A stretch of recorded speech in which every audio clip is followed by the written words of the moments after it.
Lizzie, welcome on in. How are you? How was your week? You are first indeed. You are first indeed.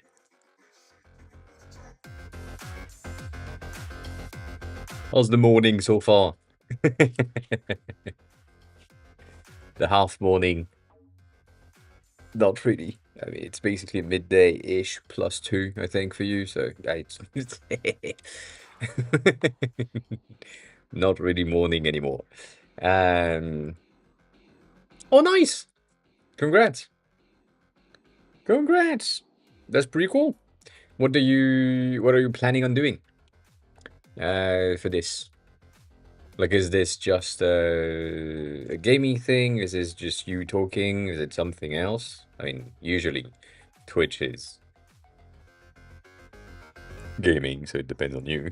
But yeah, so that's cool. Congrats. That is not that is not something that happen often. Also, congrats on 7 stream streaks, and you were very close. Let's see if for some reason, I can drop as well. I doubt it. Yeah, I'm not making it. Well, well, that's bad. Ah, goddamn. Um,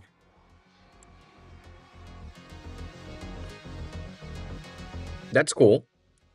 That is cool. You can't redrop once you dropped. So basically, you need to wait for the landing zone to disappear to drop again. That's the thing. Um, but study with me is an interesting thing. I don't necessarily uh enjoy this type of content, but I can see why it's working. A lot of people are doing it, and it's good. So it's fine. It's fine. I can see time. Well, come on in. How are you? How's the day going? Good drop, but also not landing. No one is landing today, apparently. Um, the thing that I would say in order for you, if you want to, like be successful, if that's something that is interesting for you in terms of succeeding as a streaming platform or streaming activity, whatever, make sure that you define what success mean on your end. Feels hi, we'll go on in. And that might mean a certain amount of followers, that might mean a certain amount of viewers at the same time prior. We'll go on in. That might mean like a certain length of streams per day. Like depends on you, but make sure that you have these metrics in the beginning if you want like success. If you don't care and you just make it and do it because it's fun and you enjoy the fact of doing it, then do that. That's as good as the rest. But for the study with me thing, what usually resonate with people is and I know that this is very much limited to Twitch for now. For now, the amount of music or the type of music that you have in the background while the study time is happening.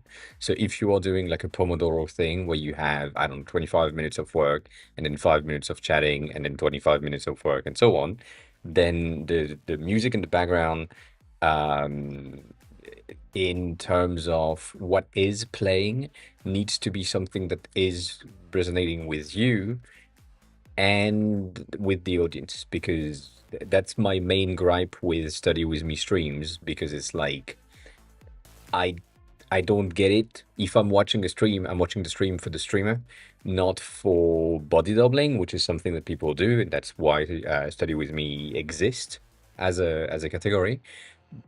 But um yeah, I'm there for the person, not for the time in the middle. So that's the thing. Marble, welcome on in. Um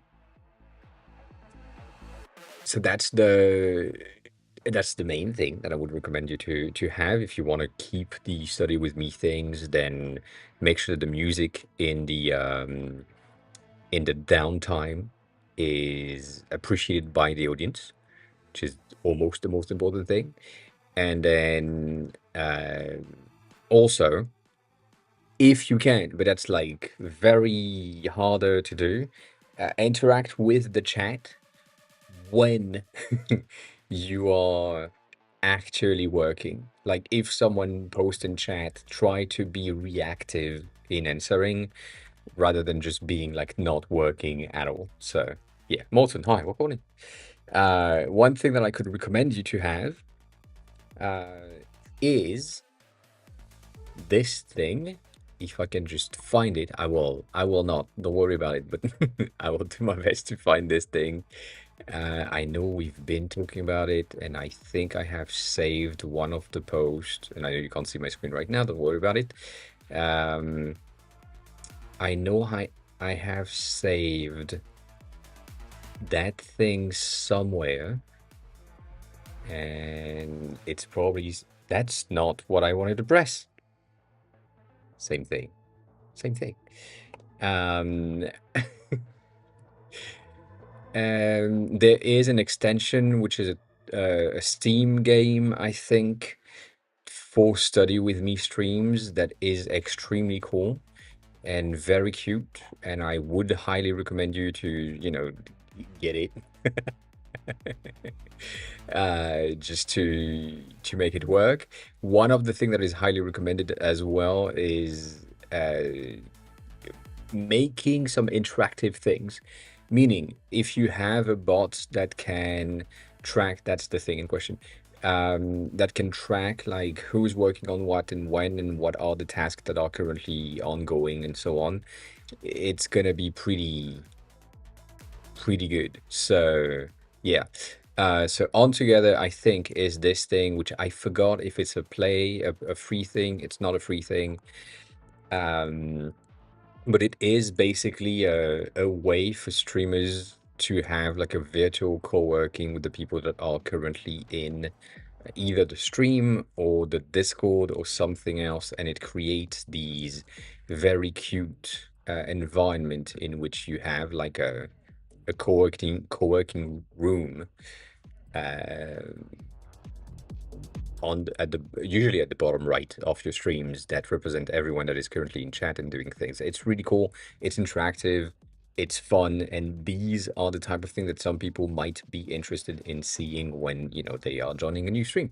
So it's interesting. It's cute. We like it. Other than that, that's one of the part of the interactive thing that I would highly recommend you to have within that stream. But yeah, it's be aware, and I'm gonna repeat myself kinda compared to the previous thing that I said, but be aware that in the event of success for that type of stream, you need to take somehow 3 to 6 months before you can judge if you want to continue or quit. 3 months is the minimum. 6 months is good enough. 12 months is the best. But yeah, that's the thing. Hugo, welcome on in. Welcome back. How's you? For those of you who have asked as well, I'm pretty good. I'm tired as always, but I'm pretty good. I have some news. I have some things that I need to talk about.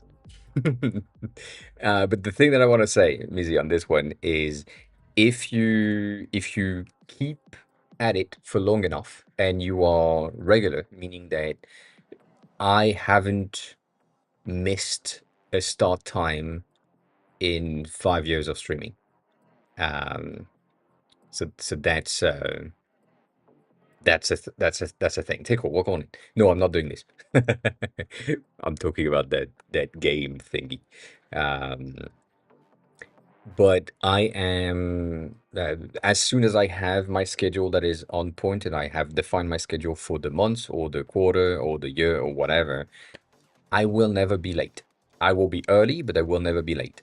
So, and what late is, if I am late, is probably going to be 15-second late. So that is something that is kind of important. The regularity and the fact that you are punctual in what you are trying to say and what you are presenting to the audience, saying, "Oh yeah, I'm gonna be here at 1:30 every Monday, Wednesday, and Friday for me." Then I'm here at 1:30 Paris time every time, always, no question, unless something happens and I can't make it. But in that case, like I'm sending a message in Discord and explaining the reason if there is a reason. But yeah, so being regular and being punctual in your schedule is going to help a ton.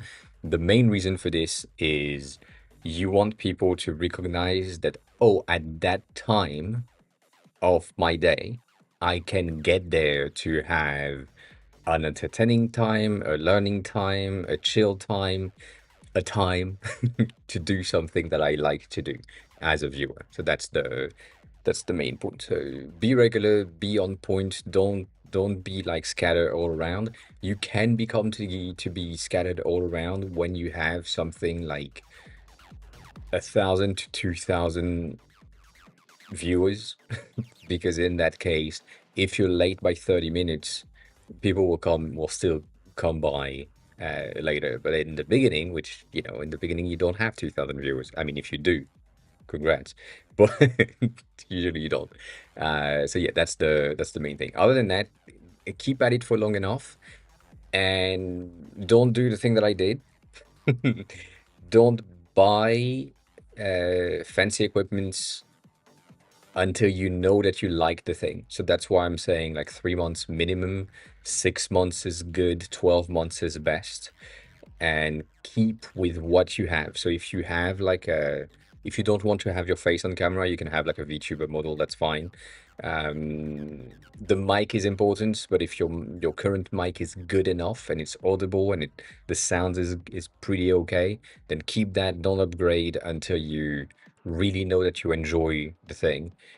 Other than that, it's gonna be a waste of money. And yeah, I bought uh, the camera before this one, and then I bought a second one, and then I bought this one, and I sold the other two. And I did that in the first months of me streaming. Don't do that. That's a waste of money. Yeah, don't do that. So yeah. Other than that, enjoy streaming. Do the thing that you like to do, and even though it's kind of complex in the beginning, if you can show your personality and who you are and how you behave and what are your reactions to things and so on, like be authentic, then it's gonna be better for you and for everyone else watching. So that's a thing. But I would say that the last point, which is potentially important, uh, if you wanted, or if you are someone that wanted to be separated in between the stream and the real life thing, then have a persona on stream and you act as that persona on stream is an option. I don't like doing this because I think it's tiresome and so on. So what you see here is probably what you're gonna see as well when I'm off camera. Obviously, there are differences, but most of the interactions are gonna be the same. So yeah, but that's about it. Uh, but yeah, enjoy your time there. So to answer the questions, because I've seen some questions from I can see time earlier. What are we doing on stream today? I don't know. It is Friday. Friday is a review day. So if you have things for me to take a look at as your copy on the landing page that you were talking about, for example, that could be something I take a look at it today. We have some updates on Yolka for fills that I think have been changed a bit. I mean, not changed, but like there have been things moving on fill sides. The thing that I've done was on the role definition for the users. So that's a very simple and easy thing. And then the non-story that I can't show you because it's not yet started, but it is already started. Um, there is the new client that I have. I have a vision I I have a vision, I have a thing in my head, and I'm almost certain that it's not good. I think it's a great branding and logo and ID overall. I love the concept that I came up with, but I have a feeling that I'm building something just for me and not for the client right there. And therefore it's not good. So this is something that I need to have a chat with the client as soon as I can or as soon as they can, and figure out if the vision that I have in my head is in the right direction or not. Which again, I haven't started working with them just yet. They have just accepted the quote that I gave them, so they haven't paid yet. I just have a vision in my head, and I did a test earlier today, and Kat saw the thing, but no one knows yet. So yeah, that's if it works, if the thing that I have in my head is the direction in which we go, I am so scared because I don't think I have the skills to expand the branding on the entire scope of the project, but we never know. We never know. Tickle, just ask. Just ask away. Ask away. Send me a link. It's easy. Other than that, there have been a bit of a, how can I say that? A bit of a pattern coming in that I want to touch on for a split second. I would probably like a review of something I'm working on. Yes. Just a landing page. It's more like a simple shop, no branding. I take some feedback, but I don't think a redeem would be fair. What do you mean? Just share the link. It's Friday. Friday is review day, so just share the link and then we take a look at it. That's it.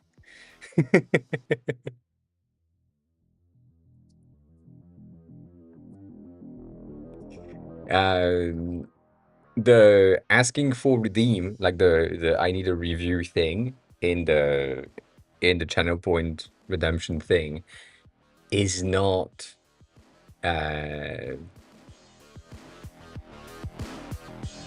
I mean, if you share a link in the chat, I'm gonna take a look at it and I'm gonna give you some feedback on it. That's the that's what happened. And on the days which are Fridays, then I'm gonna be a bit more specific, but everything on Fridays is a review thing. So yeah. Just share the link. Share the link. Even if it's messy, you know. No, that's the thing. Friday's free. I mean, every day is free, but Friday is free. So I've seen some things. Do I have them here? I don't know. I have a feeling that I do, but have a good lunch then. Have a good lunch. There is a small pattern. I'm gonna use this one, which is it's absolutely broken and it's not working. When you click on that, it doesn't go anywhere and the website is dead. So that's bad.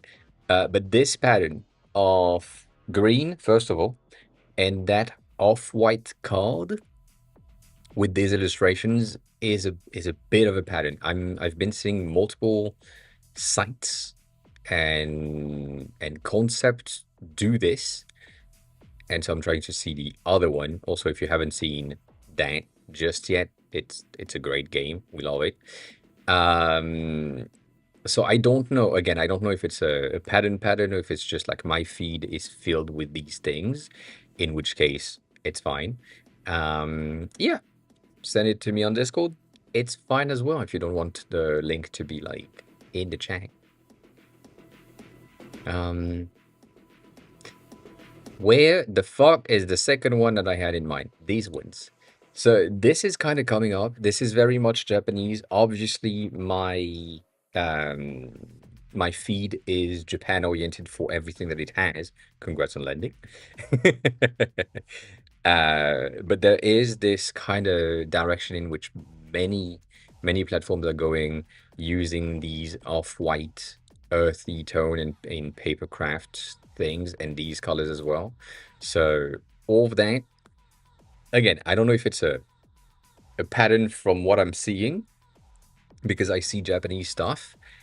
I don't know if it's a pattern from the Japanese side or if it's a pattern from the design industry right now, just trying to move away from the flashy colors and so on and go back to the root of art and craft and such, which is normal in the wheel of colors that we are going through when you are so saturated in colors for a long time, then people want to just move on to some pastels. So that's making a lot of sense to move to that thing. But yeah, it's a bit for me, it's a bit of a pattern. Um, but yeah, nonetheless, if you are someone that is using Framer for your website, this is a great resource. I'm just gonna drop it in. It's a bit of an article by Nick about the new shaders that are in Framer and how to make them. Basically, it's that simple. They have all of the settings, all of the stuff that needs to happen, and most of them are really cool. I love the what is it? I love this one. This is the most luxurious website you could have. Like if you have a car that looks like this, that's crazy. Specifically the beginning, it really looked like satin fabric. So I love this. Anyways, this one is also really cool. So, you know, maybe this is something that will be interesting for anyone, but that's the same colors, like that kind of craft paper and green that is coming in and restarting to be popular, so that's cool. Other than that, that's about it. That's about it. Yeah, and if you have like I can see time, if you have like a web app things, please share the link as well. You can you can share the link in Discord if you want me to have access to it somewhere, and if you want to just share it in the chat, you can do that in the chat. That's both work. Both work. Um,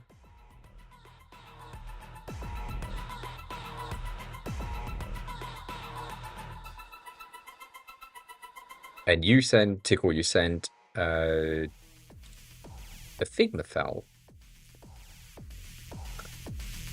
Let me open that in Figma instead of, you know, anything else.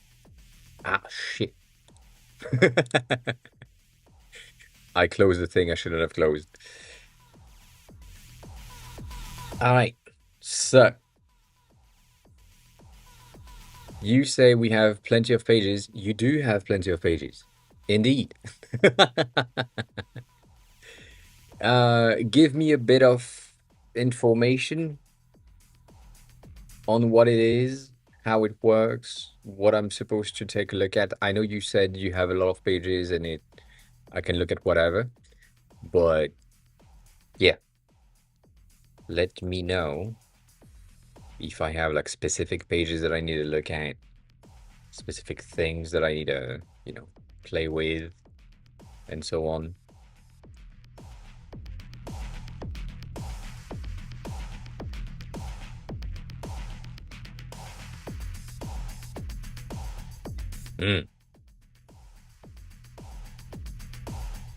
I should do a video like this, to be honest. I kind of have. I have my bootcamp already, but it's not the same. It might be time. It might be time for me to do that. To do so. I don't know. I'm gonna scroll through really quickly. V3 journey and component basically is the listing page, the detail page for the book. I see.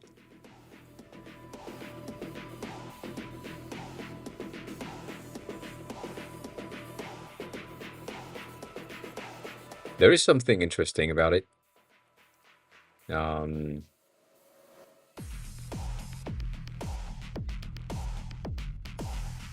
Cybersafe, welcome on in. How are you?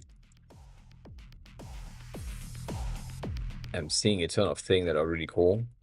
I'm also looking at things from very far away, as always, you know, to check things. These I've seen on other pages. These are really cool. I know that this is something that I say many times, and I have said that many times on any other platforms. If you really did that, which is the case here, um, this is the type of shit that I love to see within a case study about the project.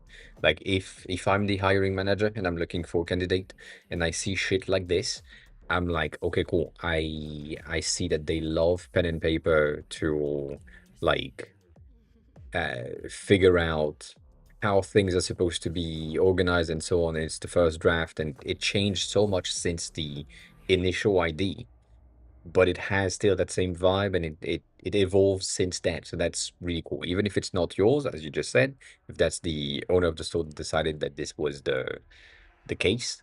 Um, but yeah, that's cool. Cool ID.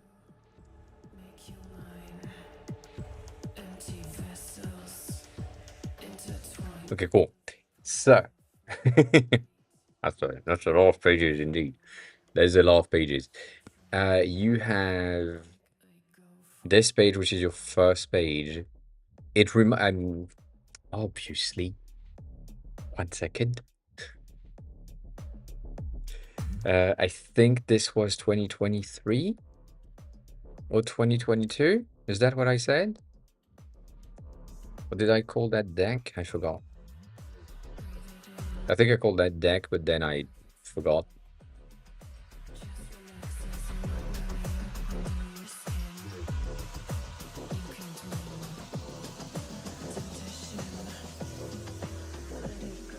Let's check. 2022 might be the thing. It is. This is my portfolio from 2021 where I wanted to release the thing in 2022.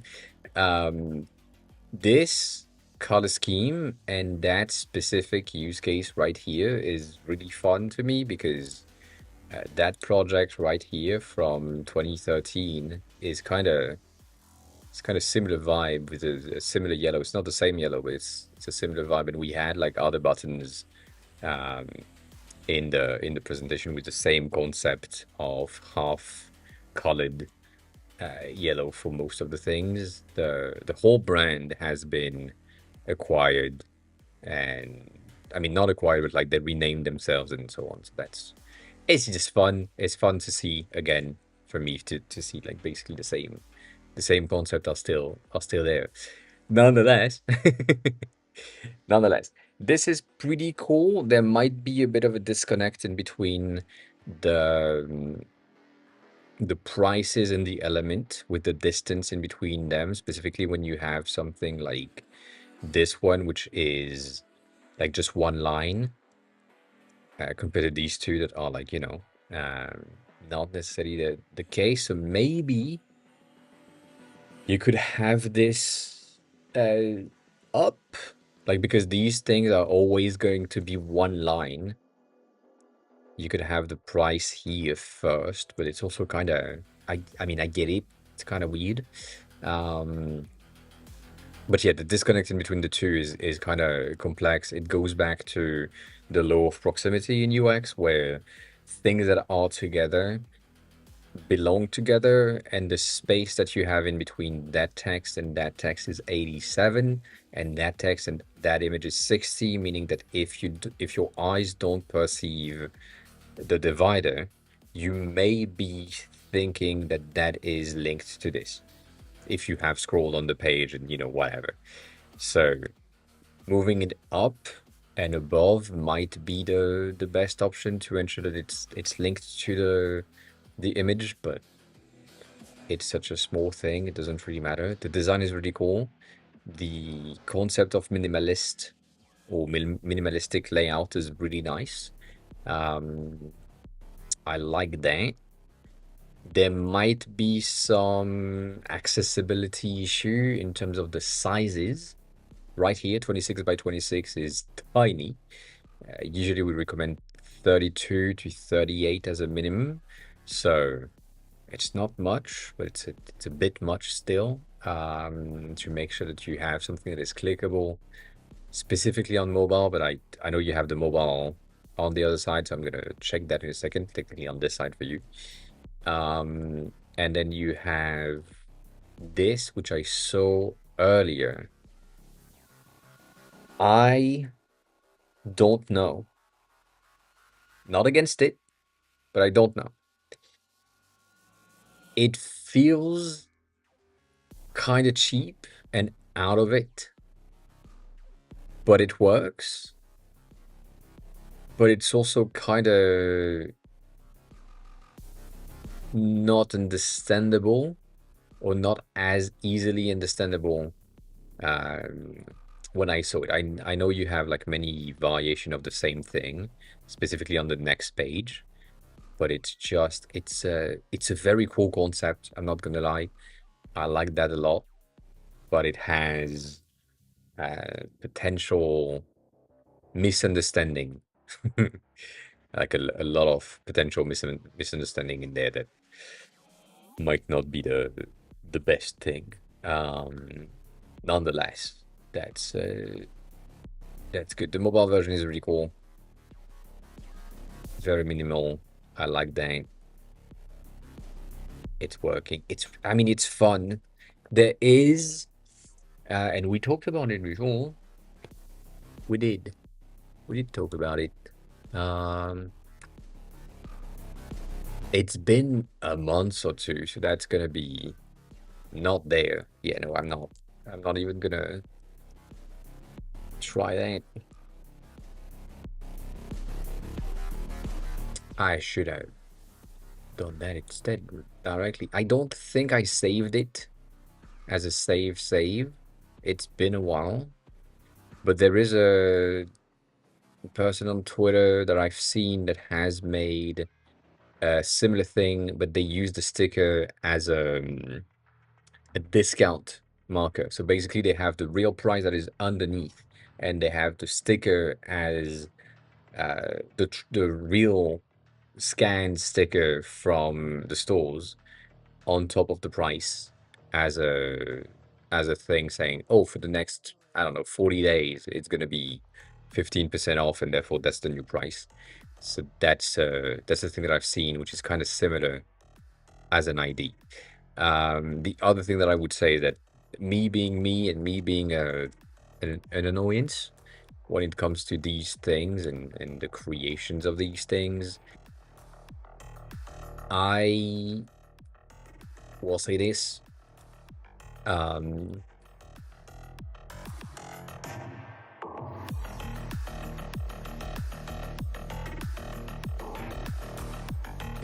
as if I'm very unsure of the whole thing I don't hear. It's not like it looked cheap in a bad way. I think the concept is really good. It might be just like a design proportion thing that needs to be addressed in a way where right now, like that's your thing. But if instead of making it like this, you did let me just ungroup that. Like maybe the shadow itself needs to be a bit more how can I say that? Detailed itself, because you do have a pretty good system of having like a secondary shadow underneath. Maybe that thing, if I get rid of the blur itself, if you make it in a way that is more aligned with the reality, at least from my point of view of how things are going to be, these 2 points right here, because they are flat, and that's the portion of the sticker that is kind of flat on the thing that you're trying to buy. Let me just align them. And you make it somehow, let's say that this is the amount that you want to have, right? So you put it here, and that's your shadow. instead of doing what you have right there, which is making sure Miguel that Rolland 21 is now following.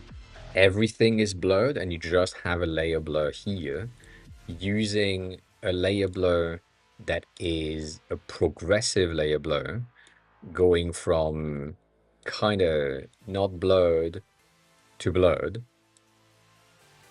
is something that would render that thing more natural and therefore more realistic. You already have done a very good job at having that kind of highlighted portion on this side and darker portion on that side. So, yeah. Miguel, welcome on in. Thanks a lot for the follow. I appreciate it. How are you? Who are you? How did you find the stream? Welcome on in. I hope you're good. Um, Yeah, this is one of the new features of Figma. It's been here for like a year-ish, but not a lot of people know that the progressive blur is something. And then obviously right now it's like 13 on this edge, and maybe like a blur of 8 is enough to make it like transition properly. Maybe you don't need something that is too strong, and like it's potentially an option. Um, the reason why I'm saying that you could do that is I'm expecting this thing to be like a either an SVG that you export and you have in the code, or PNG and then you have the text as a text div in the code. Um, in which case, like having this as a PNG is fine, it's working. So yeah, that might make it like a bit more realistic if that's what you are like after. Um, but yeah, it doesn't need to be like something that is crazy specific. I like the details and making sure that it looks more realistic. But yeah, looking at the two, one of them is really lifted from the floor, and you see the distance. You see how it kind of curves up, and therefore you really have that uh, proper highlight. So yeah, it might be just what it needs. But it's a cool concept nonetheless. So I do like this. If I go on the next page, I looked at something quickly. Yeah, that was the exploration page. I was like, well, I see this as a potential, but yeah, I think it's a good idea. um, like if this is really how they put the price, as you say, in the stores, like if they have like small stickers on the top of the books, the first one in the row or something, then yeah, this is a very cool thing. But why not put it like directly on the image of the book? Uh, so that's the thing. Nonetheless, the rest of the design that you have is really cool. It's simple enough, and it doesn't um break the immersion, if that makes any fucking sense. I mean, we're going back to the same current explanation of everything. If you go, and this is going to be ass, be ready. Um, but Instagram, if I go into, let's go into the light mode because, that's what's going to make sense. Um, if you remove the images, there is nothing. Like the Instagram branding as a whole has absolutely nothing. The only places where there is color is going to be the stories ring, the follow buttons, and then the notification badges, dots, thingies. The rest is black and white, and there is nothing distracting you from watching and looking at the content. It's the same thing on Threads. It's the same thing on Twitter. It's basically the same thing everywhere.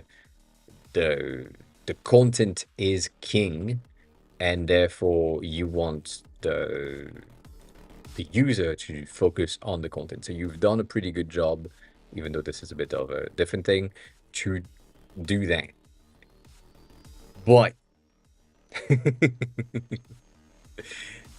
one of the things that is important, and this is probably going to be the most challenging thing, the pictures that the library is going to take, well, the issue is there. The library is going to take the pictures. So they will probably do a good job at kind of ensuring that the thing is taken properly, but you are not like far from having I'm going to use this one as a base. Like you may end up with something like let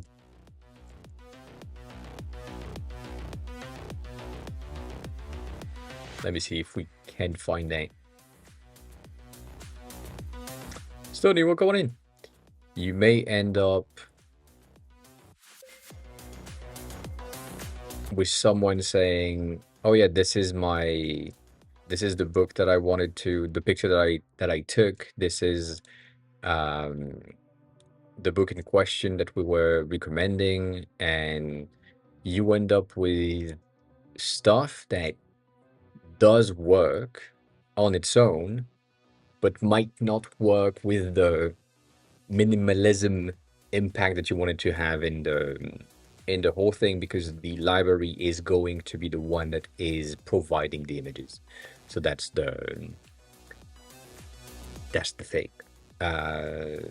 Having cute images, specifically the one that you already have with the wooden background and so on, is really good if that is what the library Instagram account is providing you, because based on that, I think this is from Instagram. Then we good, but we are not like safe from them one day deciding to just go ham and have like a new camera, and they love the dynamic range and the blur edges and so on. You know, it's just like it might happen at some point. So you need to think about that in a way where, okay, they might at some point change their current style of photography because they have a new intern, they have a new person, they have a photograph, they hire someone. You know, it really depends. And make sure that everything is working. So when you're building the layout, make sure that that potentially alternate version of a thing, which is not like just dead on and the book, works. But again, if they have an Instagram account and they are used to take pictures that are aesthetic pictures, then this is good.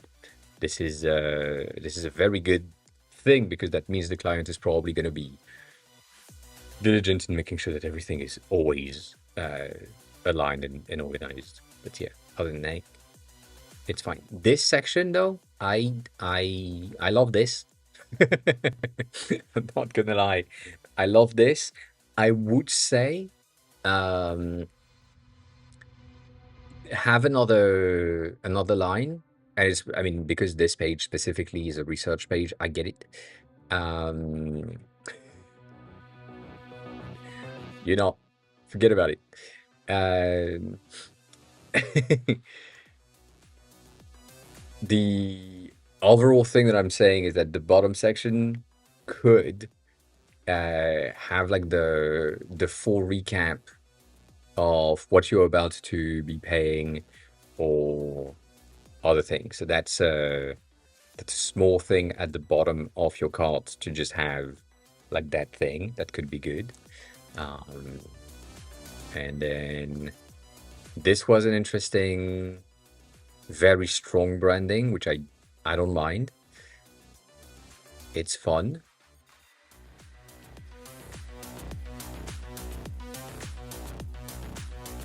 This is very 2014, 2015. Um, let me show you what I mean by that.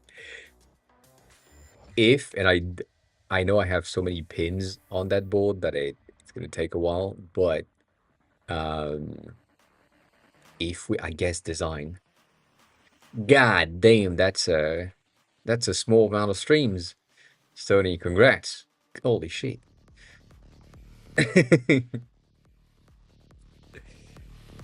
Oh man. I see when these have been taken. I know when these have been taken. And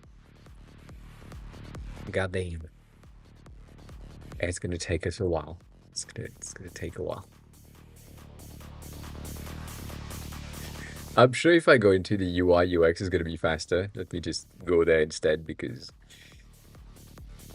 it might just be faster, but I doubt so much. So much. I don't think we will have anything in the dashboard, and I don't think we will have anything in the landing pages, but they might because there is way less content in there. Um, so yeah. The goal for now is that I will mostly serve as a lookup of their stock and for people to reach them through socials and emails, like calls, and then ordering might be done later. Um, I see. I see. Have a good meeting time. If it's like in 15 minutes, I'm guessing at 30, the usual meeting time. Um, but yeah, let me just see if I can just find this thing because goddamn, that's useful. I need to go back on Pinterest more often with my own pins because some of these are great for right now. Um, like that type of design is basically what you had in the preview. Oh, you had a meeting at 15. Goddamn, go in the meeting. When you come back, we can talk about it. But yeah, it's kind of fun to see the similar thing. Yeah, go in your meeting, and then when you come back, we can continue on this. But it's kind of it's fun. It's fun. Yeah, that's cute as fuck. How are you, Stony? How's everything? How's the day going? I asked the question. I don't think I saw an answer on this. Um,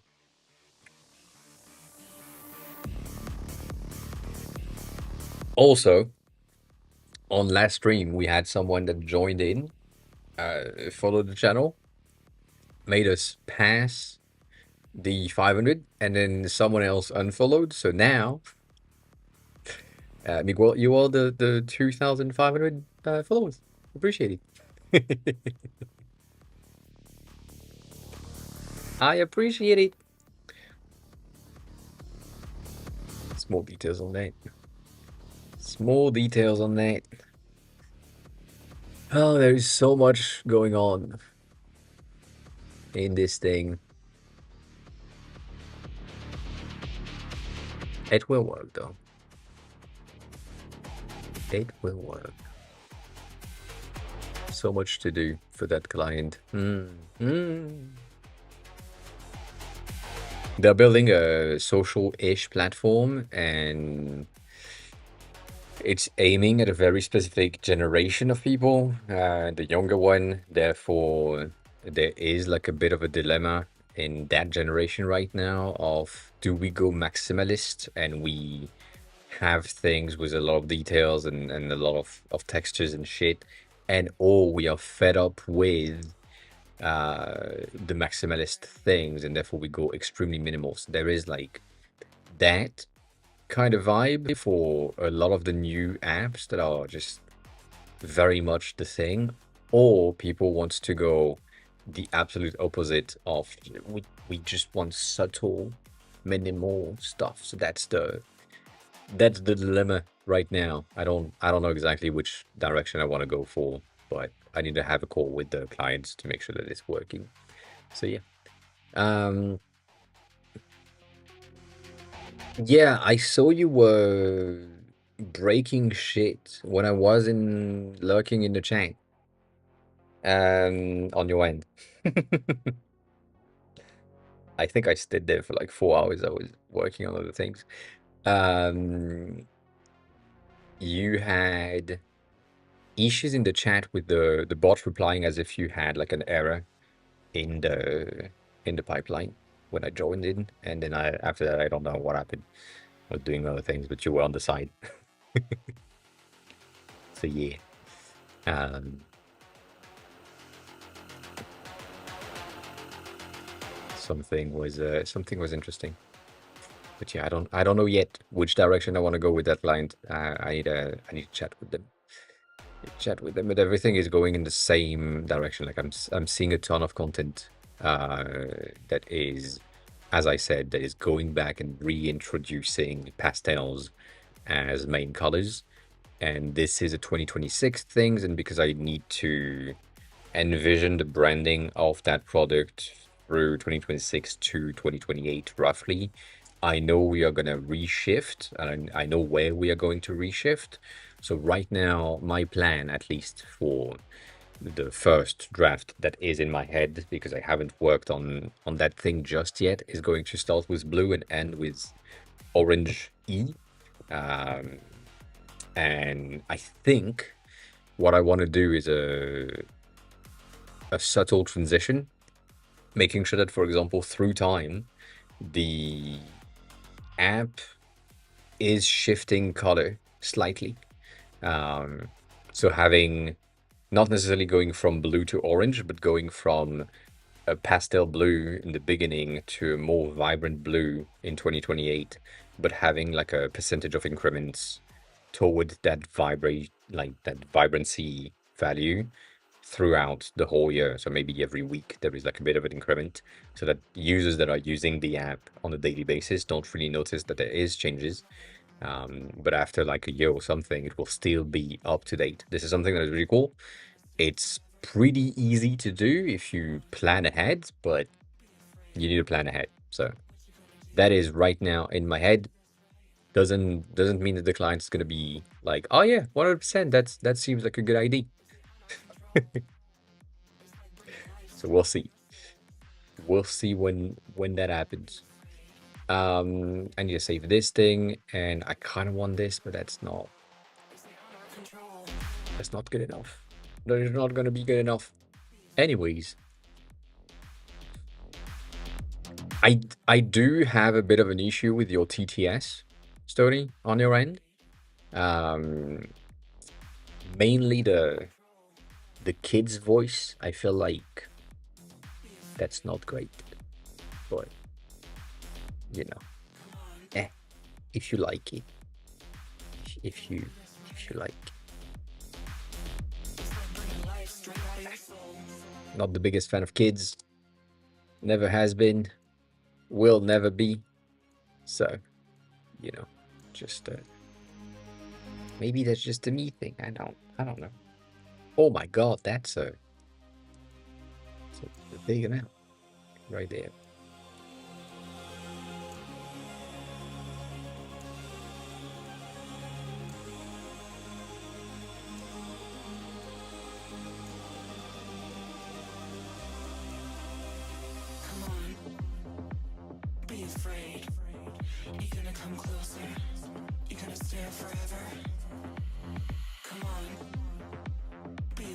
These are the details you never see.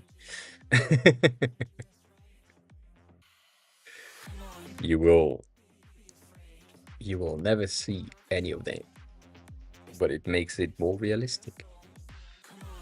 It's not true. That is not true. Um,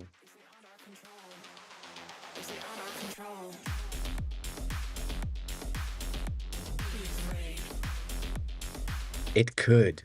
It could.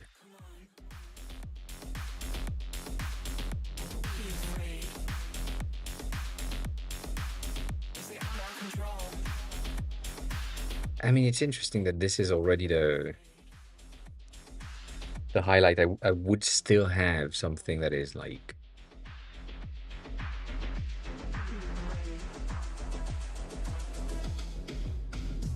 tad darker. Not too much, but like just just a smidge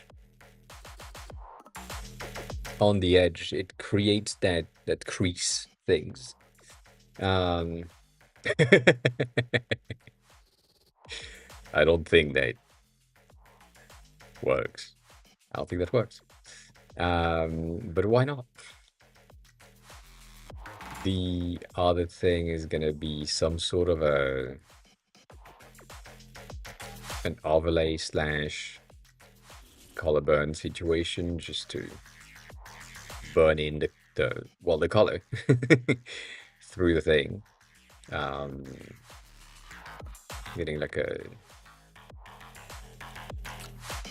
a real transition between the two. It makes it more immersive. Makes no sense. Immersive makes no sense on this case. But yeah, I'm gonna die. That's what's gonna happen. 1 second.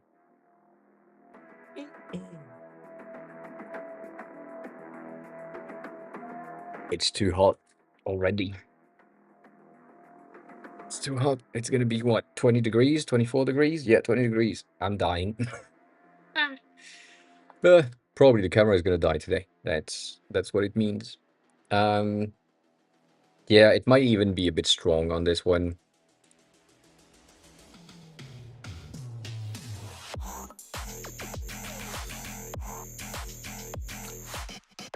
But it works. It works. It's fine. It's fine. It's fine. Anyways, so yeah, small details. We'll see about that. If I, which I haven't,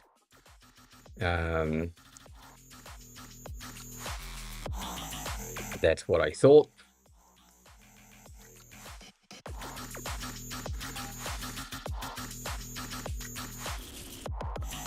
Damn, you've done a lot of things. Feels, that's crazy.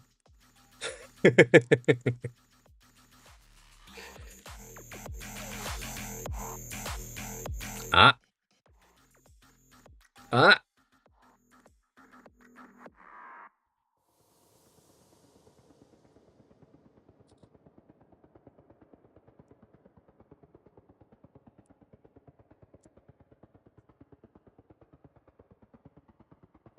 I don't think going in the login right here makes any fucking sense. Unless I need to. God damn, every fucking time. I know, it's for security reason. You're making sure that, you know, it's me and so on, but god damn. God damn.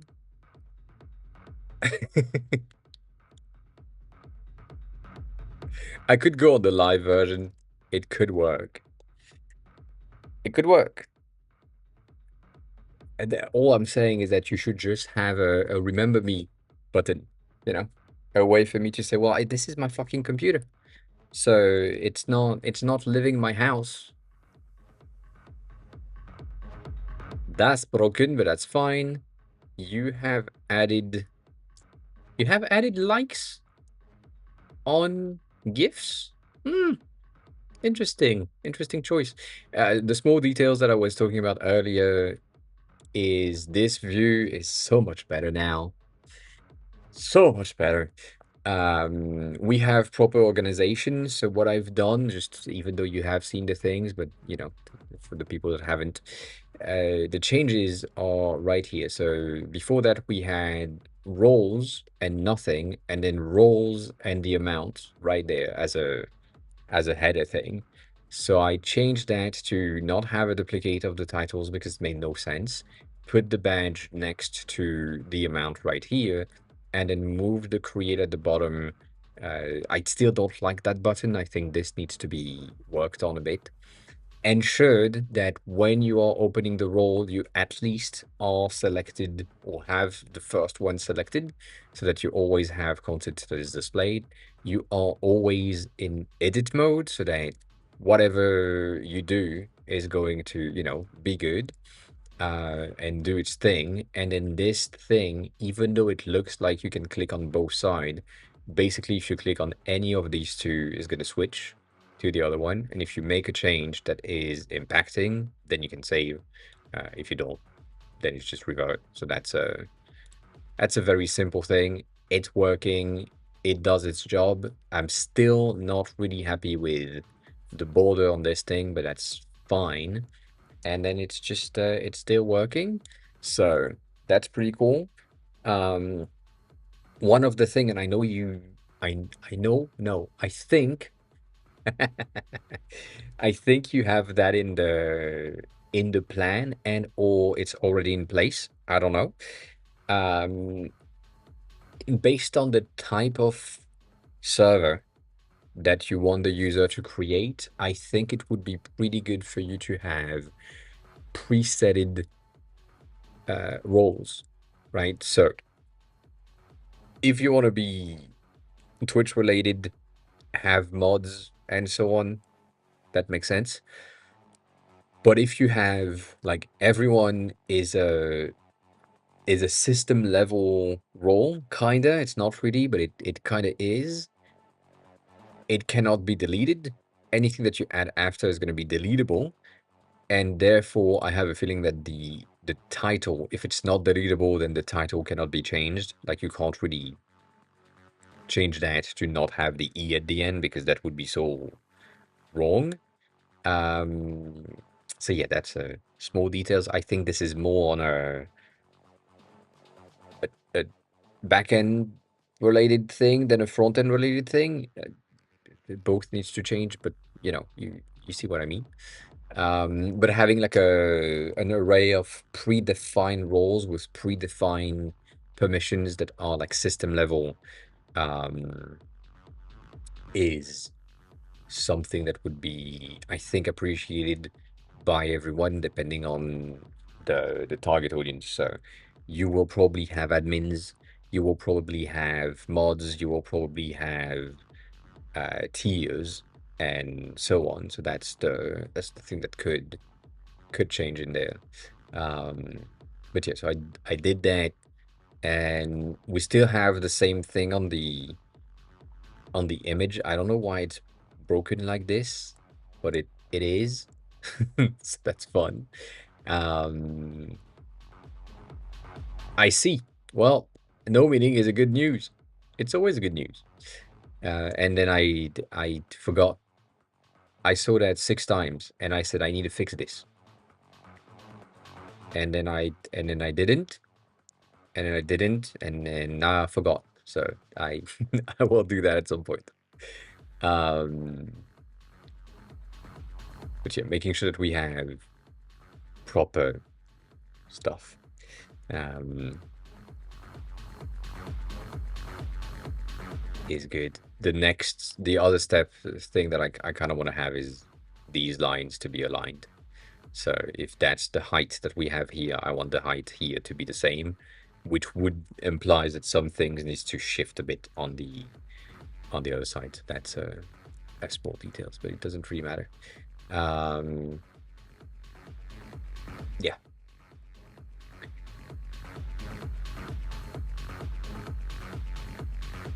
Yes, the accent color right here, that purple, is matching the primary, which is this one. I think if I move to green, then we have the accent color that is right there, and therefore in the settings, I will have that thing that is green, and anything else that needs to be green is going to be green. So that's it's working. It's doing its job, which is pretty cool. I'm impressed by that. Um, but yeah, there are things like that that I hate, and I know why. I know why. But if you look closely at that ban user thing, you can see how active invites is going down. And so this is like just layout shift for no fucking reason. Other than the reason is this one has a button and therefore it's taller. And that's the shift, but I just hate it. So yeah. Small details that I kind of need to fix at some point. Or you need to fix it. I don't know. It depends on what you want to do. But yeah. So Tickle, other than that, uh Things are good. Everything that is in there is pretty good. The presentation is good. The minimalism on the page is pretty good. There might be some issues with readability with the font that you have selected, because it might be like kind of thin in some cases. But depending on, the device that you are looking at it or looking the font at, it's fine. Um, Most of it, and I know that these pages are the research pages. So, you know, there's that. And then this is cute as well. This was a pretty interesting system. I would say, um,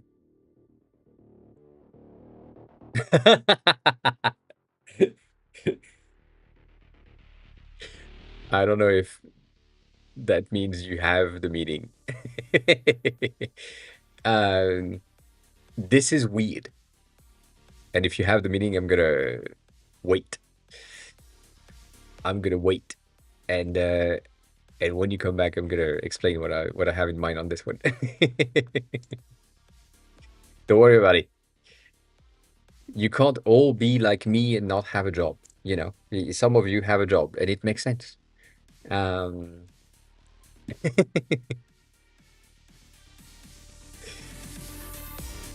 there is a website slash article that I saw about a day ago that has a very interesting uh, header, I would say. I think that's that thing. It seems to have been either AI generated or is using a lot more realistic full environment, and that makes the view a bit better. But yeah, it's uh it's an interesting thing. I'm gonna keep that on the side just for when things happen. This is mostly for cats, but it happens. If you haven't seen, by the way, Stony specifically, this is mostly for you. The Google has announced the Gemini 3.1 Flash text-to-speech model, and it is impressive. It is impressive. It it sounds really good. They have a ton of tags of like expressions and so on. And I think I have like another post that I have liked somewhere in there. Um, but it's it's really impressive what is going to happen. The thing that I want to remind everyone with the text to speech models that exist, the amount of phone scams that are going to happen because of that is crazy. So be careful.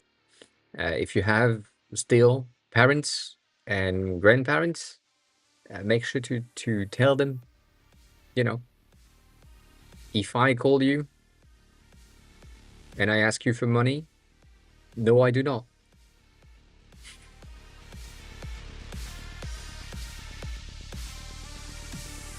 So yeah, that is going to be crazy. Um, but yeah, that's the game in question. If you don't know, the goal is to pet or brush the cat without the cat being um, Stony disturbed. underscore Eagle gifted Tickly Monster a subscription. Stony underscore Eagle gifted a tier 1 sub to Tickly Monster. They have given 145 gift subs in the channel. It's the dumbest of game, but I love this shit. So yeah, Stoney, thanks a lot for the gifted subs. I appreciate it. And you got Tickle, which is good. It's good. Go play the game.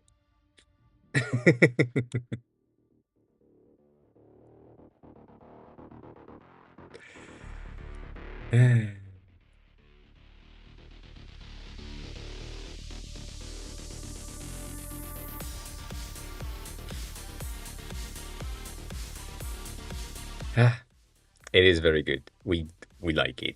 We like it a lot, and all the replies are really cool. So,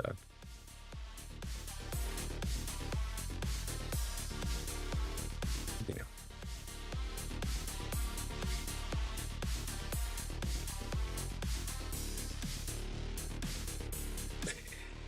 Anyways, forget about it.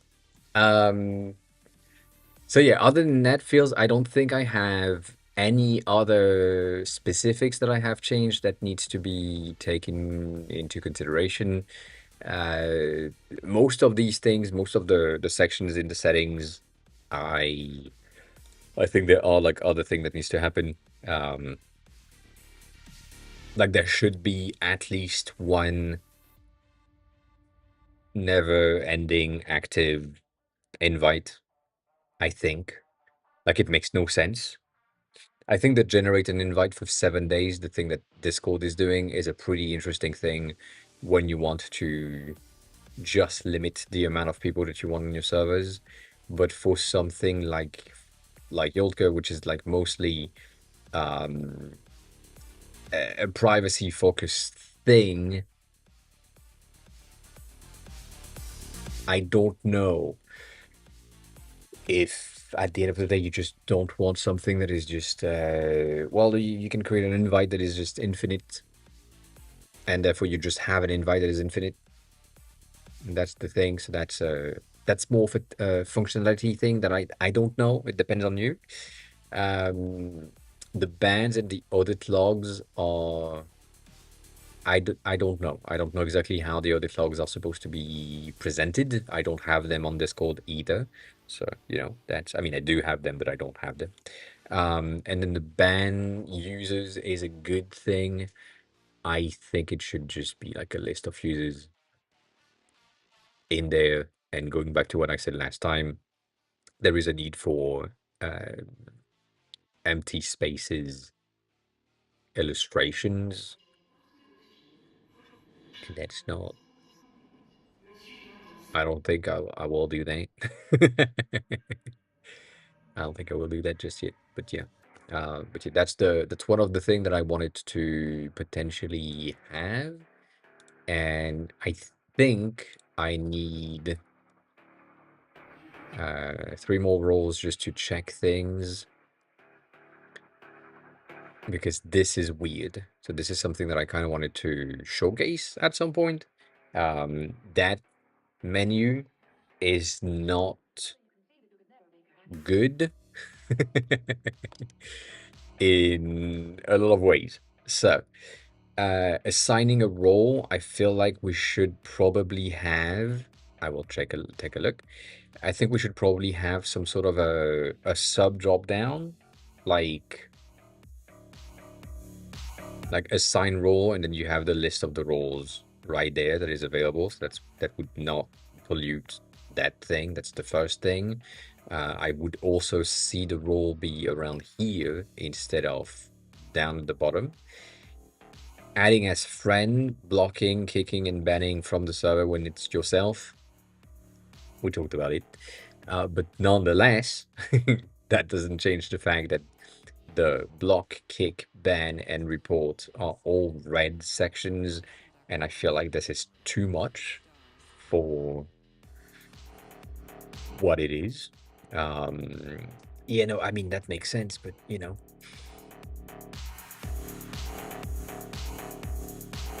And then the invite to server is a weird thing because it feels, or at least maybe it's because I'm just on this server specifically, but still, it feels as if I I can invite someone to a server in which they are already in, if that's what it is, because it doesn't do shit. So yeah, it's a bit of a weird thing. Because right here I can invite into 2 servers, but I apparently I like it's weird. That's all I'm saying. That is all I'm saying. Um, I see.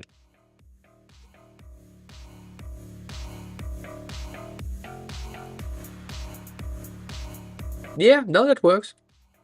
That works. We have the exact same issue as last time with the roles. The audit logs 5 basically needs the 5 needs to be here.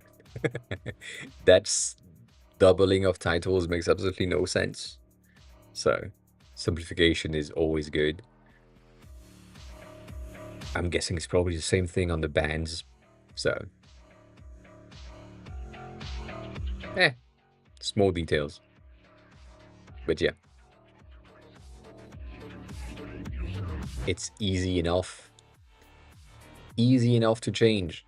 Um and then that's still working. That's not working, which is good. And then that's weird. They have almost the same amount of space in between the dots. Just because the icon is smaller, it looks like it's just navigating when it's not the case.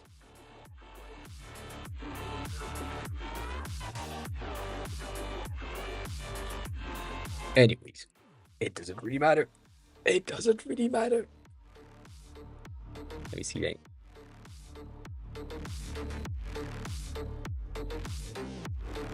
Damn.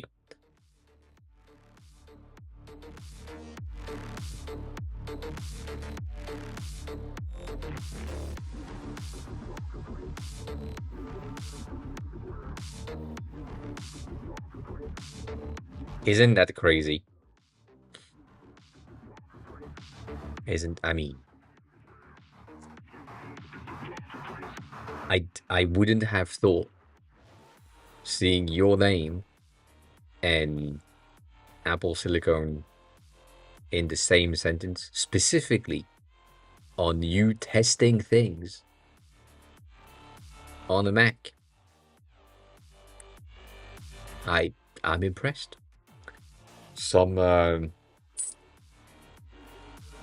Some people change with time. It's crazy. Didn't you? That's not the order of sentences. Did you put the thing in place? You haven't. Well, that's crazy. The man decided to buy a Mac Mini months ago, a month and a half ago, a month ago. I feel like it's a month ago now, and the thing is still in the box.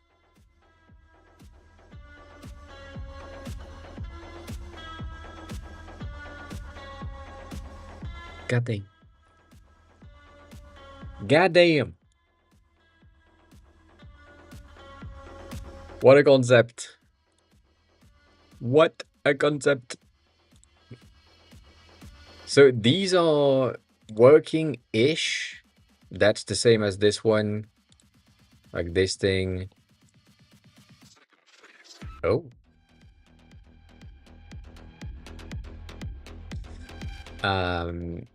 It was bigger. So I'm guessing you probably have added some sort of a max sizes. I see.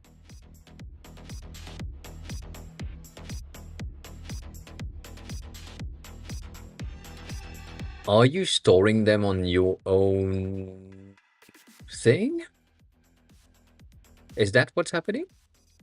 No. I was scared for a second. Because you have like that specific URL here.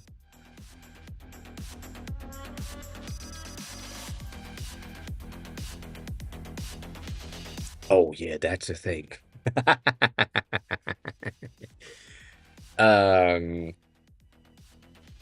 I know this is specific, but it makes sense. If you think of Slack and Discord, when you are here, if I'm currently about to type a message, if I press the up arrow, it goes to the last edited or last posted uh, message. I think this could be an interesting element to add, as again, it is like part of um, the experience that some users would expect. I think I'm gonna use Theo as a reference because Theo has a pretty had a pretty good video about this 2 days ago or a day ago. That thing right there, I think, or it was this one. I forgot. It doesn't really matter.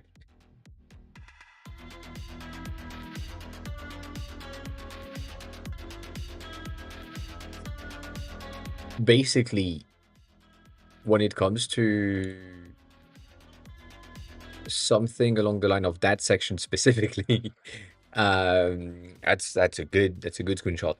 Um, what he says on this thing as fake data and fake numbers is that the Atlassian whatever has 1,000 features in total. The average users is using 50.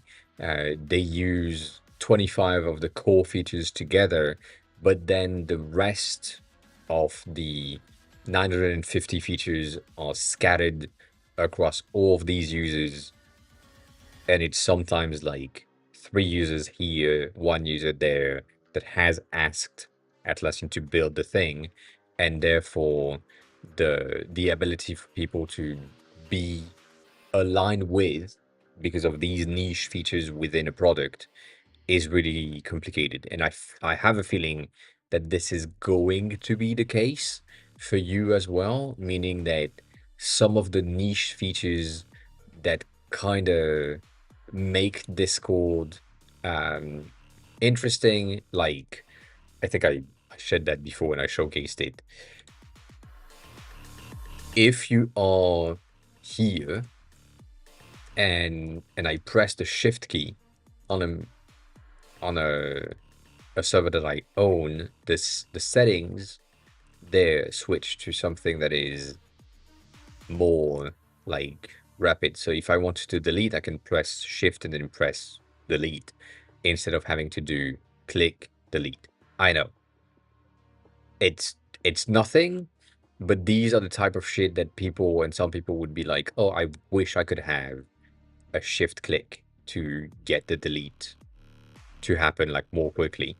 Um, so all of these things, all of these teeny tiny potential like transition and addition based on what Discord has and what people are expecting, in my eyes, is something that will be needed at some point and would be needed in order to be an accepted alternative to the existing platforms. So that's the to me that's the thing. I know it will take time. I know it's a lot of things and it's a lot of small tiny features that doesn't make any sense in the beginning. But you know of some of them. I know of some of them, and it's complicated to ensure that you have everything. Um, but it's not unfeasible. So yeah, if you want all of them, that could work. The other thing, am I seeing that right? I'm not. That shadow is kind of weird. Someone made this thing, and it's pretty good. So if you are someone that is on the web and doing some dark mode shadows, these are good. These are good dark mode shadows. We have the elevations on the side for dark mode elevation with the highlight at the top and the shadow at the bottom. Like all of that makes sense. And then they switch to light mode to showcase exactly what is the difference.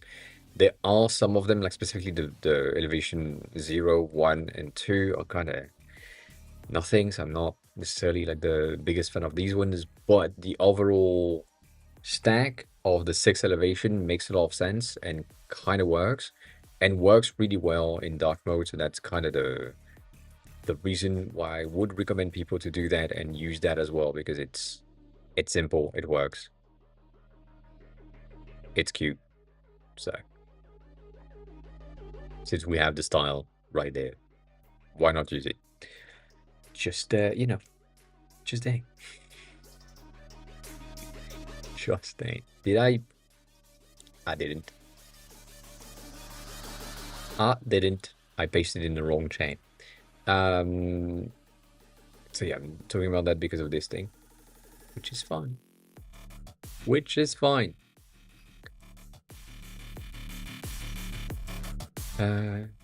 So again, feels I'm not saying things right now for you to list out and fix right away.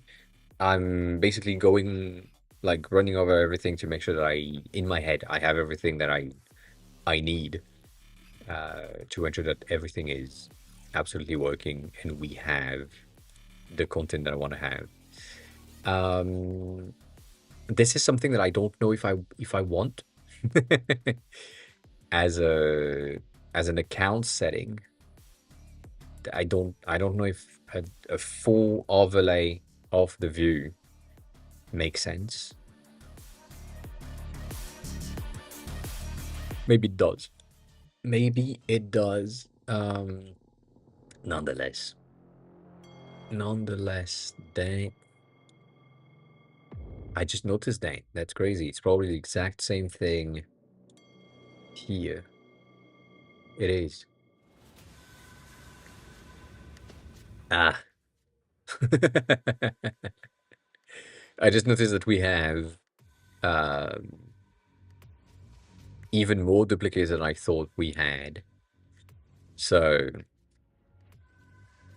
right, audit log, audit log, audit log. But now I just realized that we have audit logs here as well. So you have 1, 2, 3 of the same thing. And therefore here it's kind of the same ID. So maybe the top title doesn't need to be there. It's helpful because there are going to be some moment where the header is going to take a button to make things better and easier to navigate and so on. But if you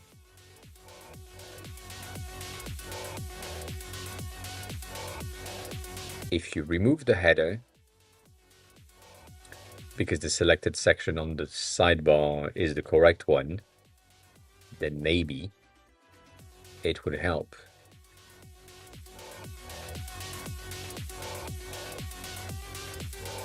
Just to avoid repetition, because overview makes no sense. The thing that I'm scared of right here is the close button, because putting it where it needs to be is going to be at the same level of some of these inputs, like here, for example. So I don't know. I'm gonna try that.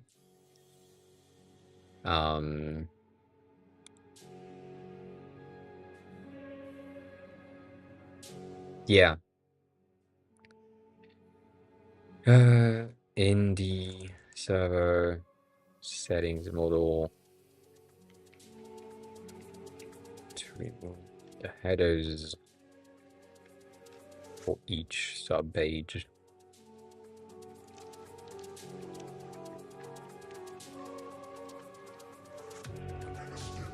The redundant.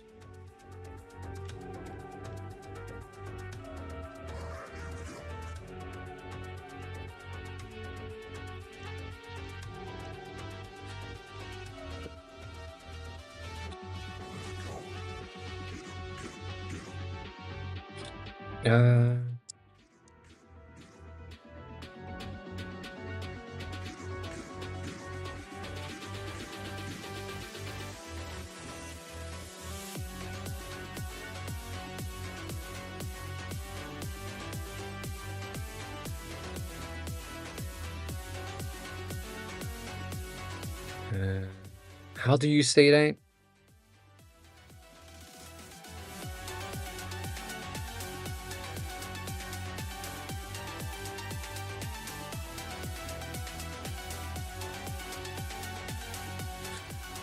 That's not gonna help.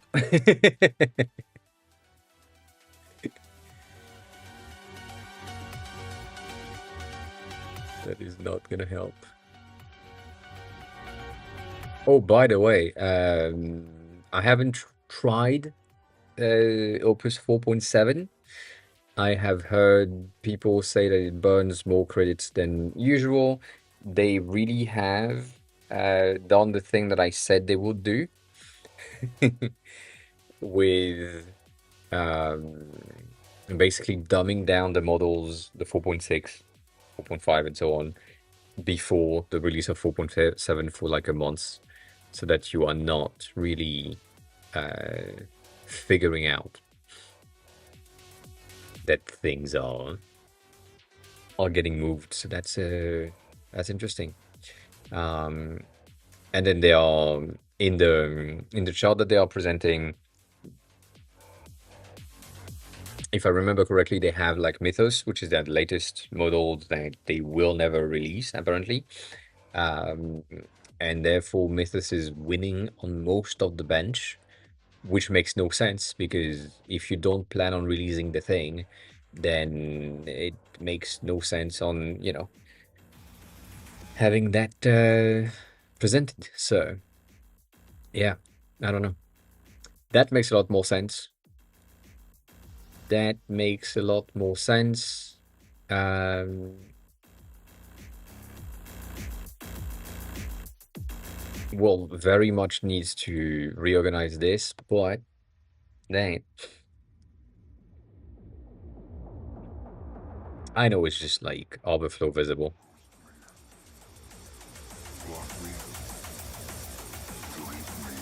No.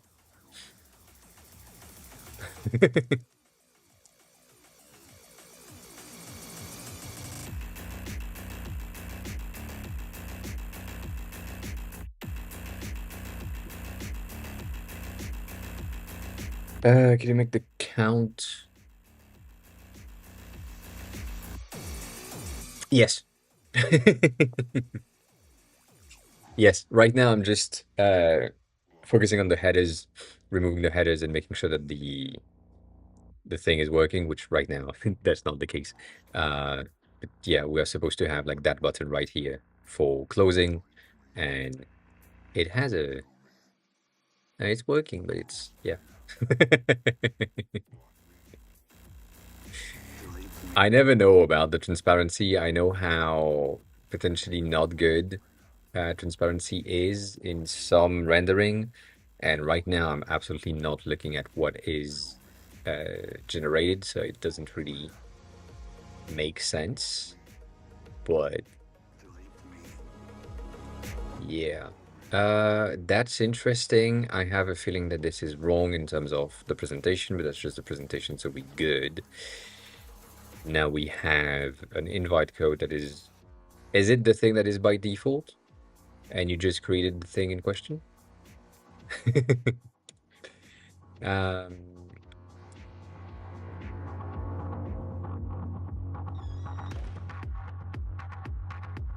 mhm.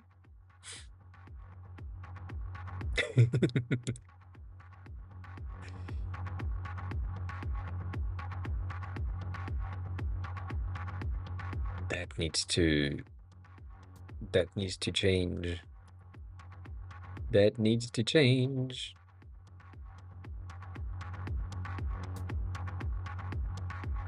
These ones,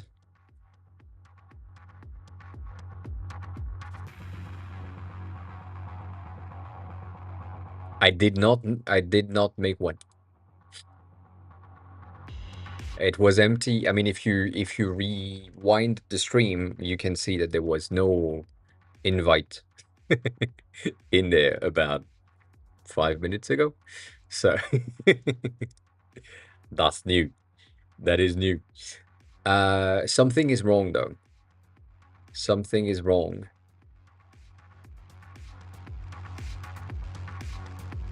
I can revoke it, yeah.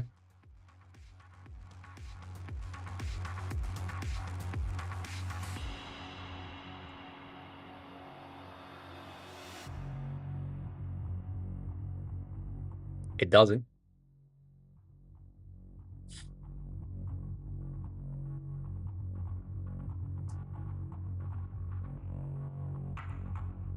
Uh, so the thing that I don't like right here is the duplicate of titles, meaning that roles right there is exactly what we have here. So it makes no sense to have a secondary title that's called roles. Um, and the badge, if we don't have a header, um, I feel like the badge here should go into the sidebar things for the amount that we have, and I'm guessing that right here is the same thing. Um, it made one for real by code, and it should not be possible. That's interesting. That is interesting.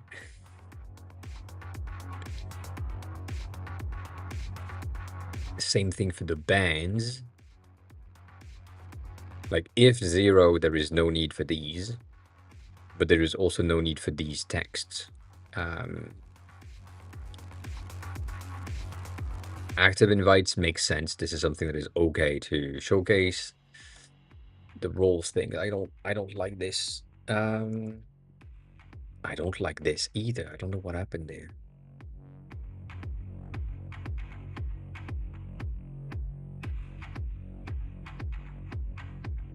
But okay, that's interesting. I'm not gonna keep that. Nonetheless, I don't think this is a good changes.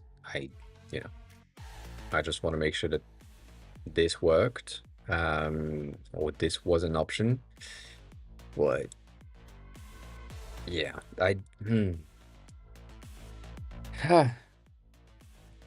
dilemma as always. Dilemma. If you make them remove channels folders, then it should come in the audit log. Yes.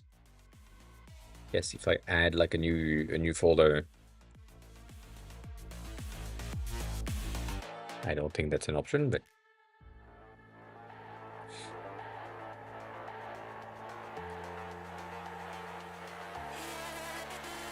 that's the thing.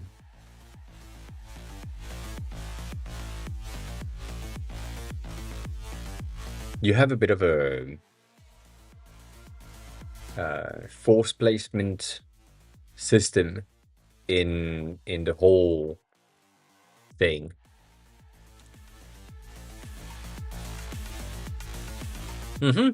Well, we just have the channels, but it's fine.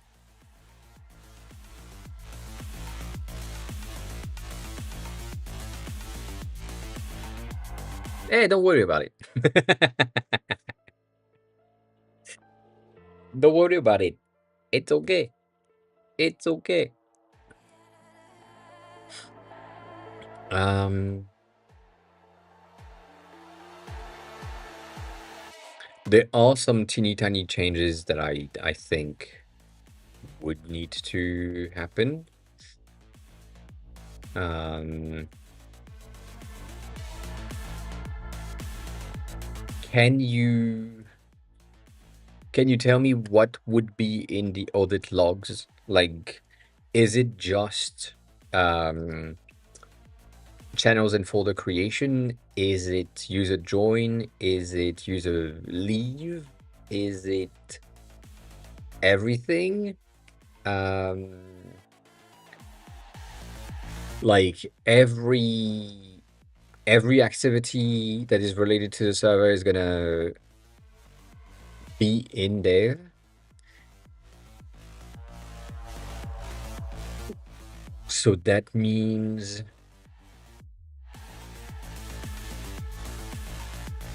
at some point, not now, but at some point, it means a new role has been created, an event is happening soon, or an event has been created, an event has ended. Someone won something if you have like raffles and so on, which means that all of that needs probably different types of designs, maybe, and there will be the need for ash. What's the word? Brain.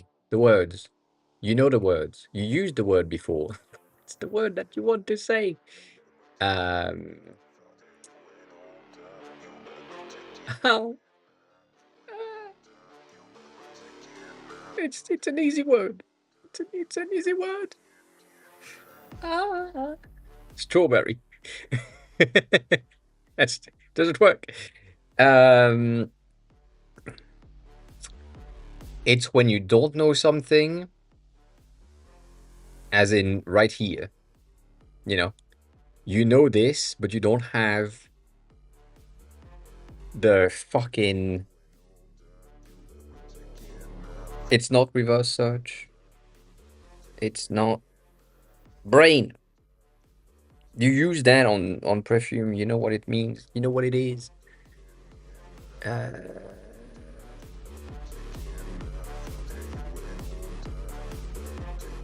it's not a lookup. No, no. It's basically when you have the ash and you want to with the real data. So by that, that is my unique ID as me as the user, and you want to display. It's not the lookup. You want to uh blah blah blah the data to showcase the right information, which is here going to be the user ID and here going to be the channel ID, um, with the name, like basically. So it's not nope. Fuck's sake. It is. Yeah. I can feel it. It's somewhere. It's somewhere around here. It's not hydration. It is not hydration. It is ah. Ah. It has a very specific word when you the action, and the action right now is not in my head. God damn.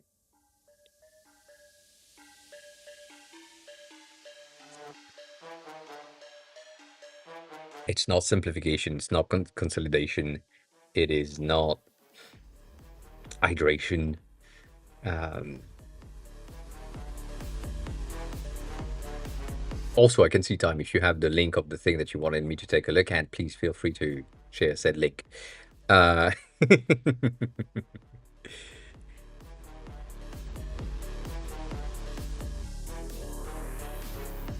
it's not translation either. Maybe transposition could work, like hash transposition, as in you have your hash and then you transpose with the display name and with the thing that the user will see so that it becomes readable. But it's not it. No, I mean morphing maybe, but morphing is weird because in my head morphing is for motion design, which is different. But yeah, maybe. Um, but we have a word for this. We have an action and a verb to say that we take the raw data, which is that hash and that unique ID, and we transform it so that the user sees it as something that is readable for them and understandable. So it's not hydration, but it does the same thing. um, and it's not consolidation either. It's not like a consolidation pipeline. But you get the idea. I mean, I explained the thing. I just don't have the words. So yes, this needs to happen. And the reason why I'm asking is because I want to know. Denny, hi, welcome on. I want to know. I want to know what is the longest potential message that we can have in the audit log to make sure that maybe, we don't have that big ass card because it makes no sense to have that big ass card. Maybe something simpler would be a better option. Let me click on that.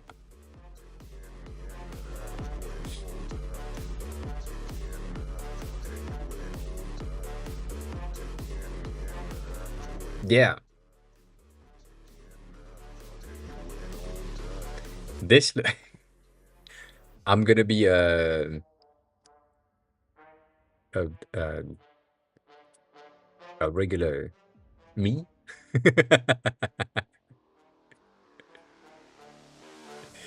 uh, but yeah, I mean, it's basically the same thing that you've done for the pin message. Like the fact that here it has decrypted the encryption key and fetched the correct message, and now it's showcasing the correct message here is basically the same thing. Because it makes sense.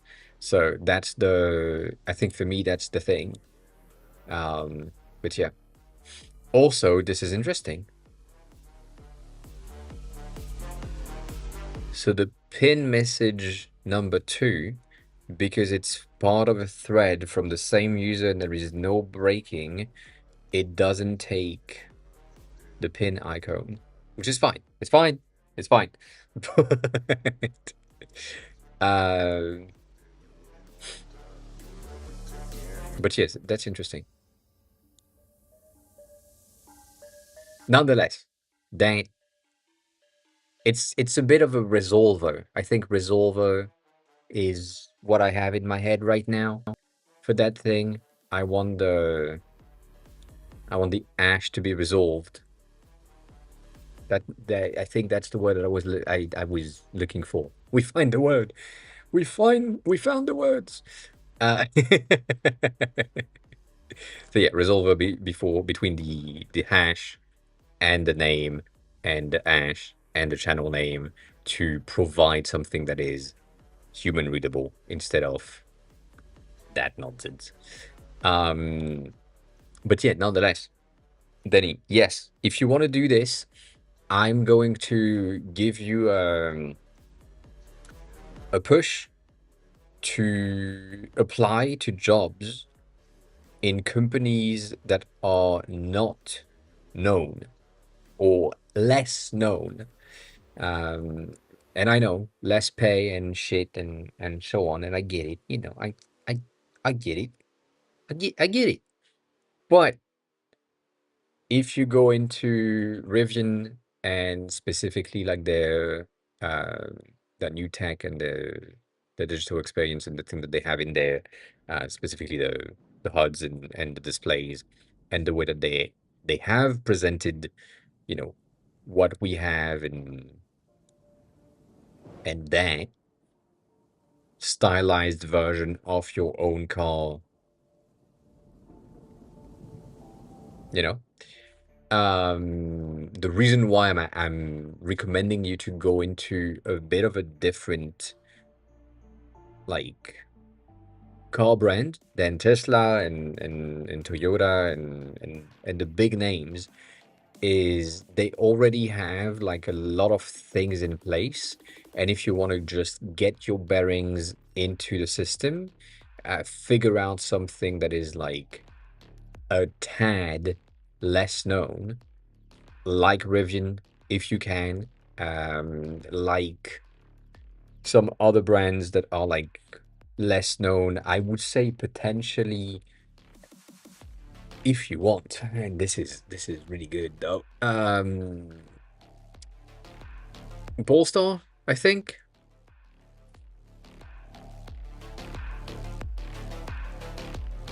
Yeah, Polestar. Um, Polestar is crashing in terms of stock prices, and it's probably not going to be surviving for the longest time. We don't know, but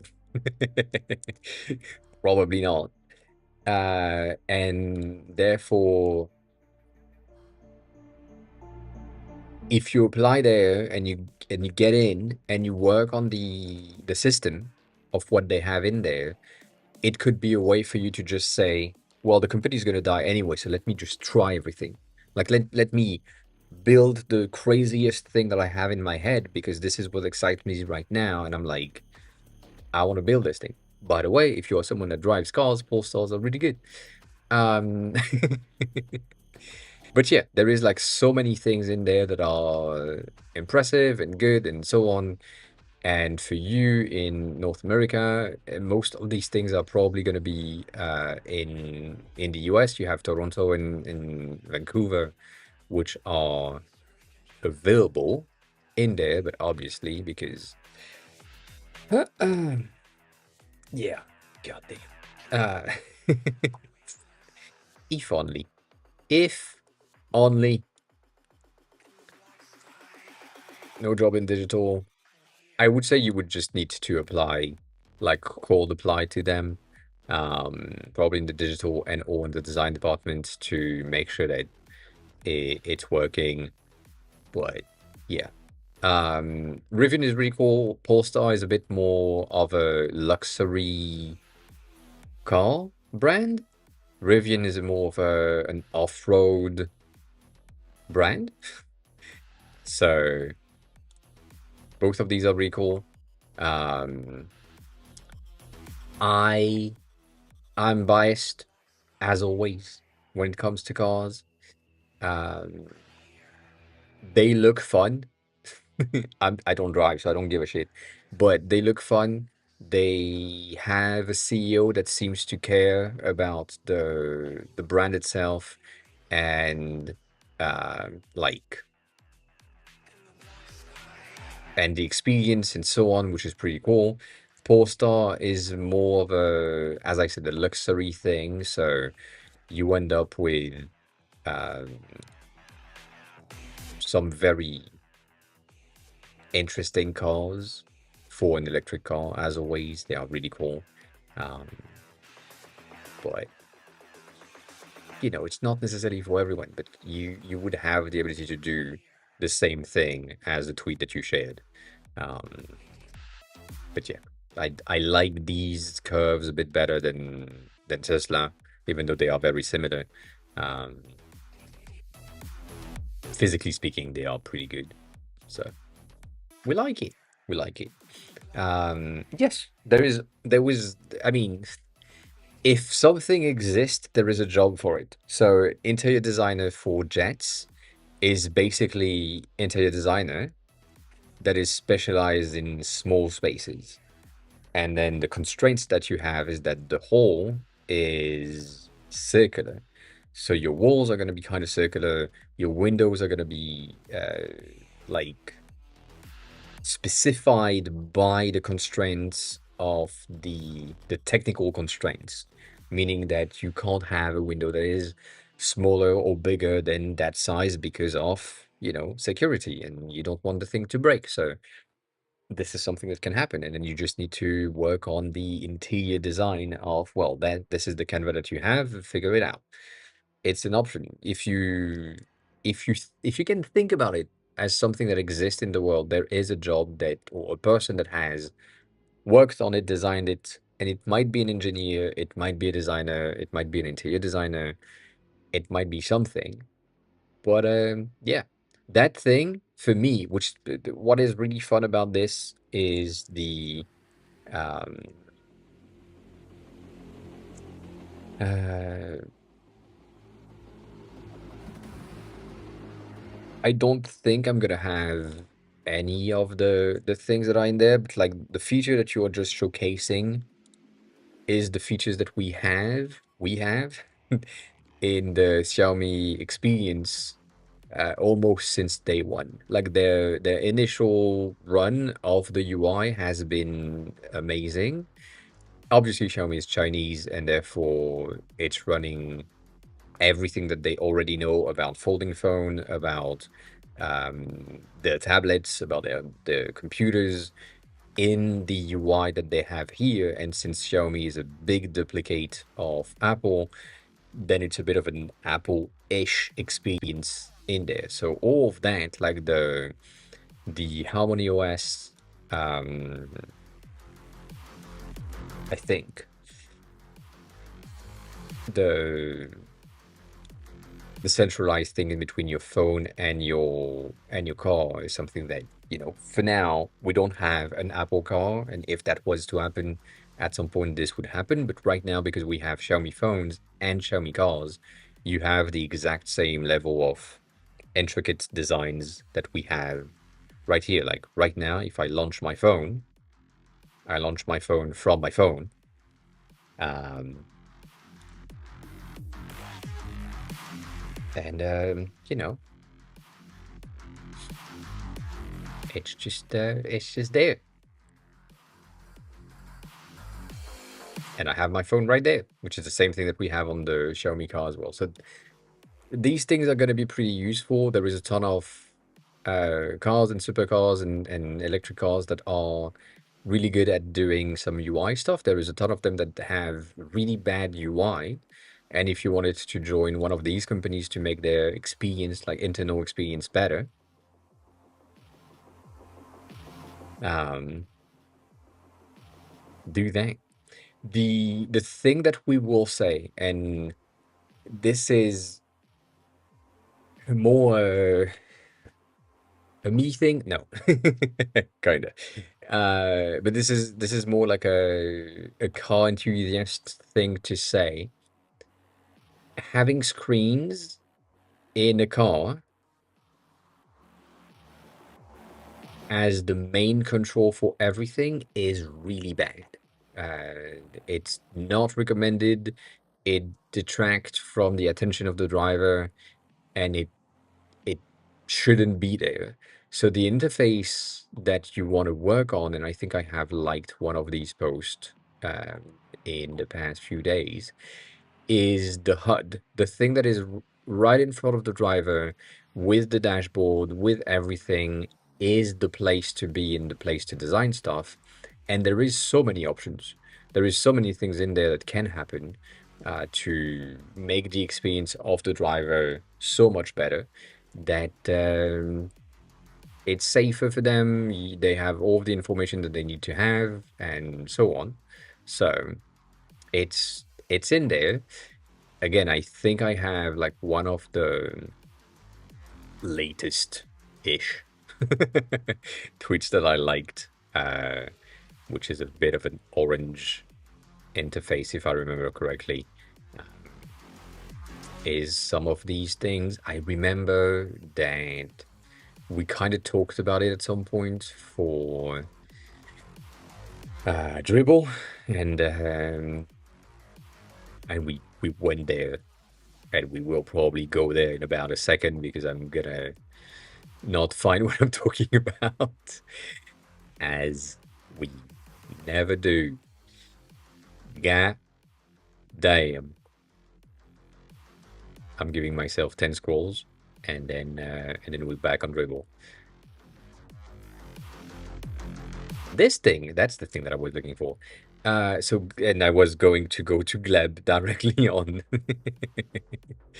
on Dribble. So Gleb has been really good at doing some core interfaces, and I know that he has like other things, but this is the place where you want to have, or right now, the place where you can have some fun and not distract the drivers too much. There is some distraction here with the waves on the sides and so on, but overall, like, that view is a very simple yet understandable and easy to like figure it out. So yeah. I think I talked about it when it was announced. If that's the one that you're talking about, the one that is designed by Johnny Hive and so on. If that's the case, then yes. If that's not the case, then no. Um, but yeah, no, Gleb is good for that specific type of things. And 2 days ago, so no, I don't know. If you have a link for that, I would love to take a look at it. Yes. um, all of that. I Let me see if I can find this thing, because that was kind of fun. These are some nice thighs, goddamn. Um,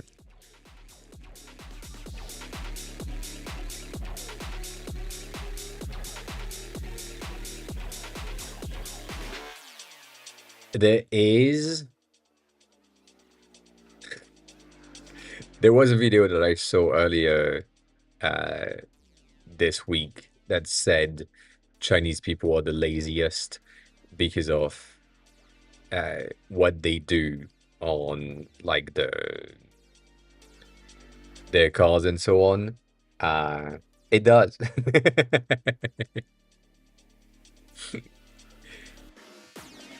I don't think it's gonna. Yeah, it's not gonna reload. It's catch video. So yeah, it makes sense. But she cute. She was cute. Um,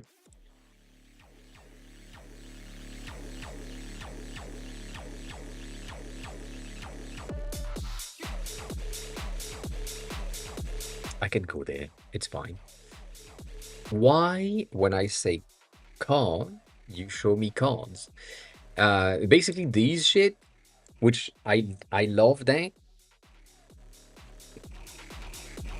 All of these are like hand gestures for cars that are like Chinese cars. There is no driver right here, right? It's just you have a hand gesture to do the thing in the car, and that is just how it works.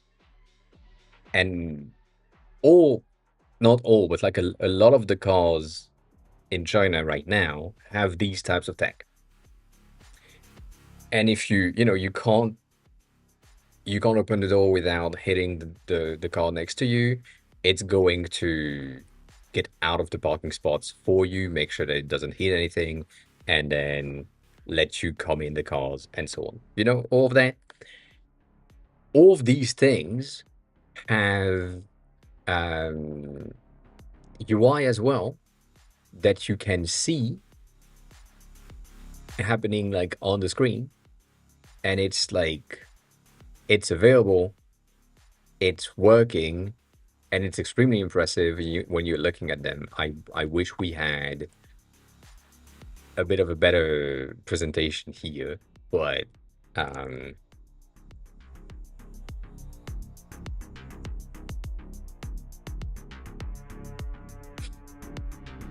the that thing of I need my car to be like right here in the on the other direction and on that parking spot, and then the car doing the things for you, like properly doing the things for you, um, is the reason why I never passed my driving license.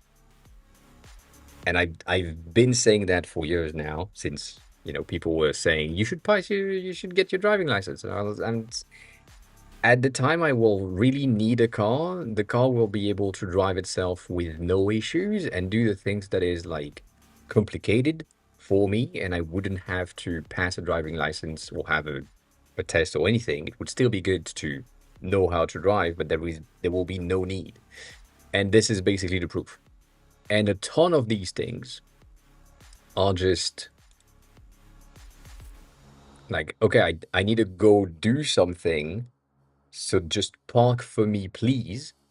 And the car is just gonna park for you and then be there when you want it. And then when you need to come back, you can just press a thing on your phone and get the car out of the spot, or just you go in and it just gets out of the spot for you and drive back to your home without you having to say anything. It's basically that simple. So nonetheless, all that I'm saying is these types of UI, these presentations, these things are UI designer work that needs to happen. And that is basically where you kind of want to be looking at. Right now, most of the cars that we've seen are brands that you don't know about. All of these cars, these Chinese car manufacturer, like you probably have never heard of, and from like the only one that you may have heard of is BYD. Most people have heard of BYD, but Um, the other one that I know, that the Xpings, the Lyoto, which is really cool. Um, no one knows about Lyoto. This one, the stocks is going so down. Have a good shower, and um, these brands are Neo is interesting. Neo, Xpeng, and Lyoto are in their stock market prices are just down to dust, and they could be good. But right now, the only one that is thriving in China is BYD, and Xiaomi for some reason kind of it's going back down. But yeah, um, but all the rest is still a thing that is like cars that you have never heard of, and they they hire foreigners. So if you are willing to move to China, I know you just moved to Canada, but if if you are willing to move to China and be in that environment, I would highly recommend you do so because it's probably gonna be good for your health as well. I have a thing that is hitting my nose and I don't know what it is. Um,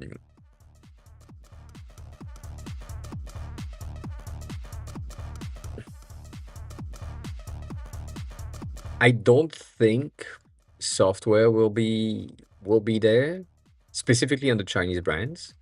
But there will be ads. That is for sure. Like Chinese brands are the one that I know, the Chinese tech brands that I know of, giving everything for free, and then the ads within the products is a lot, and a lot of people that lives in China just know that basically your environment just ads, um, but yeah, but yeah, also that parking method makes no sense. Nonetheless, Denny, that's the thing. So if you are someone that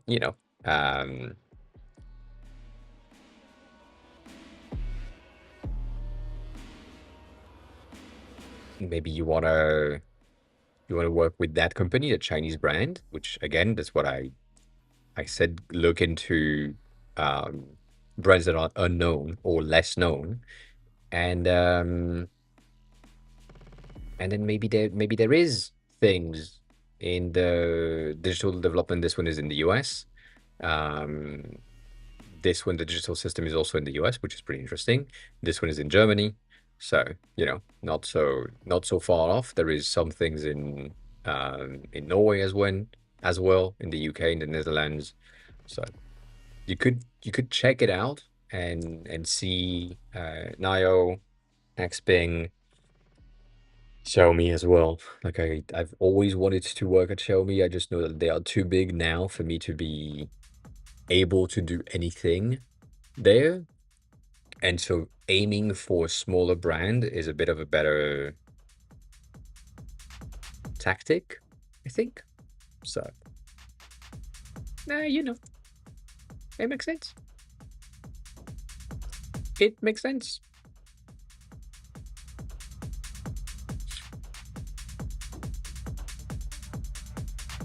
Other than that, that's about it.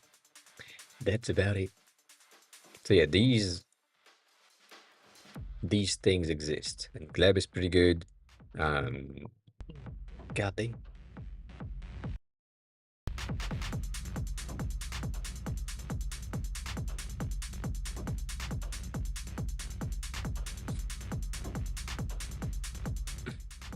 God damn. Let me check something real quick because that's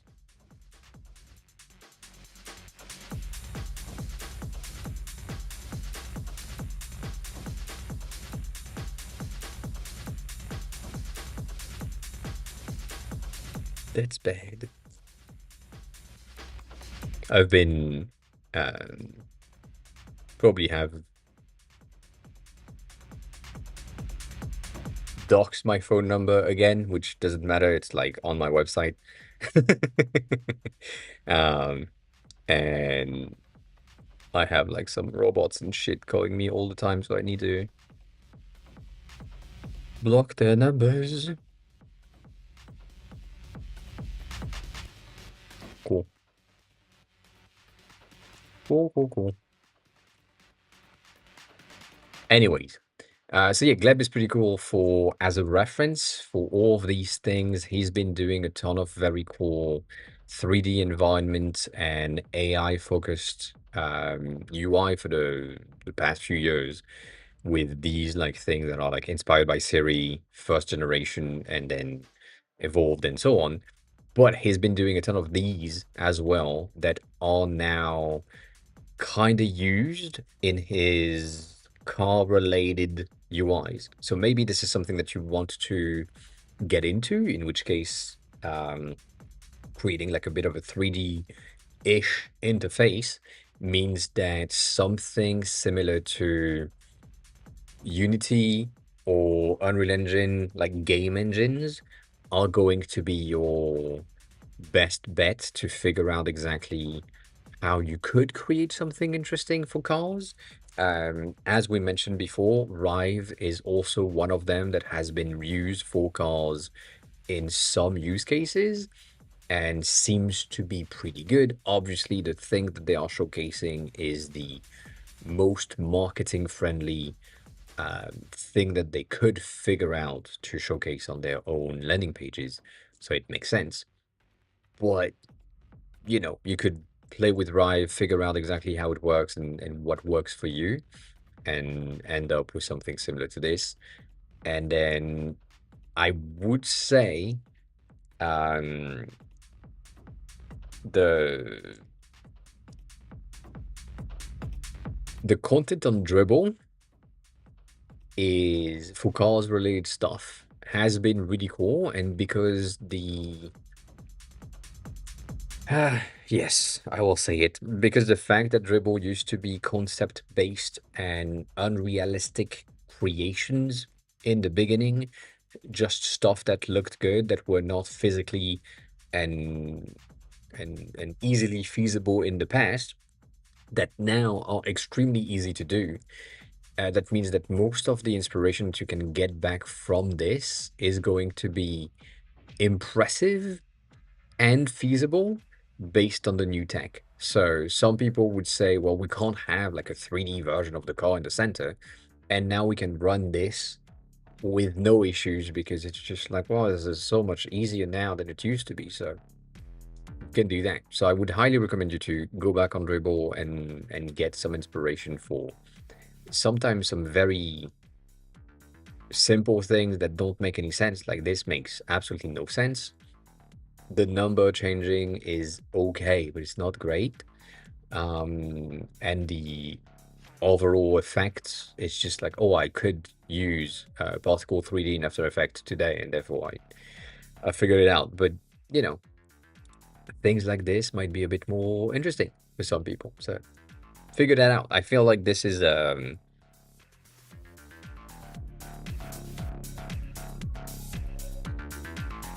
yeah. It might be the easier thing to figure out and put in place. Um, Car UI is interesting. So yeah, if you are into cars and you are into UI, get yourself um like in the overall system by using the tools that needs to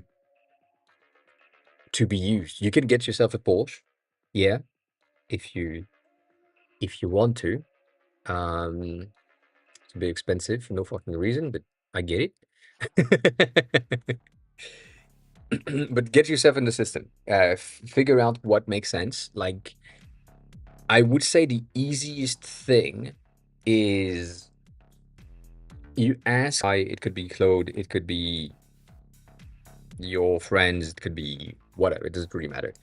And you say, I want to build or I want to create a first person driving simulator. So I want to see the cockpit, I want to see the steering wheel, and I want to see the HUD and everything that needs to be in there. And I want to build this, and therefore, what is the tool that I need to use for that? And it's probably going to recommend you Unreal Engine and other game engine that already have some pre-baked assets for dashboard. Like I'm almost sure that the Unity um, asset store probably has um, a car dashboard or something. Like you have a lot of cars, but like I'm guessing um,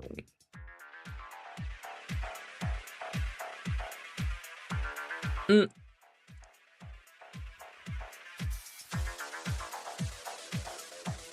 spaceship cockpit.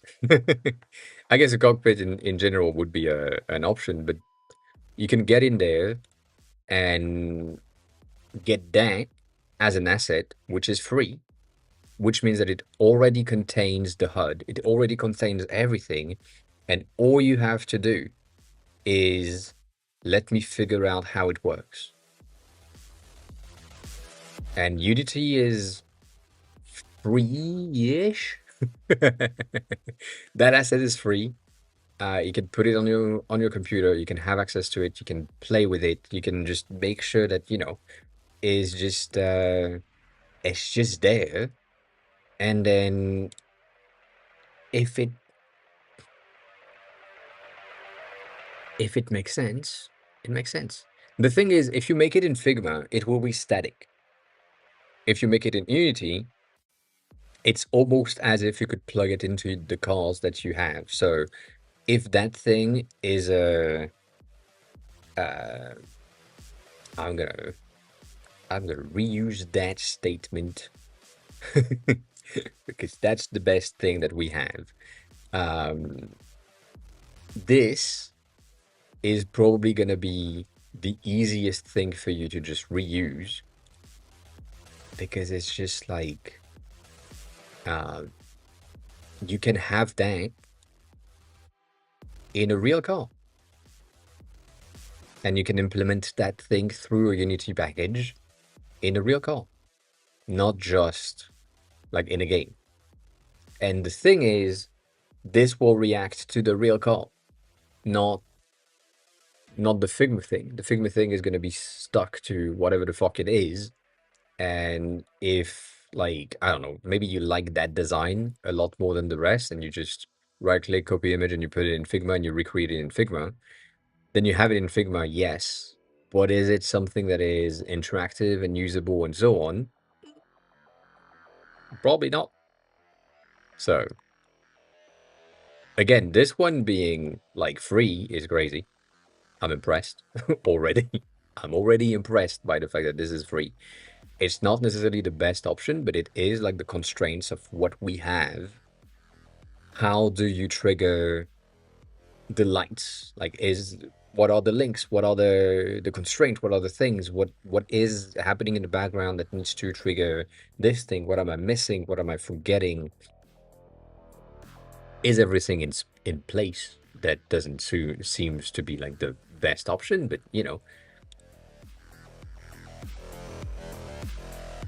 yeah, that makes a lot of sense to me. So doing it in Figma is staying in um like staying in your lane and staying in the tools that you know and the tools that you like, which doesn't mean that it's a bad thing, but it just means that as long as you remain on the tools that is the tool that you know and not necessarily the tools that is used in the industry that you want to get into, then you will probably have a harder time to reach that industry in the long run. Does that matter? No, no. But if you really want to go there, yeah, it does. So, if you are like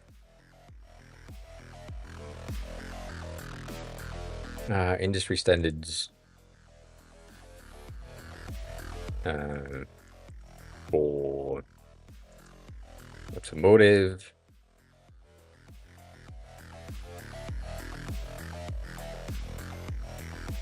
Like, what do we have? God damn it. What do we have in there? Do we have like some specific papers that are explaining what needs to be displayed? Do we have specific tools um, to like take a look at and figure out what are the tools that are absolutely necessary? What is the industry standards? What are the people like? Which software is used?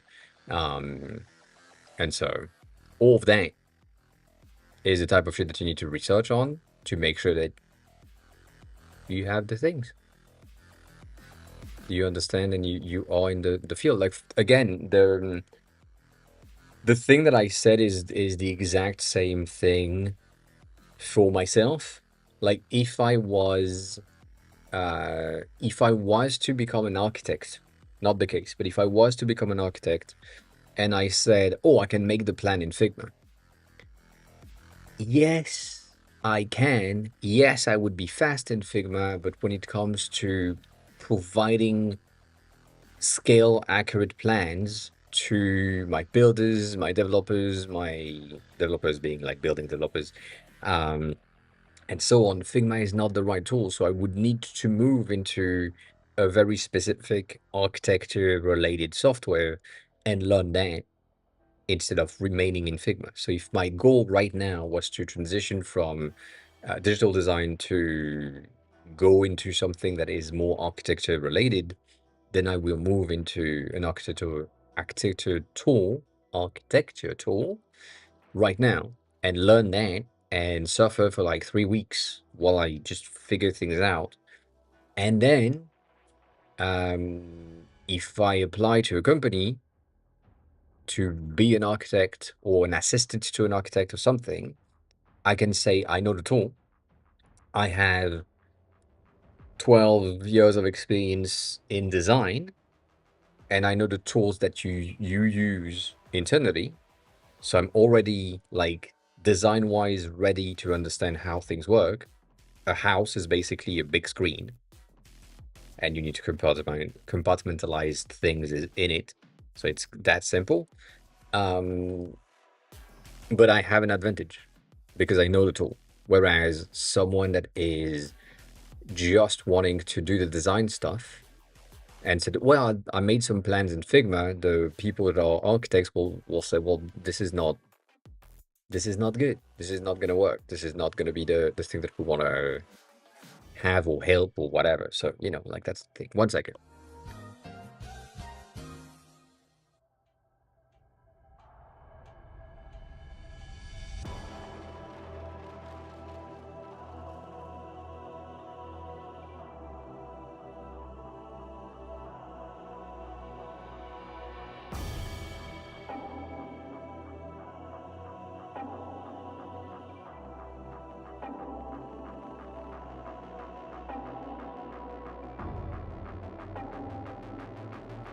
Nothing specific. Don't worry about it.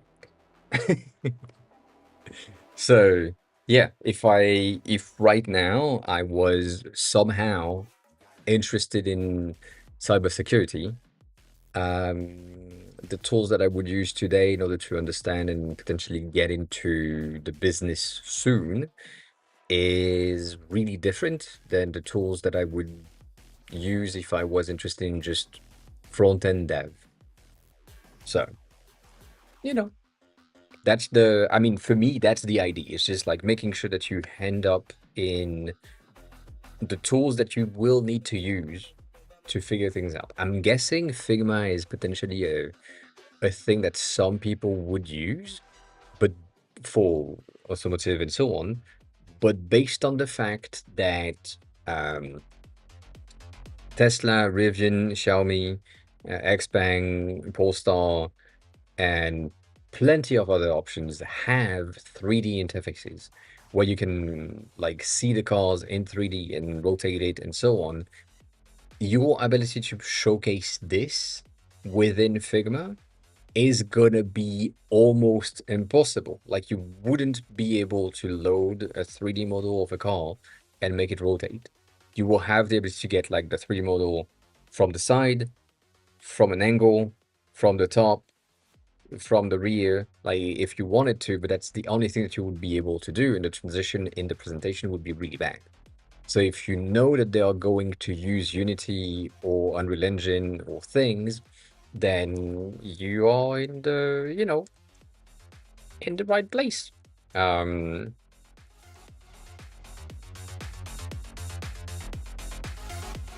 like I'm sure that the Unreal Engine car simulator stuff has like so many pre-made assets. Yeah. I'm almost certain that that's the case. And you being able to just download Unreal, put it on your computer, and then tweak a game, create a game where you just drive in a straight line, and sometimes there are some, I don't know, corners and so on, and you use realistic models that are already existing in the material editor or in the assets and so on. And then you come into a company and you say, well, I've made this.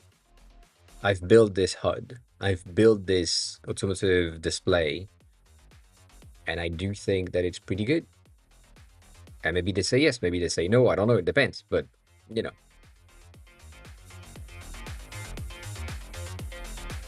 that's the thing. Also, their learning is pretty good. I spent a total of like 5-6 hours in Unreal 3, if I remember correctly. It's been a while now. When I wanted to figure out if I was interested in game dev and transferring my blended knowledge into Unreal, and I couldn't because my dumbass has a very hard time understanding their interfaces. But it has evolved since then. It's better than before. And yeah, I'm sure you could like figure it out. I'm sure you could figure it out.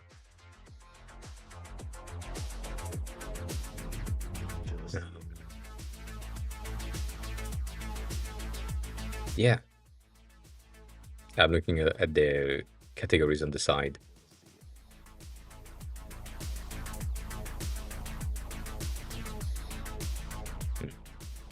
Hmm.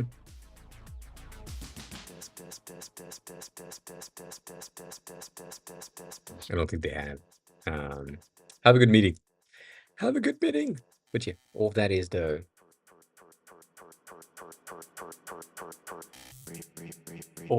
base. You need to live in the tools that you would use if you're working on the thing that you are trying to get access to. So that makes sense. Right now, personally speaking, because I don't have anything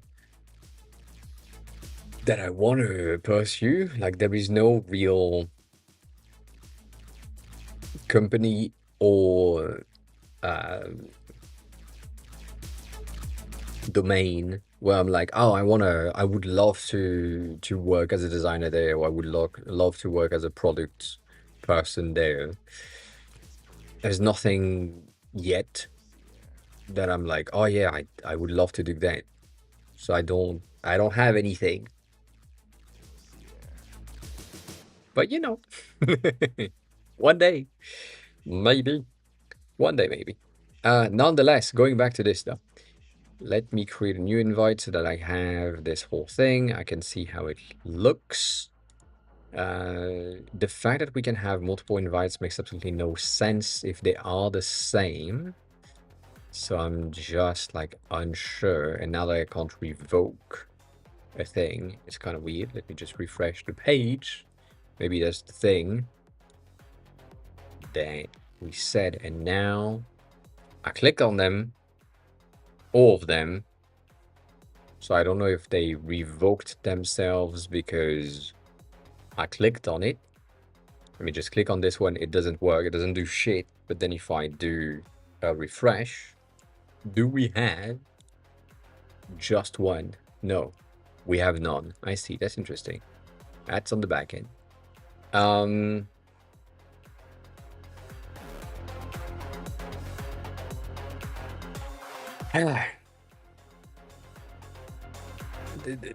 going back to the dilemma that I had earlier before the chat started, I don't know if I want to keep the header right here. If we have this thing that is selected, it feels redundant, but it also is a structural thing that people understand. So I feel like this makes more sense. I feel like this makes more sense.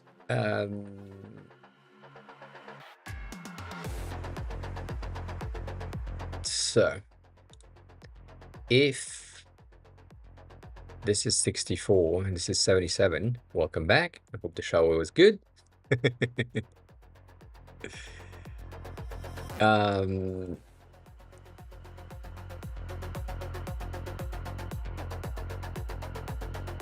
I want to keep that. Well, I don't know. Maybe no. Maybe not. Maybe not. That doesn't make a lot of sense though. I'm debating again.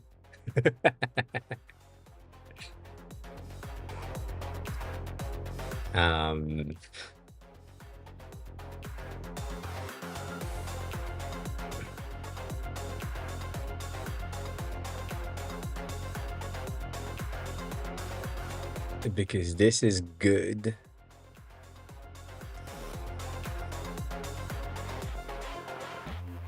Damn, that's crazy.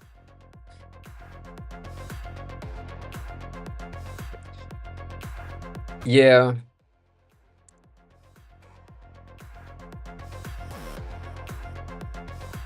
I feel like this is something that you would need to do yourself rather than me, because if I do it, I feel like it's going to touch the back end and I don't want that to happen.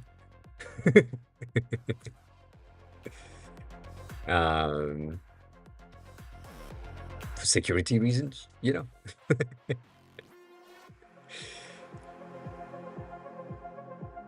But yeah, the thing that we saw a second ago is that the invites, basically when you create an invite, is it's created, it pops in, but then it, when you refresh the page, it goes away.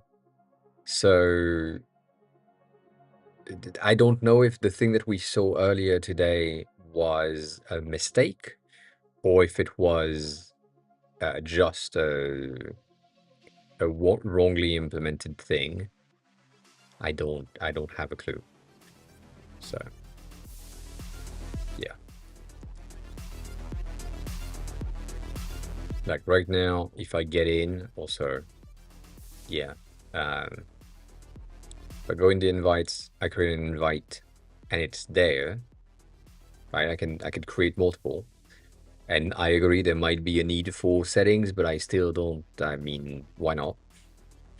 And then if I navigate between these things, then we're good. But if I close that and then I reopen the settings, they're gone.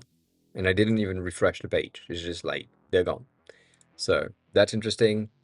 I'm gonna go back there and send that back.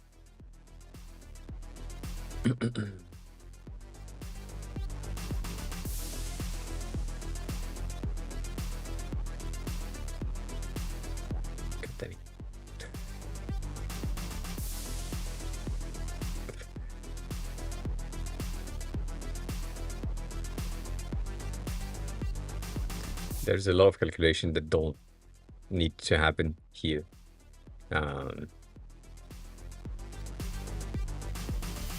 I know why. It's because I reverted, but yeah. If I had not.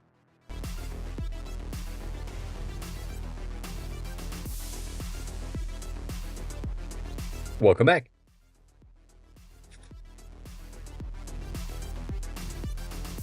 How was the meeting? Was the meeting good? Was it a good meeting? Okay, it's still not bringing it back. So let me just go back here, have it there, and then switch that to 4.5 and launch that with 4.5. So the thing that I was talking about before your meeting was this, and I think you probably have seen it for like a split second before you had a meeting. Um, it is still an illustrative version of the same thing that you have here, right? Um, but it looks a bit more realistic. If you zoom in on the pen, if you zoom in on other things, they are like kind of over the place and wavy and so on, but it looks kind of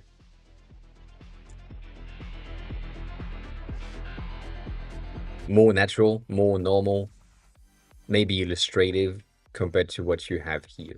So that's the thing that I wanted to showcase and point out. These things can be AI generated, even though I would highly recommend against it, but can be AI generated. And if you are someone that is old enough, you will have access to this thing, and you need some sort of a Photoshop access for this. But there is like 2,000 plus mockups, and in all of that, you have something for the desks. I forgot where the fuck they are, but you will have some packaging mockups, which would probably be the thing that you can reuse and use that as the base for the creations that you wanted to create. And shit like this, for example, is a mockup, and you just have to place your design, and then your design are gonna look like they are real. So that is the type of shit that you want to use. This is old. This is the oldest link that I have, and the title that we have right here was 500 plus free mockups. Like that's the title of this this thing when I discovered it. If you paid attention and you saw the top of the page, we are now at 2,000 plus, and we used to be at 5,000 plus, and they removed a ton that are not supported anymore, with a lot of things that are like kind of non-existent. And the last edit was October 2025, so it's been a bit, but they sometimes edit it still. And yeah, this one is kind of crazy. And in the free mockups in general, there will be a ton of things. Again, you need Photoshop for that. So if you're interested in that, that's that is an interesting thing. So they have like what they call stationery, and so you have like rulers and pens and money and whatever that you place on the desk, and there is a ton of other platforms that are providing desk mockup setup systems where you can just organize the things and make a picture that looks realistic. But yeah, that's the only thing that I was mentioning on this specific element. That is right where it needs to be. And then I don't like this, but I understand.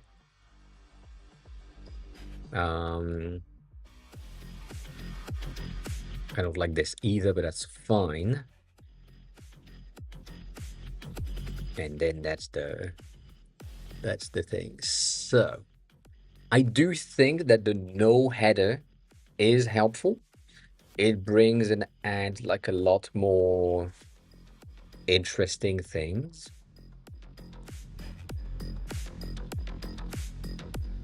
I do like that. Um, I, I, I, I don't want to do that. Let's not do that right now. Overview is good. Roles. The fact that there is a duplicate, that's the thing that pisses me off. And then the invites needs to have the number. So if we look at the roles, invites, logs, and ban user list, they all have a count.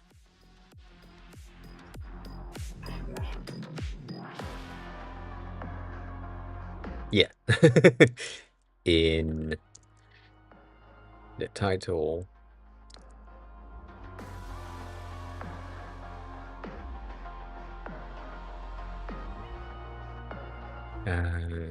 as a badge, like in roles, in the server settings, left sidebar.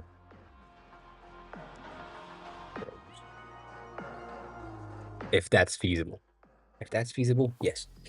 So yeah, we'll see if that works. Other than that, though, you've done a pretty good job. Everything is cool, Tickle.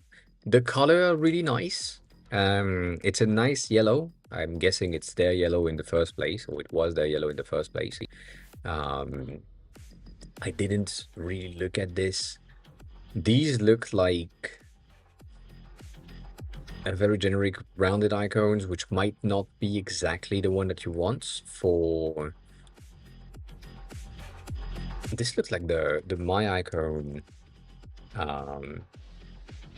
things. Not that I'm, pushing you under the bus on this one, but yeah, because the rest of the interface is very square, and and so on. I feel like it might be a bit of a better thing to keep the icon kind of square as well, not as rounded as the one that you have. But then when I'm looking at this, and this is fine. So it's just you don't use a ton of icons. However, I'm noticing that this one is fatter. 2 points, and this one is probably a 1 point. Yeah. Make sure you have consistency in between your places to ensure that all of your icons are always like either 1 point or 2 points, whichever you want, but also always fully rounded. Yeah, you need consistency there. So as always, when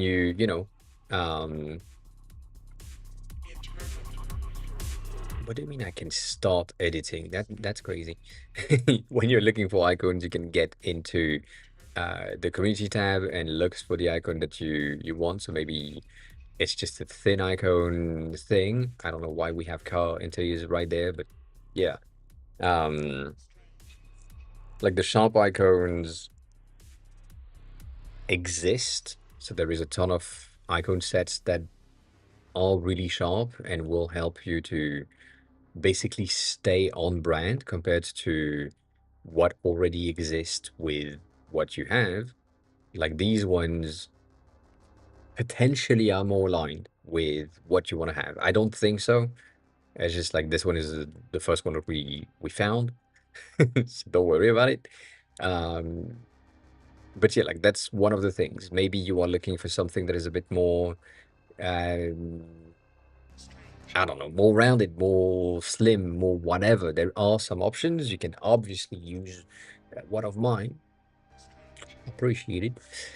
but like it's the chunky is something that I love but would not work for you. For example, like the the design that you have is so thin and so minimalistic that having like these icons would be like way too much. And for what you currently have, getting the the search like at 1 pixel icon type of thing is pretty cool. Just know that you will be rendered when pixelated kind of off in some displays. So it would look kind of pixelated in some cases, but if you make them SVGs, you should be good. Like it would be fine. It would be fine. So yeah. Um, have a good work day, Phils. I'll see if I can finish the fucking thing to have to push that so that you can play with that teeny tiny changes. But yeah, enjoy work, and we'll see you soon. We'll see you soon. But yeah, that's the only thing that I have to say about this tickle. Most of it is good. There again, it might just be something along the line of it will potentially be harder uh, for some people to read some things, and there are some choices that you've made, as in that icon being off the the grid, which is interesting.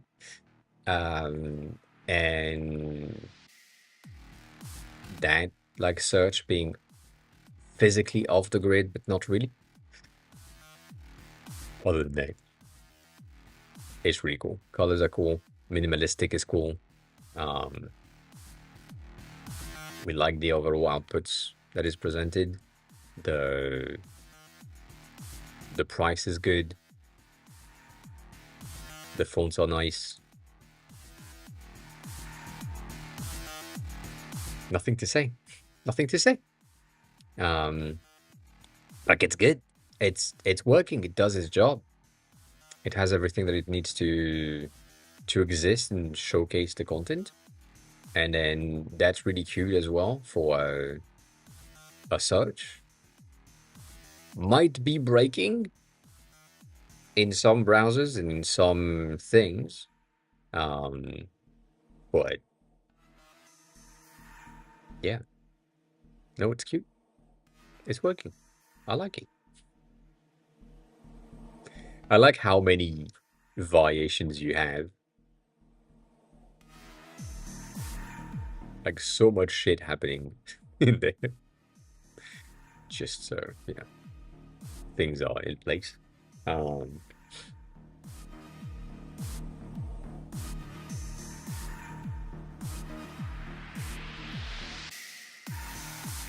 this one is just pissing me off though. I'm not, I'm not gonna lie. That offset is pissing me off for what it is. But yeah, it's um it's working. It's working. It does the job. These things, I'm sure that you are probably currently experimenting with these two things and making sure that they work. Um, but yeah, one of the potential thing that I would say is this is cute. This might be better. Like random 3 degrees, -3 degrees positioning for these things. Not even like -3. I feel like from -2 to 2 is a good enough amount of rotation that you can place as a random thing on the element itself to just give it a teeny tiny bit more for organic.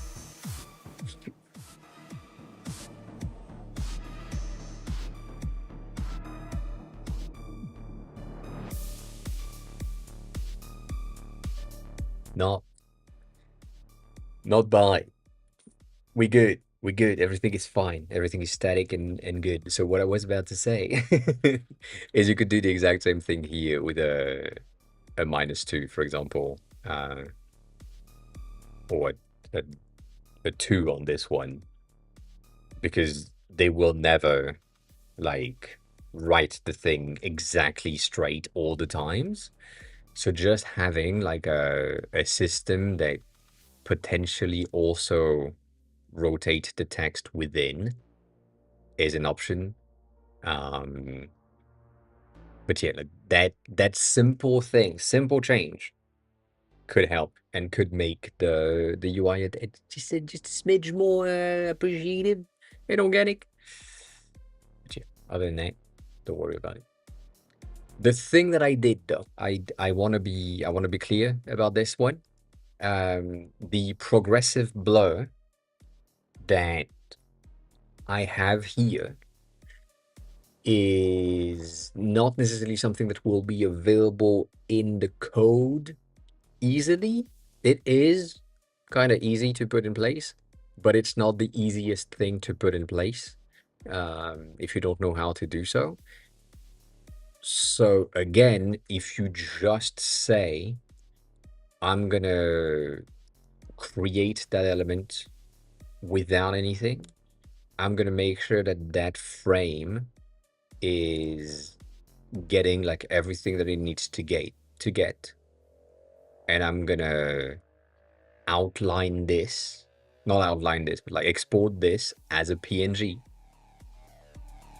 and it's gonna be a PNG, not an SVG. So it's gonna be like kind of low res ish, but it's gonna be that. It's probably gonna be the best option for you, and then you just have to contain that into a div that is this size and have the text inside and be non-clipping, and then you can have like your rotations and so on. But yeah, like that's the thing. Getting this would be sorry, getting this would be the easiest way for you to get the system in place. And it is pretty simple, you know. It works. It does the job. Which is that teeny tiny thing. That teeny tiny rotation will help a ton in making sure that it is more organic and good. And using a very simple PNG is gonna make your life so much easier. And you just need to export that at 2x so that you have the right size and the good enough transition and quality on the output, and you're good. But if you are doing this properly, you know, if you are there, for example, uh, make sure that it's a frame first of all, and then that it is clipping, and then you click that button right there, that resize to fit, and that will take everything all around, and it's good enough. So tiny changes that would make a big difference. The fact that you have almost the same amount of space on all sides is crazy. It is crazy. Again, if it was me, because I'm crazy and because I love to do that, I would create 6 different like small tabs with potentially like different colors of sticky note, potentially different cuts. Potentially some of them would be torn on the corner because I messed up or something, and have them randomly placed, randomly selected on everything, like, because it just makes so much more sense, and it creates such a, that was so weird, such an interesting interface when you're looking at it. So if I go into my test subject, which I think is this one or this one, I forgot which one it is. But here I have variation of papers, like depending on type of event and the type of entry in your journal that you will have a different type of paper. So if you have a compliment, it's going to take the red paper because it makes sense. If you have like a layering entry, it's going to be the regular paper because it makes sense. If you have like a bottle sizes change, it's going to be different because it's more important, less important, and so on. And the important thing as well is that if your app is also like a light mode, dark mode thing, I'm making sure that the papers in light mode and in dark mode are not the same, that the effects are not the same, and that the rendering are still like going to work properly, but it's like different types of paper. So that is the type of shit that I would do, and I would not recommend you do the same. But if you want to, please do so. Please do so. Go ham, create like 6 PNGs for different things, and it's good.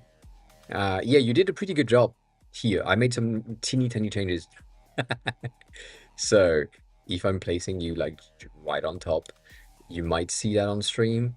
There is a very slight more orange-y thing that I've done right there to make it like a teeny tiny amount of darker, and it also highlight that section right here to stand out just a smidge, but it's not much, and it doesn't really matter.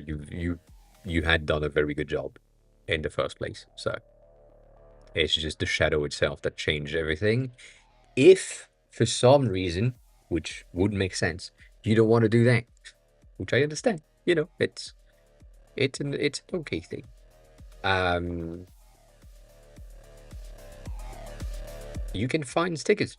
So LS Graphics is one of the places I would go for. They have, um, I think I could just search for stickers.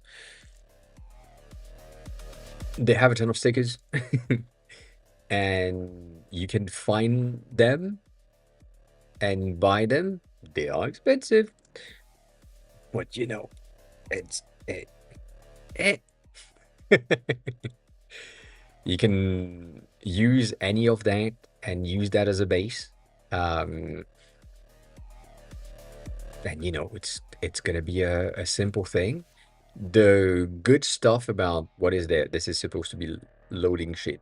The good stuff about what is there is that you can see how a sticker would behave. So something like this is interesting for me to say. Also, that is the reason why I have something that is sticker based on my tattooed on my arm. It's just like it's not that visible, but it's there. Uh, I know how these things work. If for some fucking reason I'm there and I'm like, you know what? Maybe I made a mistake and I pinched it when I placed it. Just just I pinched it when I placed it, but it's fine. It's flat now. What is this? This is just that. Just this. Just that teeny tiny angle right there. And then on top of that thing, it's an additional micro change in the edge. So this is going to be an angular gradient that has its center right about here and going up right there. It's going to be circular because that makes sense. And then instead of that, I'm going to just invert it. We're going to be right here with black on that side at 0%. So it's, like kind of flat. Get this. And you make sure that this is like, I don't know, 5%, 15%, something very, very very, very tiny, but it's just there.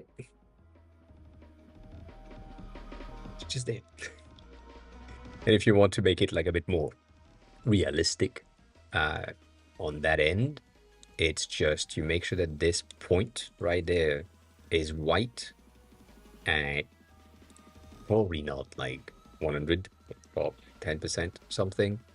And then you get another of that right here. So the transition between these two is going to highlight that edge.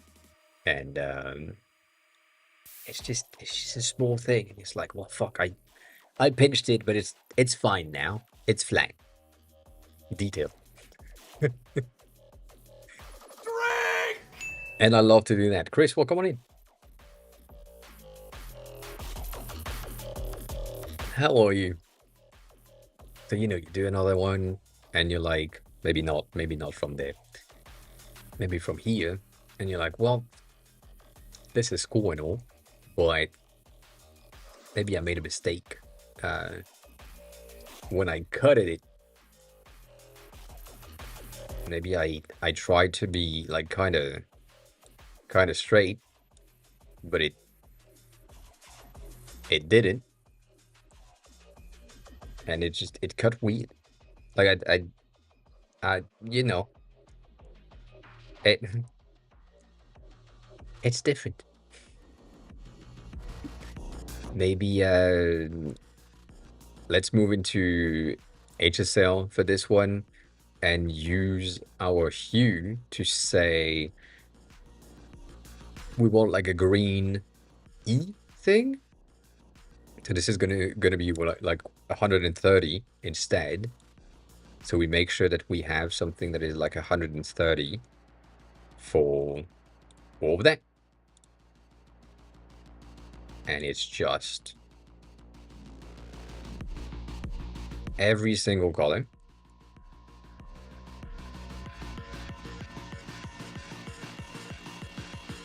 Not 13. It's 130. And now you have a green thing. You know. I mean 130 is a bit much. I'm not gonna lie. That color is a bit much, and we would probably be in a thing that is a bit more um, blue for sticky notes and probably a bit lighter with their color. But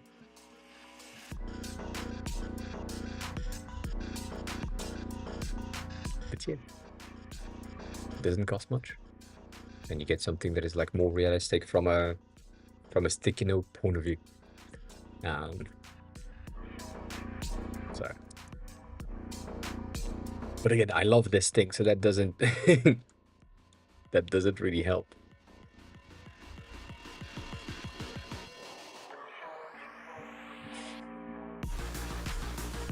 Technically, what I did right here is absolutely wrong. That that shift in the shadow is supposed to be somewhere around here. The shadow is going there, so that to be right here. Um, so getting in with like variation is pretty cool. You can have different colors for, oh, this thing is on discount, oh, this thing is a bestseller. We have like 3 left. And the stickers helps so much all the time. So yeah. Um, Chris, I have seen a ton of people talking about the new frame shaders thing. And apparently it's pretty good. I haven't tested them out. I have shared one of the links earlier today for shaders in Frame, which I haven't checked, but yeah. So if if you want to create more stuff, I have a feeling that going through frame shaders and implementation of custom shaders through a plugin would be potentially good. Um, but yeah, nonetheless, that's the thing. Uh, Yeah, this is shit though.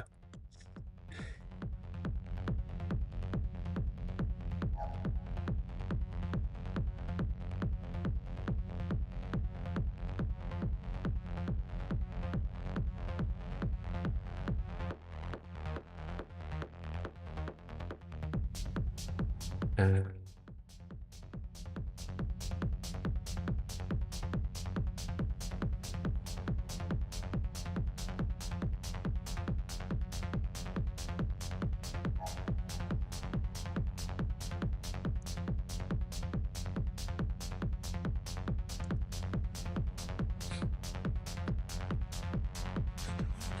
I think they are. I think they are, but not necessarily as good as we think they are. The one that I talked about, saved that here. Yeah, the one that I talked about were these, which are pretty cool as a concept. It's basically they have one single like liquid gradient as a shader, and this person, Nick, has decided to say, oh, here are the one that would make a lot of sense to, like, whatever. I'm almost 100% sure that this thing is just AI generated content. Oh, I forgot about that. That's true. Sorry, 1 second. I need to I need to do something. And this is not gonna work.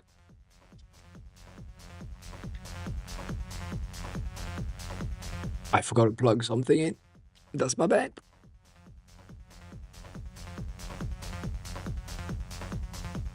Why that happened? Can I do that now? I can. Cool. So they have this, and then they give you exactly the setup in order to achieve the thing. So it's pretty cool. There is like 9 or 10 of them, and they are really nice. But as always, they are all the same thing. It's the exact same issue that I have with paper, and I talked about them. I shit on them every time. They have announced new shaders, right? That's their new shader. And I don't wanna be that guy again, but um this is the same thing. Like that shader right here and that shader right here is the exact same thing with different settings. They haven't they haven't changed anything, and they are marketing it as if it was like brand new. There is more distortion and less colors. That's the only thing that has changed. And people are like not figuring that out, and it's crazy to me. But yeah. So nonetheless, these shaders that I just shared are from Framer with their settings, and yeah, it's working. It's simple, you know. It does the job. So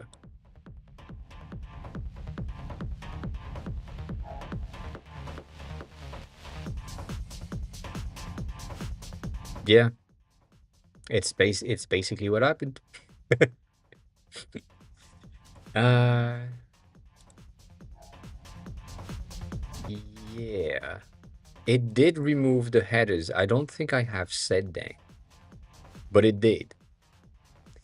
Which means that now the invite headers have been removed as well. And I'm kind of, yeah. Um,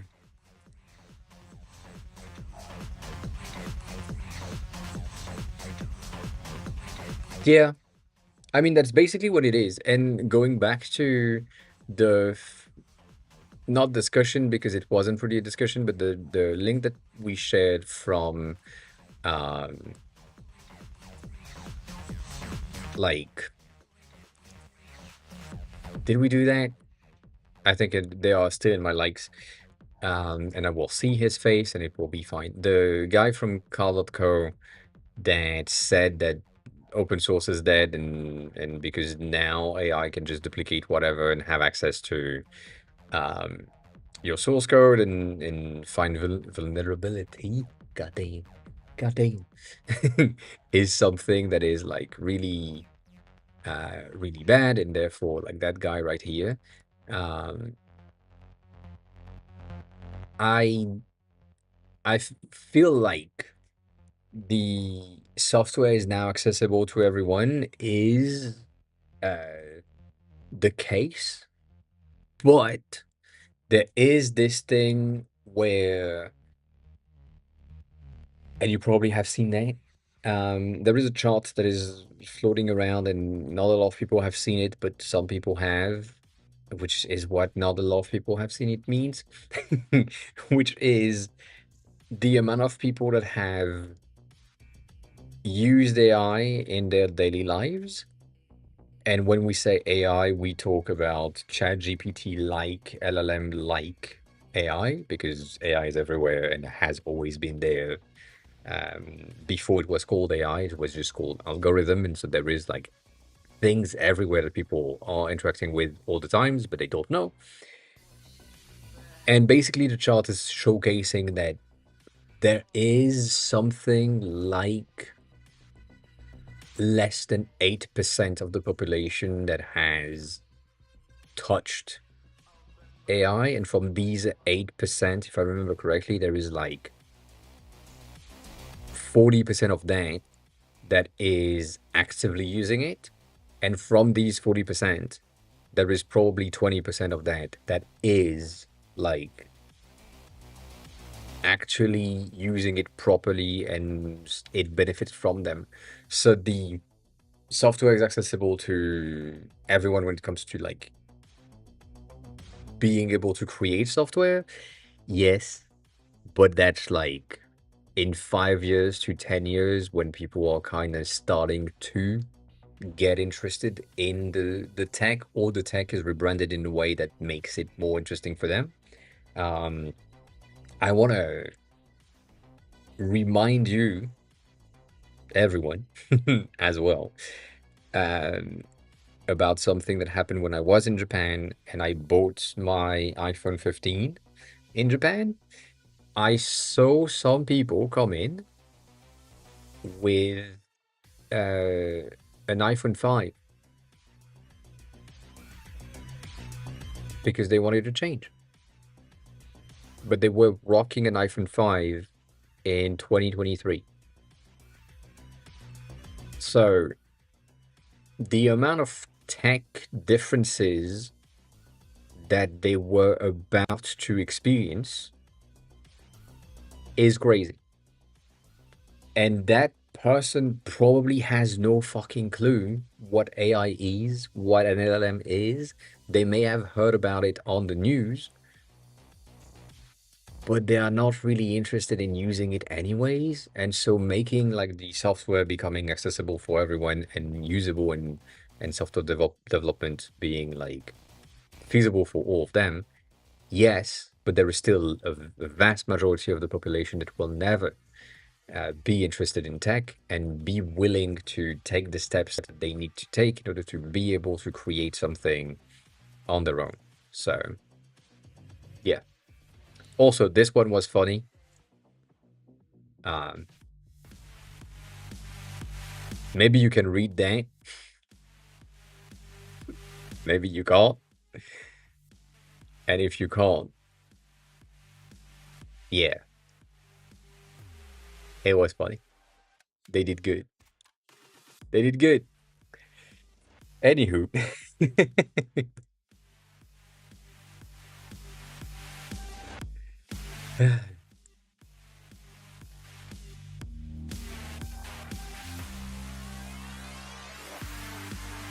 okay, this is kind of weird though. Um, I don't know exactly what is pissing me off about it, but there is something that is pissing me off about it. Um, the server name, description, server icon, and banner URL are okay system. I feel like we could reorganize things to make it more natural that people understand. But yeah, I don't know. It's somehow there is something in this layout that just doesn't work. And it's either the simplicity of it, it's either the presentation of it. Um,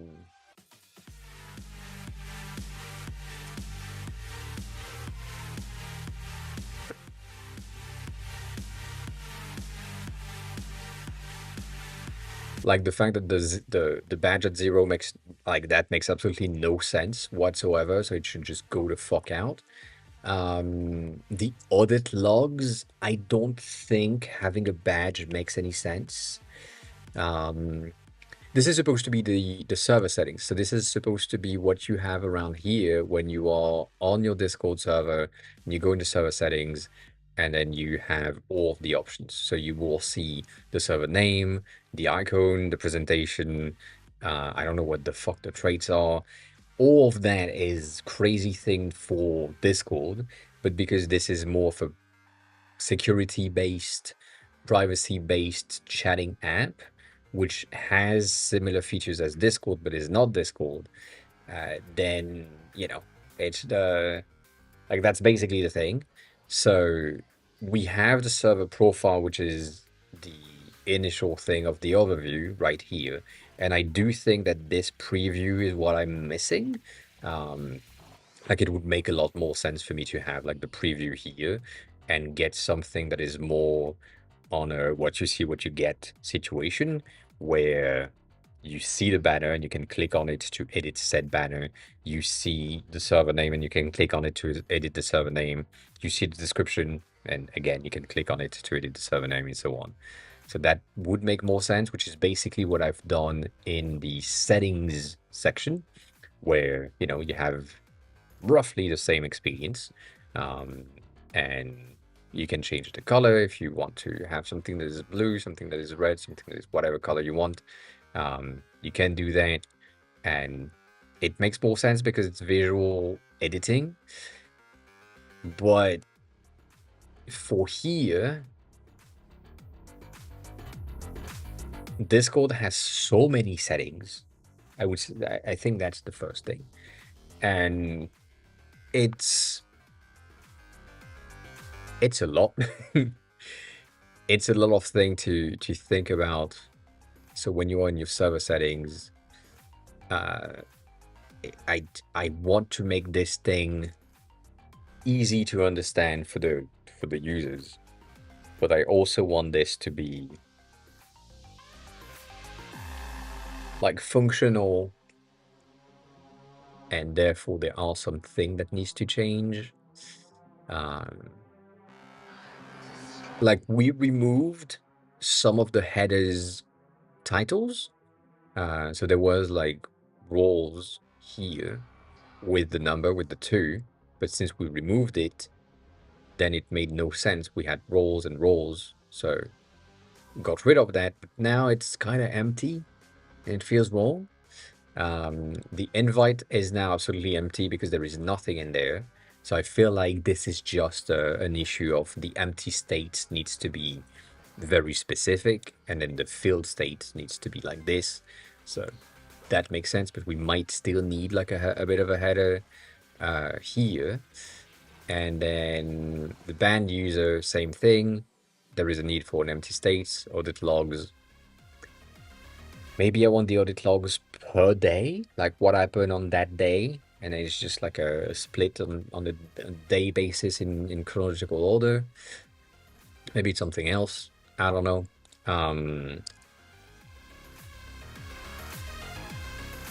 The delete icon to also be read like the text. You will be able to see members that have been banned, but you don't have the full member list. Yeah, that's true. That's true. I feel like you should probably. The only option right now to get the full member list is to get into the general channel, which people would probably be in, and you would have the list on the side. But that might not be the best thing as an experience. To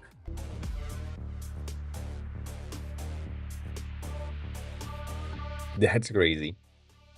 That crazy. Um,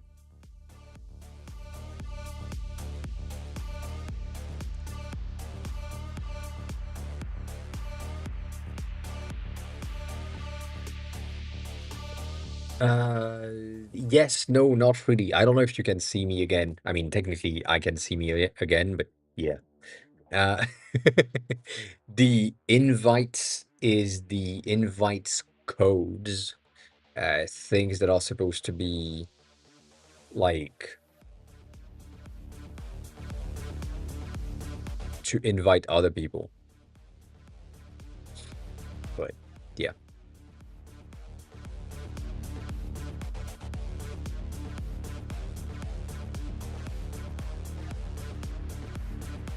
it makes no sense. The amount of delays you have in between me being back and you being back is kind of crazy. Um, but I get it. I get it. I mean, it's a minute. It's a minute of difference. Um,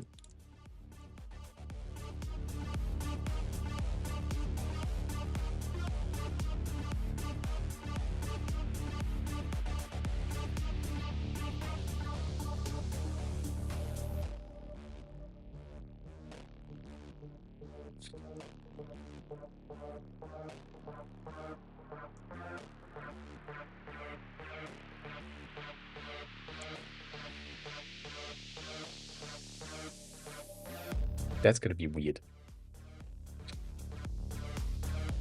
It is not you refreshing. I see. It's Twitch refreshing. We had one person watching on YouTube, and since YouTube died at the same time, now we don't have anyone watching on YouTube, which is really sad. It's really sad.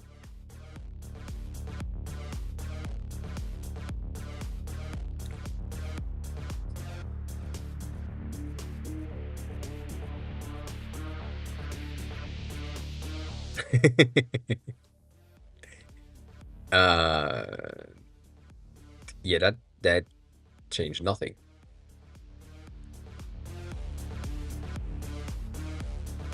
Did it change something?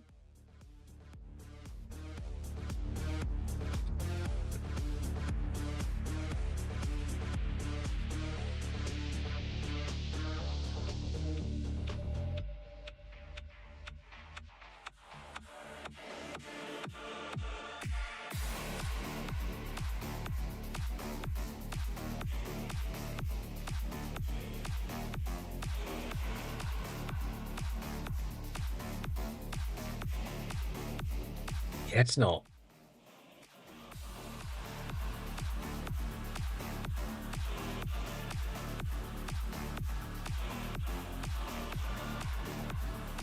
That's no good.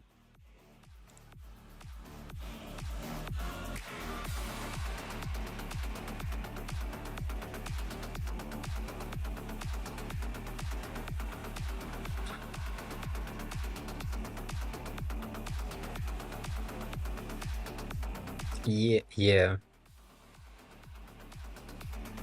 It's the margin left, basically. So if I put it at 0, we then have equal amount of space in between these two because there is the gap. So that's not. Yeah. Oh my God. Um,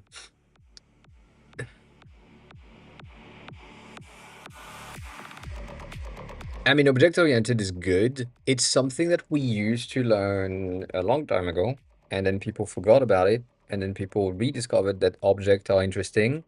And the issue that I have with it most of the times is that people are naming it object-oriented design, object-oriented development, and so on, when in reality, the object when it comes to design and in projects and so on, don't really exist.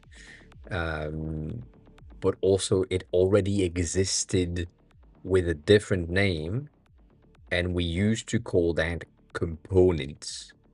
So you have a component and not an object. But now you need to call that an object, even though it's a component. It's a thing that will be reused, and you need to define how the user is going to interact with that object, which is basically a component. So, yeah. I have a very big issue. That sounds weird.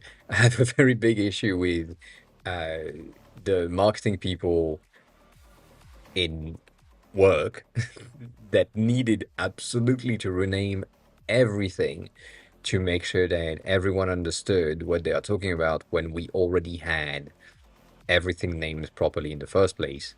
And yeah, so I don't know. It's a weird thing. It's a weird thing. If we don't have a margin left, that makes sense. And then the padding is the same. Right, that's a proper alignment. That's one less line of code to tinker with. Um, yeah, but it's the same thing. It's I get it. But like problem solving with an object-oriented system is, and this is gonna sounds bad, but it's common sense. So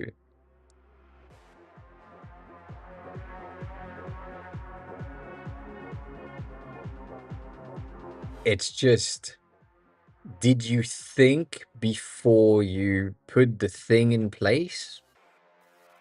Yes. Cool. Therefore, it is component-based, object-oriented, usage-based, all of that. Did you think before you implemented the thing? Not really. All right. Then it's implemented, and it's not gonna be good, but it's implemented. That's that. I mean, most of the strategies in design and in product are just common sense. Like if you think before you implement the thing, you will have a good result. The only issue is, why the stream is dying so much today? The only issue that I have is that these methodologies and other things are coming from people that don't have the common sense that the designers and the product people are supposed to have. So the managers, the CEOs, and all of that don't have that common sense thinking in their DNA, and so they end up with things and they don't know how to do, or they go with putting things in specific places where it's just like it makes no fucking sense. And I get it, right? These people need the training, but if you have the product brain that you need in order to be in design or to be in product development as a whole, not just dev, it, it's just, think about it. Would it make sense to use this way? And if the answer is yes, then you're good. That's it's just that easy. So that's why right now this is pissing me off, because the answer is not yes. The would that make sense to use? Not entirely. So there are some needs for teeny tiny things that needs to be added um, on a per page basis to make it more better. um, so yeah, like audit logs probably need a title. Um, It's probably gonna be the date. Bands need an empty space or empty state. Invites as well. Um, roles probably needs a title right here, and that's gonna be a thing. But yeah, we kind of are. It's, I mean, you were talking about the object-oriented user experience training, and for me, uh, that thing is just common sense about the UX. So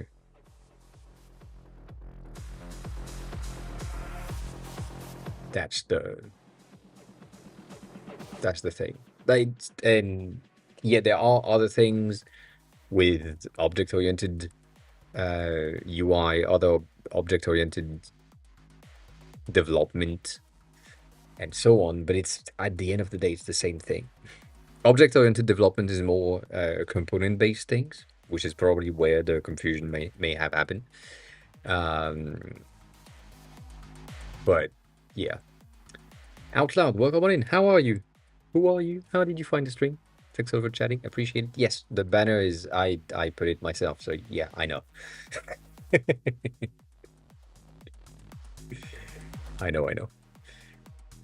Twitch asks you to basically self check. So when you have the content classification here, you can select the content labels. And because we talk about sexual themes and I say fuck a lot, that's the reason. That's the reason.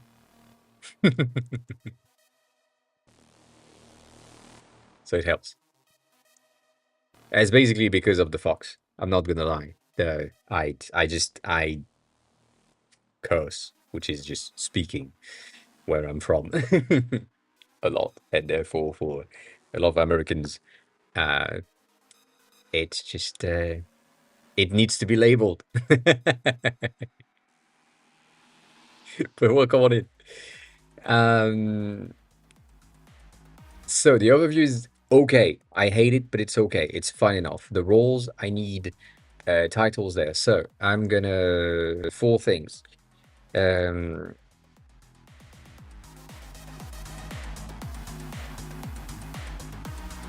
the roles, we need list header like all roles or something using the all caps input label style. That would make sense. That would make sense. Appreciate it. In the invites, we need a better centered empty state when there is no invites yet.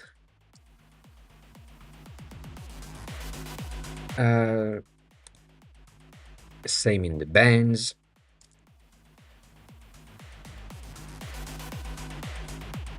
And in the logs, we need to cluster the logs on the per day basis.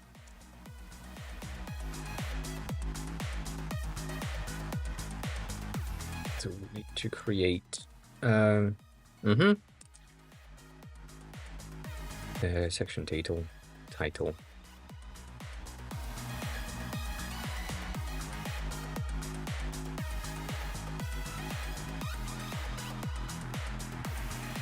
Cool. We'll see if that's working. I feel like this is probably gonna be okay.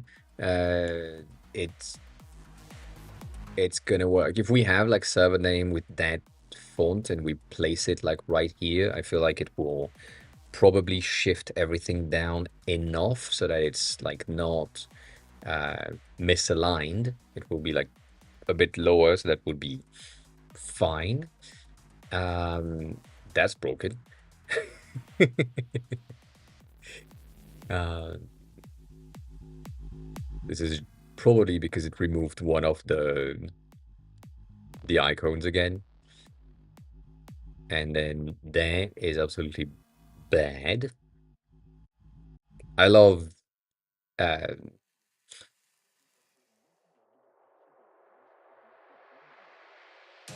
yeah, this looks like shit. This is so bad. I forgot that.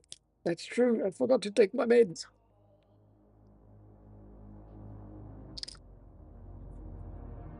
Make me die faster.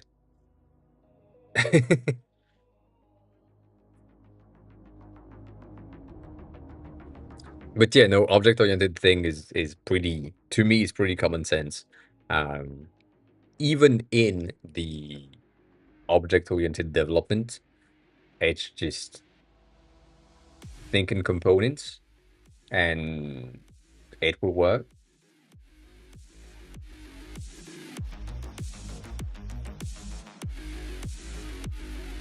But yeah, that that seems like a lot of changes for no real output. So I'm just gonna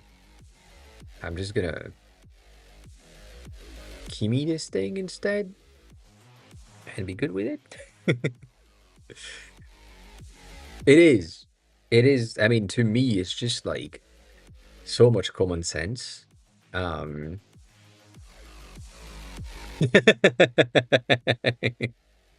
yep, this sounds about right. This sounds about right.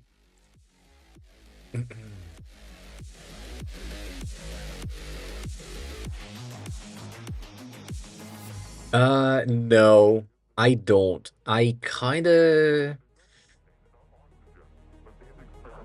mean, it depends. Yes and no. Let me let me process the whole thing so that it makes sense. Depending on the work that I have to do, I sometimes uh, use plan mode inside of Cursor directly to get a better like structured prompt at the end of the day because it's just the plan and then it follows the plan and we're good.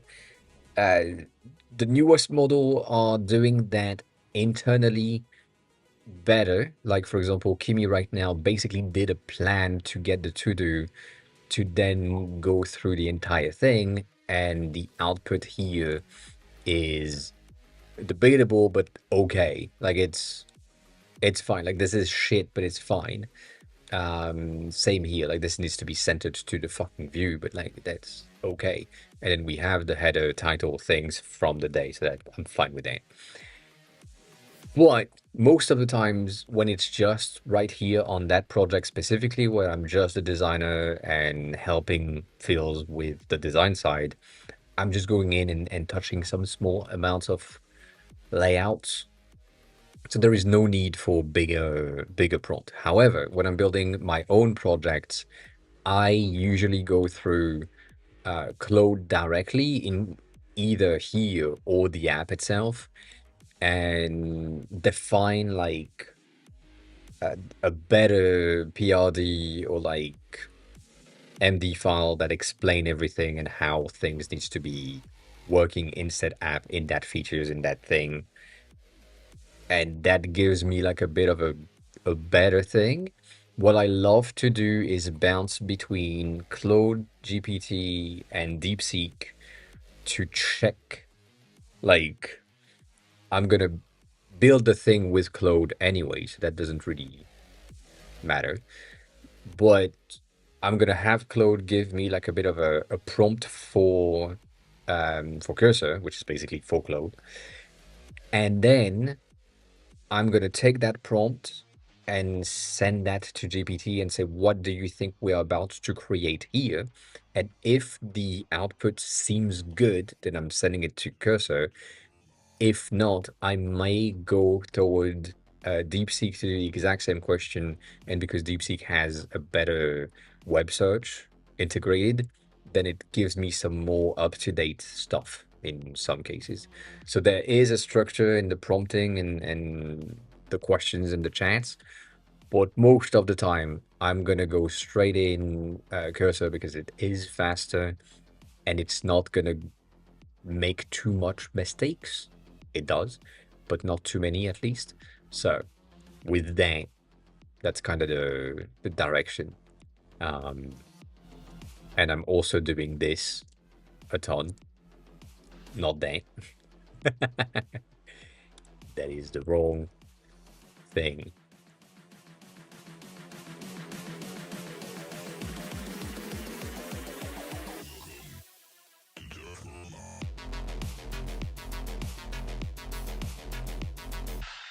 And specifically with now, like the fact that 4.7 is also better at uh, vision, like computer vision, I have a feeling that it's gonna be extremely helpful for me that is doing so many screenshots.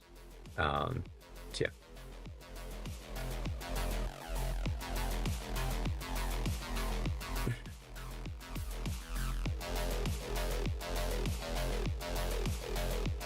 Yeah.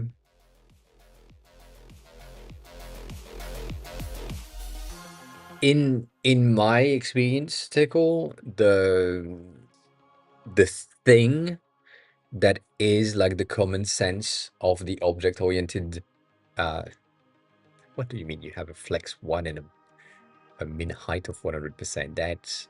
That's not how you center a div. Look at that.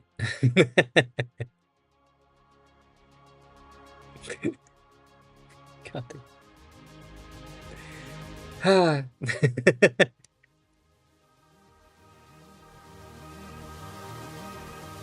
Hmm.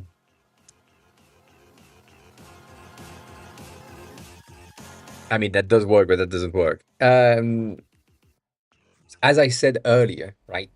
Um, it's common sense. And so my my thinking every time is let me think about it first. If I don't know, like if I don't know what I'm thinking about, I'm gonna do some research. Like that's basically what it is. So if I know what I'm trying to achieve, then I have the answer for myself, for the common sense practice of, okay, this thing needs to be there. If I don't know what I'm talking about, like let's say going back to what Denny was talking about earlier of um, creating UI for cars and like the HUDs and so on within the cars, I don't have enough experience in there because I don't drive to be able to say, oh yeah, this thing needs to be there. I don't fucking know.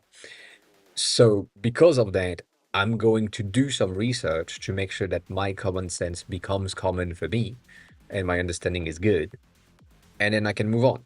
But that's the practice that I have. So if I'm thinking about it and I have the answers, and the answers seems good and is based on data and or experience, I'm fine with it. I trust it.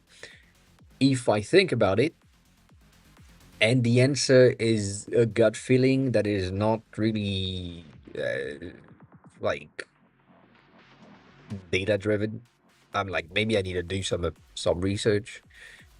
And the research in question is probably going to be, as a designer, it's probably going to be some visual research on making sure that I'm finding things related to the task that I have to do.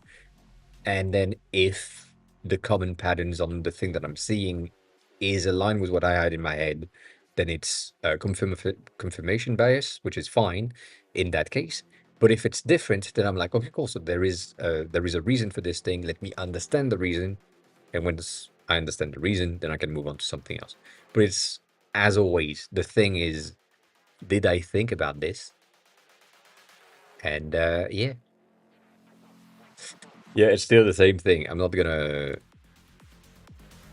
add 10 plus lines for central div. God damn. Um, so That doesn't work was really bad. It is great for the bands, not these bands. It is great for the bands because we don't have the button in the top right.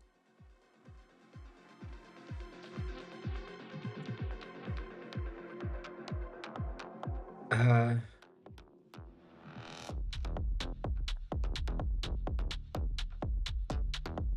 we don't, but because we have the button in the top right uh, for the invites, it shifts the layout down. So in the empty states for invites, to have the button in the centered content. And then once the first invite is created, it goes back to the top right. Let's see if that helps. But yeah, that, I mean, moving throughout like multiple versions, multiple models, multiple things is pretty good. It helps the structuration of the prompt that you are trying to achieve. So DeepSeek is good for up-to-date stuff, and also it's free, so I like that. If you have Perplexity, use Perplexity instead. Um, I'm using Kimi K2 0.5 often just because it's kind of free, and at least it's cheaper than the cloud models. And it's just like depending on the goals and depending on what you're trying to achieve, using the different tools is always going to be the best option.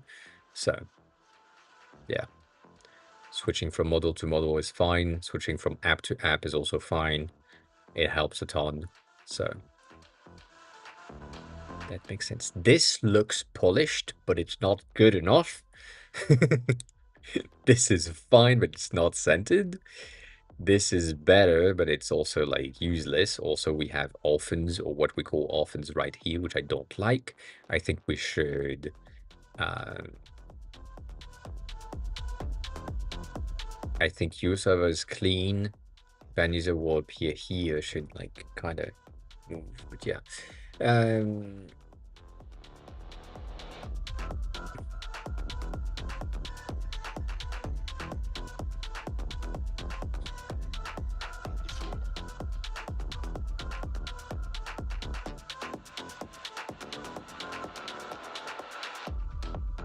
Yeah, it kind of does.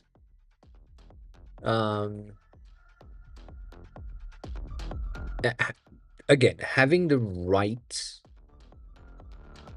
UX will 100%, I mean, not 100% need to influence the UI. That is a given. But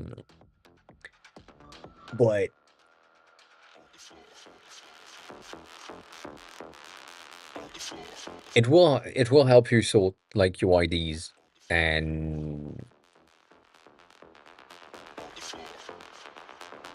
probably also indeed your communication skills and making sure that you can be understood by other people. So that makes sense. But yeah, it's damn.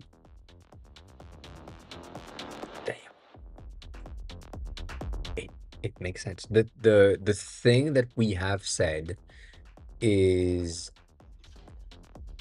this is a bit of a different subject, but it's kind of it's related.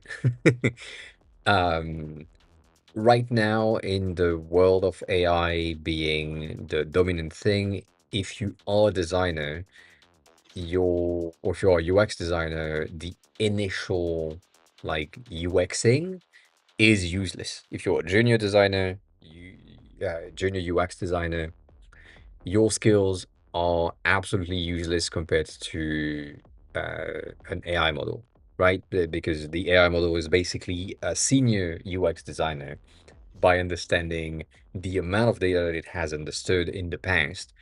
And the only thing that differentiates you as a human user is the fact that you have that alternate usage understanding that could shift the direction in a product and saying, like, humanly speaking, it feels better to do this way instead of the way that the AI is recommending it to do. So that's the thing that you have an advantage on. But like a lot of CEOs are going to say, well, the AI is like $20 a month and it does your job. So bye.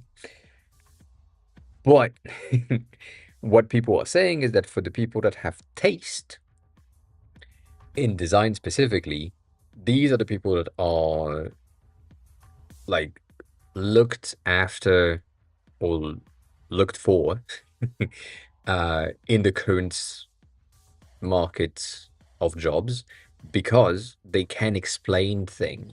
And you can have taste and not be able to explain things. And right now, what you're saying about the communication and make sure that other people understand what you're trying to do is one of the traits that the designers with taste have, which is I like this, but why? If you can't explain, then you don't have taste. You have, oh, this is pretty, and that's good enough. But if you like Pinterest is the best presentation for this.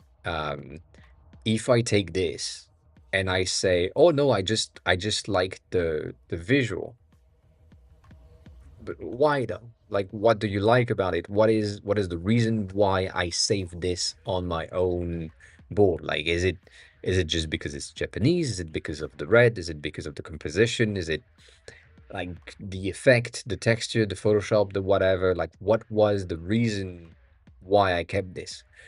And if you just do that, you will kind of train your communication skills and your understanding by other skills as well by being able to say, oh, this is the reason why we kept this.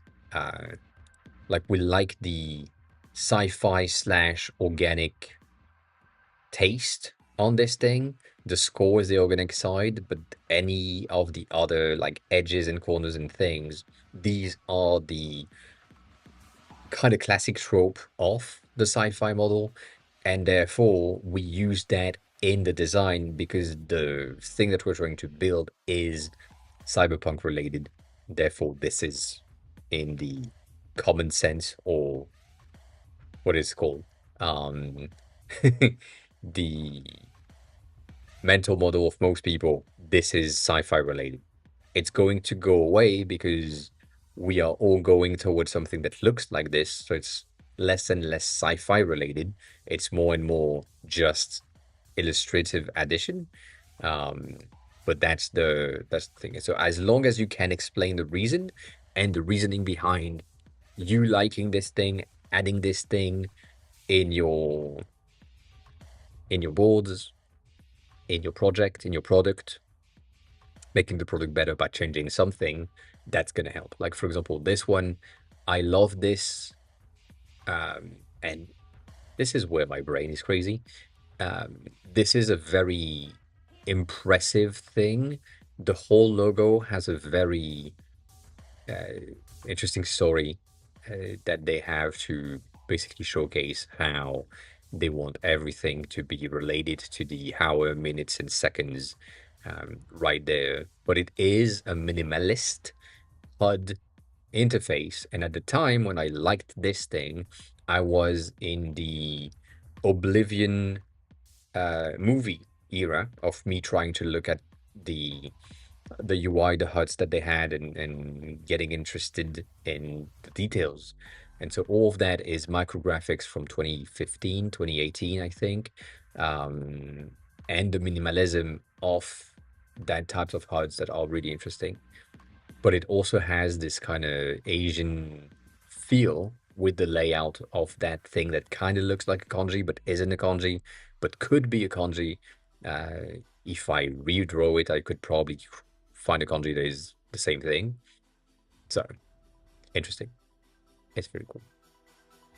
So yeah, explaining the reasons are always or is always going to be the interesting part. Um, that makes sense.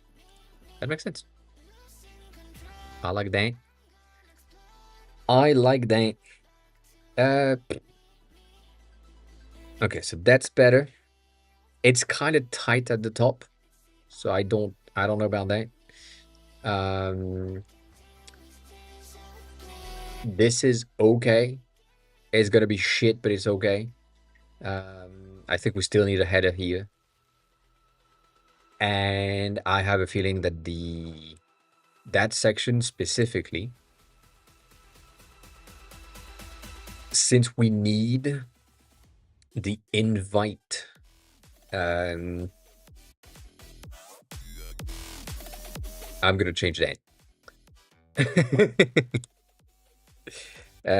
In the empty states subtitles text, we need to add the CSS balance. Goddamn. Balanced. Bitch!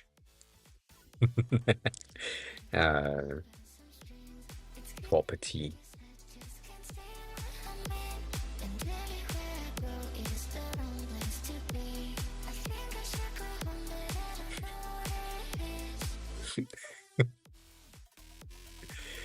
I have, so from the product that I hinted at earlier that you don't know about, that the client doesn't know about yet. I mean, they haven't seen what I have in mind.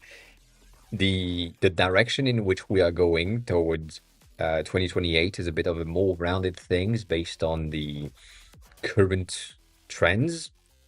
We are going to be a bit more rounded. So the timeline that I have is that today we are at a corner radius of 16, but in about 2 years, most of the things are going to have some sort of a corner radius of 32, like almost doubled, if not more than that, for most of the activities, mainly because the screens are getting bigger and the medium kind of devices in which we want them to be are getting smaller, but presented in your eyes instead of presented in the screen.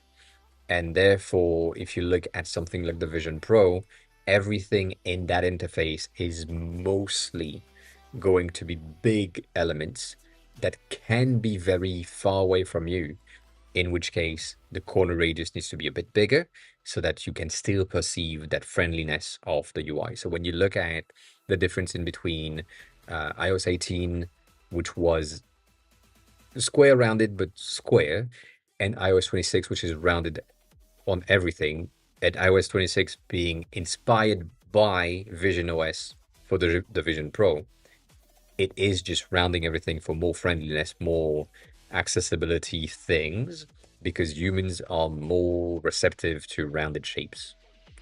So, yes, uh, that's the thing. But there is something to be said, and I'm going to go against what you just said, Tickle. I know, I'm sorry, but I have to. Um, movie-related content right now is square. And if we round it too much, you have the potential to lose some details. Corner radius on a poster is fine. Corner radius on a thumbnail is fine. But corner radius on the player, you are like eating a bit of the image. And most of the current state of medias, video specifically, is extremely square and sharp in the corners. So it makes a lot more sense for Stony to have an interface that is very square compared to an interface that is very rounded. So something like I'm gonna go back there because I can. But something like this amount of square is something that makes sense for Sony specifically. Something like this doesn't. Like it makes less sense for a media-based platform. And you can see this when you go into things like Netflix, for example. You end up with an interface that is extremely square. Like these things are squared, but then you have the friendliness of the buttons. The play button is circular, the plus button is circular, adding things to your collection is circular, but most of the informations, most of the thing that you are going to see are going to be kind of square. Like the view is square, the preview is square, the thumbnail is square. Like there is some corner radius here, but like no, it's not much. And the reason is media. Media just needs to be squared. I know. I know. To first Tony specifically, media is kind of square. However, as always, there is going against the grain. So Netflix is very square again. If for some reason you go into Disney Plus, everything is kind of rounded. Like that section is very rounded. That section at the top is very rounded as well for the preview of content. But then the posters are rounded, but not that much. Not that much. But then the content in there is kind of square as well. But they have like more rounded stuff. I personally, what I pushed on Stony for No Mercy is this type of rounded. It's not that rounded, but it is more rounded than what he would have liked. And already I feel like this is kind of debatable. But if you go into the Apple TV, for example, it's a bit more rounded than Disney Plus. Just a smidge. Not too much, but just a smidge. Like the buttons are fully rounded because they are like iOS 26, tvOS 26 behavior and so on. The Android TV latest version is also very rounded, if I remember correctly. Same thing. So it depends. For me, in my eyes, the media and stuff that has to do with TV shows, movies, and so on, very square is a very potential option. It is just too business oriented and too strict to be appreciated with most people or by most people. So that's why we go into like square with rounded corners and fully rounded things, so that it's approachable, it's easy to understand, it's friendly. But that's the reason. That is the reason. Other than that,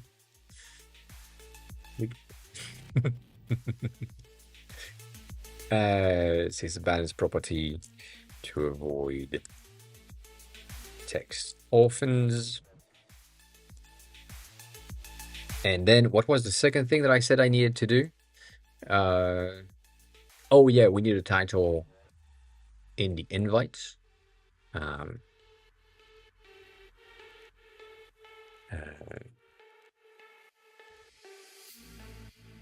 We need audio invites header,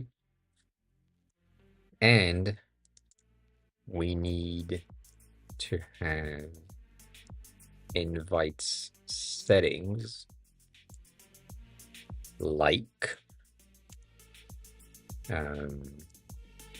limited amount of users, to join,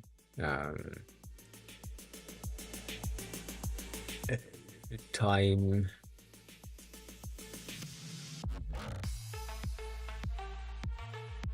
before it's revoked.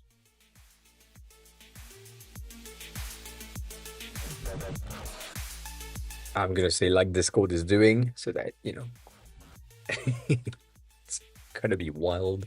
It's gonna be wild. But yeah, there is a ton of things. It's the roundedness is good. It's also very annoying to maintain if you want to keep the concentric system. Um, as mentioned, if you have a button for like a button for iOS is going to be 44, if I remember correctly. Um, like that's going to be your button. So right now you have something that looks like this. If you want to have this thing inside of a card and you want to maintain the like um, iOS like thing, then you need a corner radius of 30 right here to make sure that this is like proper corner radius alignment stuff.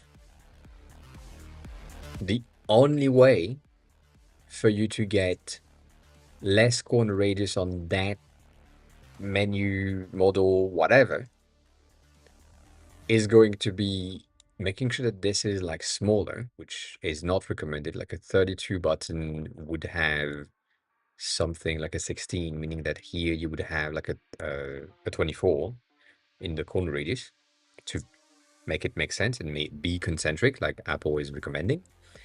Um, and that is not an accessible button. Like the accessible button on touch surfaces is 44 for iOS, 48 for Android, which is kind of wild that Android is bigger, but why not? And if you wanted like more padding for some reason, because you know this thing needs more padding, then this corner radius needs to be like bumped again to match and be concentric. It's it's a pain in the ass. This whole thing is a pain in the ass. So you end up with stuff that you were trying to get as a like a proper corner radius concentricity, but it's just a pain in the ass to put in place. And it's a lot of code for no fucking reason. So all of that is a thing. Oh my god, that looks like shit though. I get it. I I get it. Number of views is not what we want. Create invite create invite expire after makes no fucking sense. Oh my god. Oh my god. Um so no.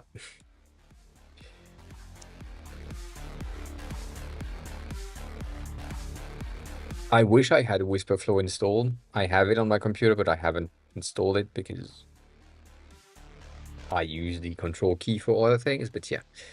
Um the button should create an invite with default settings. And then each invite can be edited to fit the user's need.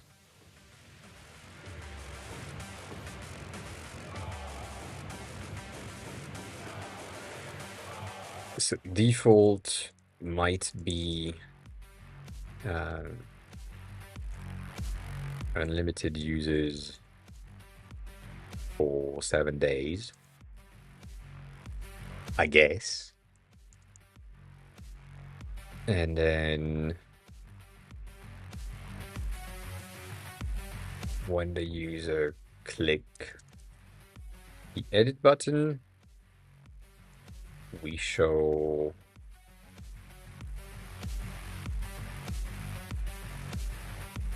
the invite in edit mode. That makes no fucking sense. um,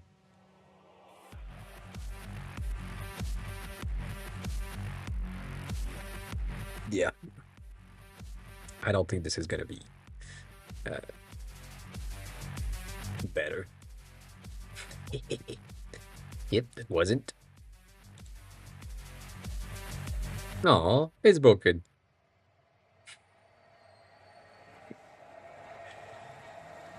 Every fucking time, it's the same thing. It removes one of the icons or one of the presets variables, and then everything is broken and nothing works. So,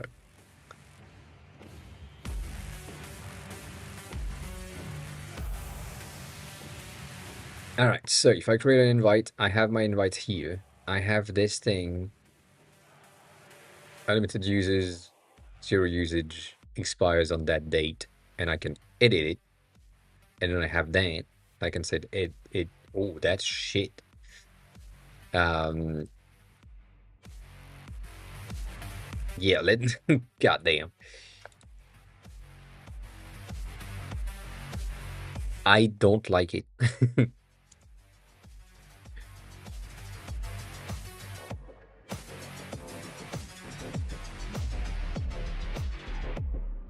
uh, I feel like Phil said something about what needs to be in the settings, so uh, maybe this is something I need to wait for because I don't have everything in my head right now. It's still not great though. In terms of, again, usability and UX for this thing, I kind of want to have links, not codes. Like the codes is just the thing that the people will need to redeem, but also it's going to be the yoker.app/redeem code, and that's gonna send me to the correct server. Like that's the plan. So this is not great. Also, that what the fuck? Um, yeah, not the greatest. Let me go back to this. Let me get rid of that.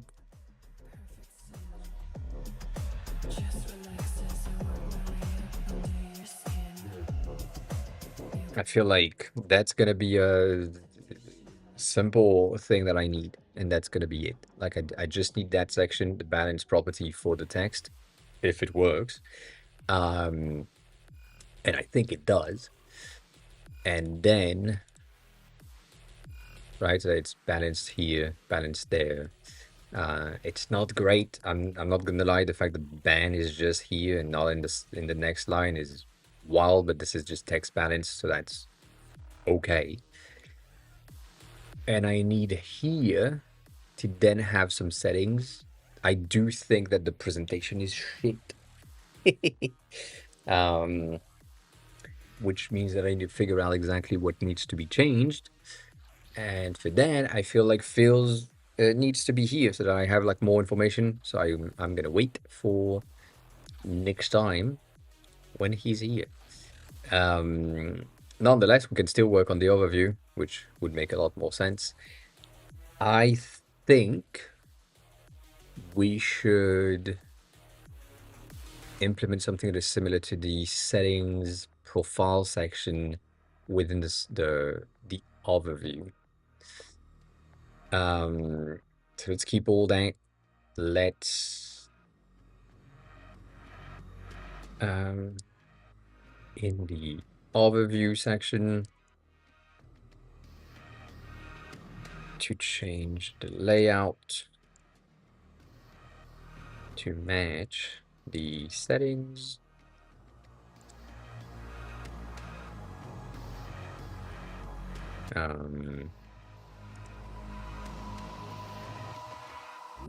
And provide the user with a more visual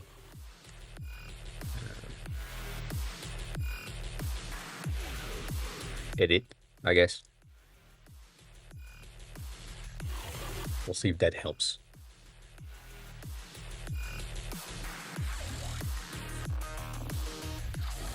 It's kind of the same thing. I mean, physically speaking, it is kind of the same thing.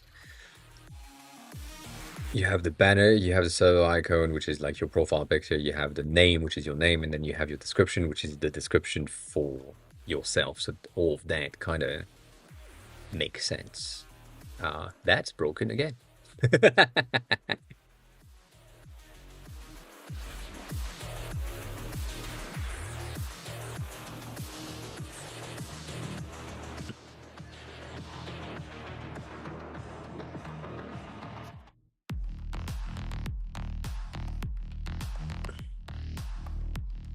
I don't think this is good.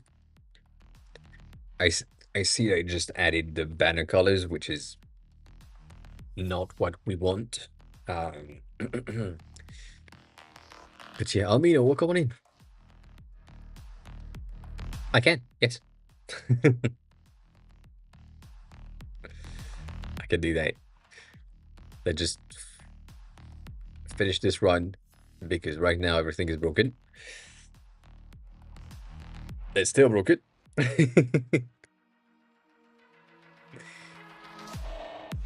It's fixed. Oh, that looks like shit.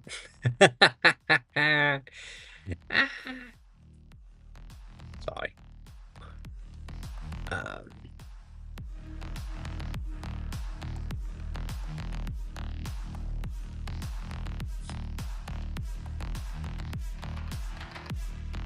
Everything is broken. That's crazy. So yes, I can show you around the app. However, the around the app section is going to be kind of bad because mostly, um, like the the thing that I have access to is very empty as of right now, but I can kind of show you. So this is Yolka, which is basically a personal chat app that is focused on privacy and security and encryption and so on. And it has like a vibe that is similar to Slack and Discord combined. So the main point is instead of having to navigate to your servers with your servers on the side, we decided to put the servers at the top as tabs, like tabs from a browser. So that's the main system. So you have your server right here with your channels. Like all of that makes sense. This thing is still broken.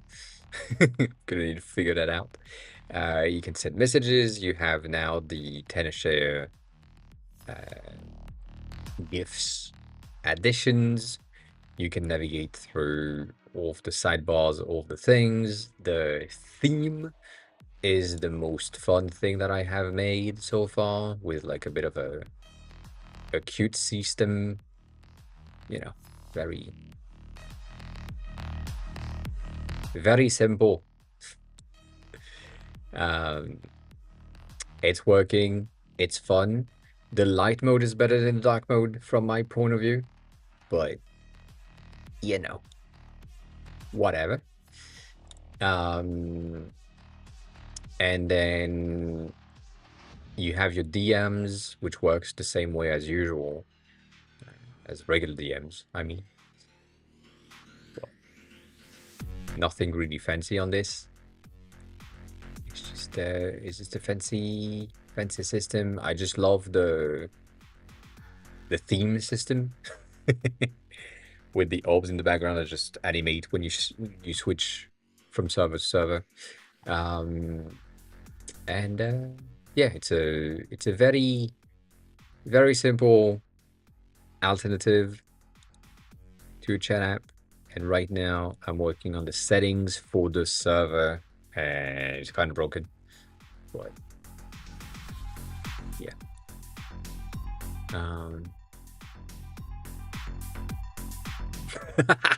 Sorry. That's so broken. There's a lot of it. It's not visible when you have 3 people in a server, which is like Phils, which is the creator, Stony, which is in the chat, and me, which is touching the design here and there. But when you would have like more people, there will be or more content and design stuff, there will be a lot more interactivity within this whole thing. Um, yeah.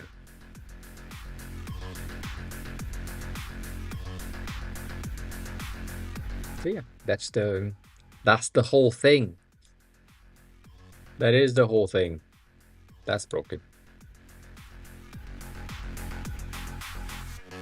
You can't react to that? God damn.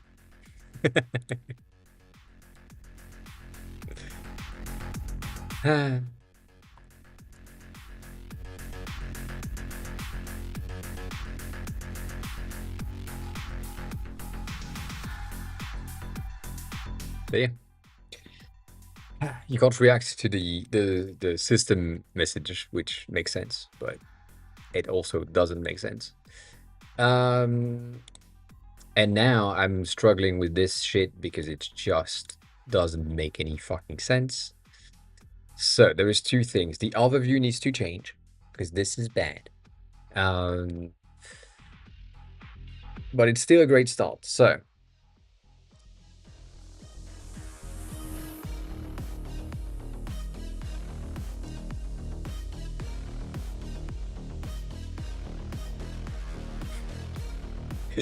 I was expecting better from you. It's such a patronizing thing to say to an LLM. Think more visual editor where the banner can either be color, a gradient, an image. Um,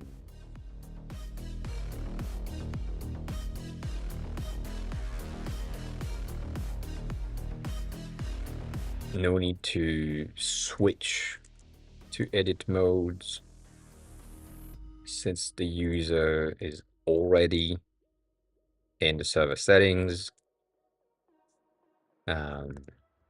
section.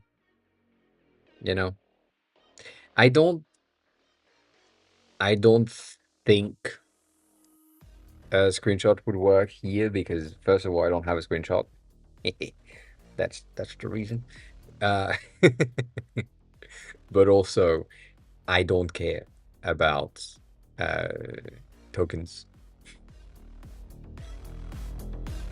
until tomorrow. Let me just show you what I mean. Cat Pokemon.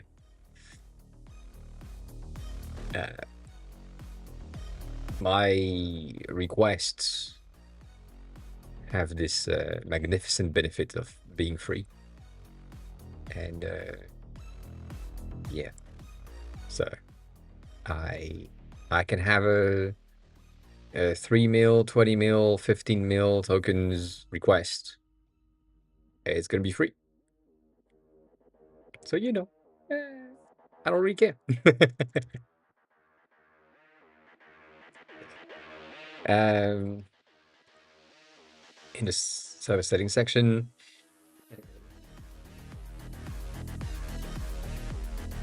uh, yeah, and that's gonna be good. How come? Good question. I I joined Cursor when they started, basically. So they had a plan which was 500 requests, 500 fast requests for $20 a month. So I bought that, and then I figured that you could buy a second one, and you can have like a second 500 fast requests for $20 a month. So I paid $40 a month for 1,000 fast requests, and that was good enough because I was burning through like the 500 in roughly 15 days. And therefore, at the end of the 1,000 requests, I was okay. Like at the end of the month, I sometimes had like no more thing to do, but it was okay. And then they said, um, you should move to business or team because it's like it's $37 a month and you have the same thing as uh the pro thing. And I was like, okay, cool. Let me do that. So I did that. And when I did that, I didn't realize that the enterprise teams plan was bringing me back to 500 requests um, instead of 1,000.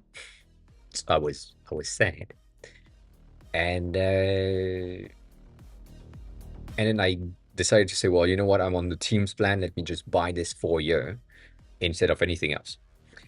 And the Teams plan is basically allowing me to get 500 fast requests for the top level models, but anything that is not the top level is included in my inference. So I can use any models that is not like a top level. So GPT 3.2, for example, Gemini 3.1 is also an option, or technically not all the time, but sometimes. The Claude models, I have access to the 4.5, but not the 4.6. Probably the 4.6 are gonna move to the free tier soon because 4.7 is there, and so on. And so right now, I am on the legacy tier pricing, uh, and all of my requests are free, which is crazy. And Mizzy, welcome back. I hope you're good. So yeah, that is the reason. That looks like shit though. Like, I mean, it's better than nothing, but this is shit. Yeah, I mean, the one that was crazy for me was one day I had Claude run for what felt like a long time. I was kind of scared about it. So I looked at it and it was a 15 million token request in one go. It basically did like so much in one go. And I didn't think it would pass, but it did pass. And then Kimmy decided to do a 21 million token request in one go as well. And I was impressed because it was free as well. So, yeah, that's the thing. And that's basically the reason I would say why um, this was my tokens for last year. Like 2025, which basically just counted 2025, I had 4 billion tokens used on 3.7 because everything was free. And if I had to pay for that, I mean, I wouldn't have been able to. So that's the thing. I'm still on the verge of not renewing my subscription because they have told me that I need to move to the new pricing system, and I kind of don't want to do that, but I don't want to stop building shit. So I may have to, you know. New pricing is usage based, meaning that my 4 billion tokens are going to cost me 4 billion tokens. Like that's basically what it is. So that's probably going to cost me something along the line of 10K, and I can't do that. I cannot. Yeah. Not an option.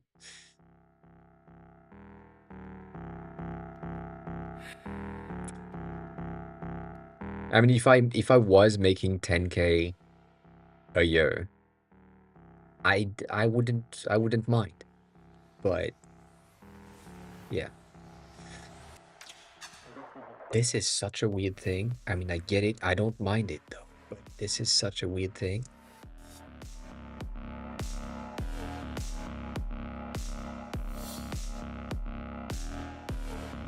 Does the SVG go through?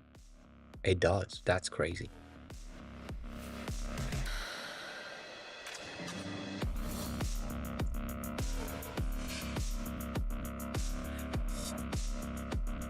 Well, we're missing some padding at the bottom. Good to know. Um, and I'm also expecting this to not have saved. Like if I do that and then go back, it's back to the initial. So yeah, this is an issue. I mean, this is cute, but that's it. It's just cute. That's all it is. So yeah, but yeah, it's crazy. The fact that it's free for now is a crazy thing. When you look at my analytics in the overview system, it's just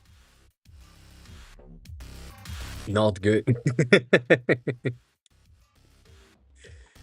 Like in the past 30 days, um, I've made,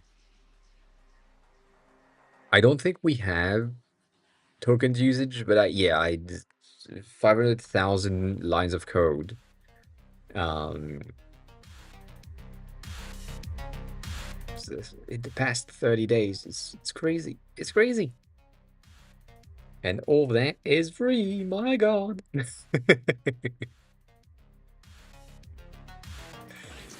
Yeah.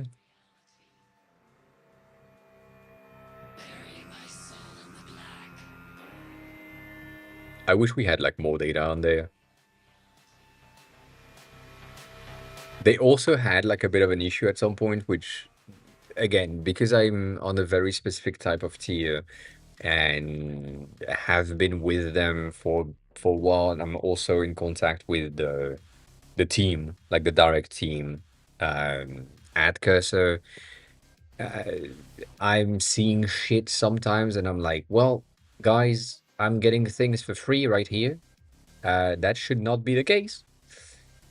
And they're like, thank you for telling us, but why are you telling us? Why? Like last time, and they fixed it since then. But they had a bit of an issue with their servers on figuring out what was actually a model.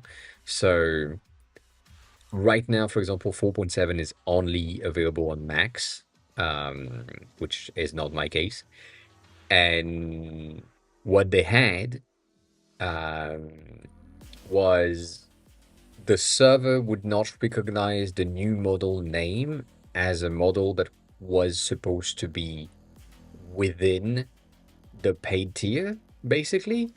And so when 4.7 would have dropped, if I didn't tell them anything, I would be able to just run the thing with no issues.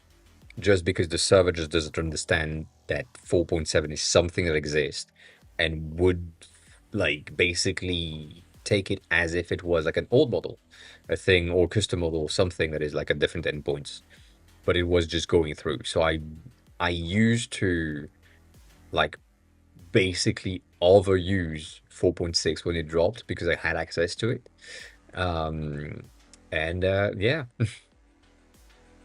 it happens. It happens. But Nick is okay with it. Um, I also feels like the fact that I have that relationship of being able to send them a DMs, have like their direct contact, and like be like, well, this is.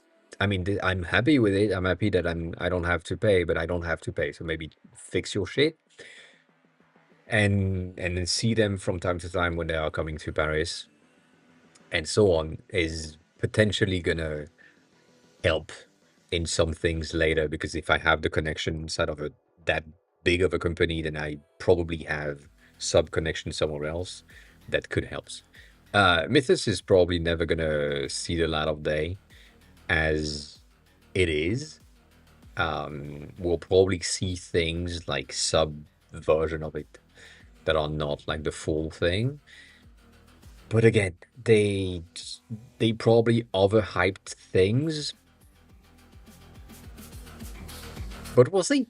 We'll see when it comes out. I don't know. I do not know. Nonetheless, this is okay, but it's bad. So the fact that you have server banner right there, that's shit. That is shit. Um, yeah. I mean, there is some. See here, for example, I need like a screenshot. Yes.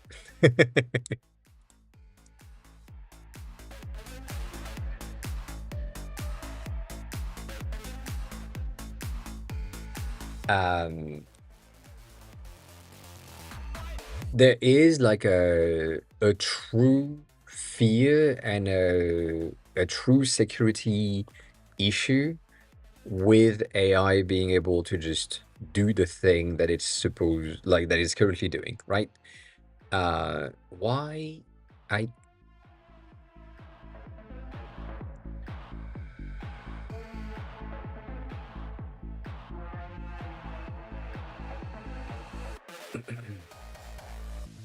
have a good have fun with the children and finding a cable. Can take care of yourself. Um,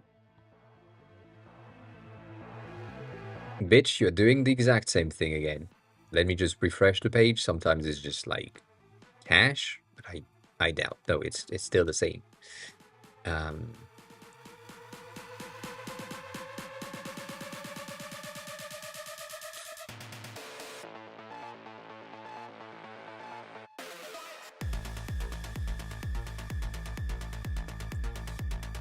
and see that's where things happen.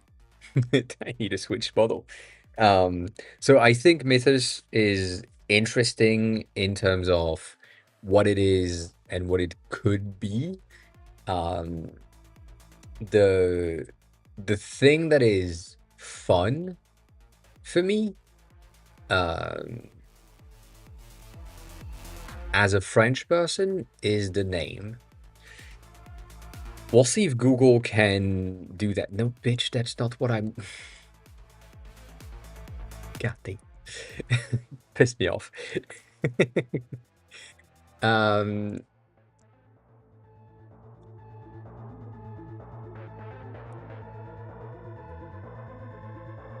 this word, which we shorten to mito, is a Greek word that basically means a liar. So when when you name your model as liars as a French person, it's kind of fun because you are doing a ton of marketing to show me that this thing is good, and it is the word that we use to say that you're lying. So it's funny. It's funny. Um, but uh, other than that, like the roots in English is different, so it makes sense. But it is a funny thing. It is a funny thing. Um, but other than that, I do think that there is a security issue. I do think that AI is going to be able to go through things much faster than a human could have done. But at the end of the day, it's the exact same thing as before. It's just that the knowledge of the AI is bigger than the automation that a hacker could have before. Other than that, um, it's fine. Um, none of them. There is not a single one of them that is able to recreate something to the perfection, because it cannot figure out the.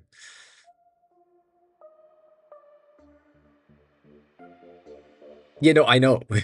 I know you're saying the best, but there is none of them that are like good enough to recreate something that you have in Figma. unless your design is basic ShadCN content and basic Tailwind CSS content. If you have like the smallest amount of specific complexity things, like you have a different shadow or something, it's not gonna work. Visually speaking, the the best thing is Nano Banana, as in creating a UI from scratch. You can use Nano Banana to generate a UI that is pretty impressive and technically nice. And then you can use Gemini and or Claude to recreate the UI itself. But it's not gonna be good. I have like so many things, and I'm so sad that I can't show you. But I have like so many things that are um, well designed, but they are well designed within the bounds of ShadCN and Radix and Tailwind CSS and so on. And you know, it's fine, it's good enough. But then I still need to go in and change shit. However, the most important thing I would say is the fact that I have not really designed shit in a long time. In a long time, you should have redeemed the French thing. You know, when I was starting to speak about the French, that makes no sense. Uh, but yes, as well, Kimi K2.5 is good. Um, it has the fucking training whatever. I forgot the name, but they have like a very specific visual training that they have done, which is good. And it is better than the rest. Um, so yes, I do like Kimi a lot more than the other one, and so far Claude is the best. Kimi is good, but it is not the most creative as an option. They are all pretty okay, but yes. Sorry for the French, it happened. But yeah, their release, like the moonshot release thing, was really nice as well to make sure that we have like a proper understanding of what was going on under the hood for Kimi specifically, and uh, it has been having a very good, you know, UI related training, which I like. The other ones that are good um, is Viant Design. If you or Viant.com, if you know this, I wish I was not logged in because goddamn that landing page is making a lot more sense. Let me just for fuck's sake. Dang. So Viant here is a system that is pretty interesting. What it is doing, obviously, like that landing page is fake, and most of these generation of stuff that are always the same. But the goal of this is Tickly Monster uh, gifted Hamsik Armino a subscription. Tickly Monster gifted a tier 1 sub to Hamsik Armino. do we not have the thing that says that you are paying forward? God damn it! Thanks a lot for the gifted subs. I appreciate it. You got a gifted sub from Stony, and now you gifted the sub. I appreciate it. Thank you so much. Viant is basically creating something that is interesting in a way that is like is going to generate stuff based on the first prompt. So you ask for something, it generates one of the variants basically, and then if you like it and it's working, it does the thing that you want it to do, you can get alternate version and variant of the same design. The outputted things in here are okay. They are not the best, but they are okay, and there is something to say about it where like the output is pretty good. So that's the first one. Uh, anything is another one of these, which doesn't have all the variant things, but anything design is also an AI generation, which on paper, again, it's on paper, seems to have been generating things that are overall pretty good. Very AI generated here and there, but most of it is overall pretty good. Like these things are solid. So that's another one. And then the latest is Wonder, and I don't know if it's Wonder AI or if it's Wonder something else. I'm gonna just go back here. I feel like Wonder is gonna be right away there. Um, Wonder.design. That's my bad. Why did I say go back? You bitch. Um, Wonder is a bit of a different thing. It's a bit of a Figma slash AI switch together. So it's the same thing as pencil and paper and so on. So I need to test it out. I still haven't had the time to test it out. But because it is trained and has been made specifically for UI, it has a better chance of potentially be like a better thing. But yeah, other than that, um, Wonder is another thing.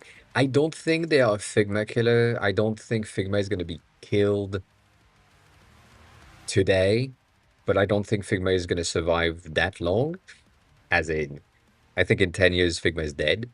Uh, I think in 5 years, Figma might be dead, or at least the Figma that we know today is probably going to be inexistent.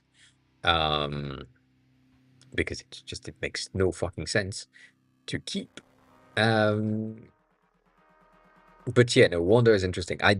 For me specifically, I would say that my Figma killer type of thing is pencil. Uh, I love them mainly because they're free, and therefore that makes sense. Like it's a bring your own key type of thing. You have a proper like um, editor which works in HTML, which is really cool. Um, and I like that. The only issue that I have with most of these things, and the reason why Sketch might be the reason that things are good in the future, is overall this is web-based, meaning that it's for the web and only for the web. So the code that is outputted is going to be HTML and CSS to an extent, and JavaScript and so on. But that's the thing. Techie, well, heck, how are you? And it's good, but if you are trying to build like an app, then you can't really get the code properly. You get the HTML code, and then it needs to do a translation into the Swift UI code or the Kotlin code or the whatever code that you have. And it's kind of not bad, but it's not the greatest thing ever. Like that's the thing. So Pencil is good. Figma is going to try to do the same thing. Wonder is the exact same thing as Pencil. Paper is the exact same thing as the other two, but it's shit. I have beef with them. Don't worry about it. Um, and I feel like at the end of the day, we're gonna see things that are going to be acquired by Figma. So basically, Wonder, Pencil, or Paper, I have doubts, but Wonder and Pencil potentially could be acquired by either like Figma, Cursor, Anthropic, um, to just have like the tools and provide the tools to the users. But yeah, um, how did you do that though? I do think that Sketch could come back. They have been doing a very good job lately at dropping features and things that have been pretty good. But as of right this instant, yeah, they have acquired Weave, whatever. I don't like it, but I get it. They have acquired so many things that they haven't put in place. Like they have acquired Modify, which is a shader-based thing. They still have no shaders inside of Figma. They have acquired Dynamo, that is a multi-cursor IDE, and they have kind of converted that into Figma Make, which is like not good, but not bad, but we still don't have access to the code. They have acquired a CMS system, if I remember correctly, that is now integrated into Figma Site and Figma, um, the marketing one, the big one, which I forgot the name. So they've been acquiring a ton of things, and for them to acquire like a competitor like Wonder, like Pencil, it doesn't make a lot of sense. Like they should just have the exact same thing. They kind of do already. They have the Figma skill of Figma Use that lets Cloud Code or whatever agents you have use Figma and port things.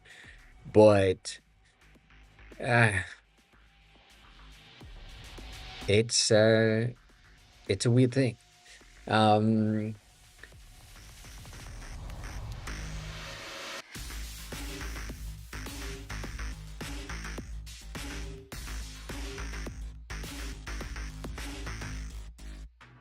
yeah, I mean, I'm gonna say that. Also, why the fuck do we have a hype train? That's a side question. Like, what the fuck happened?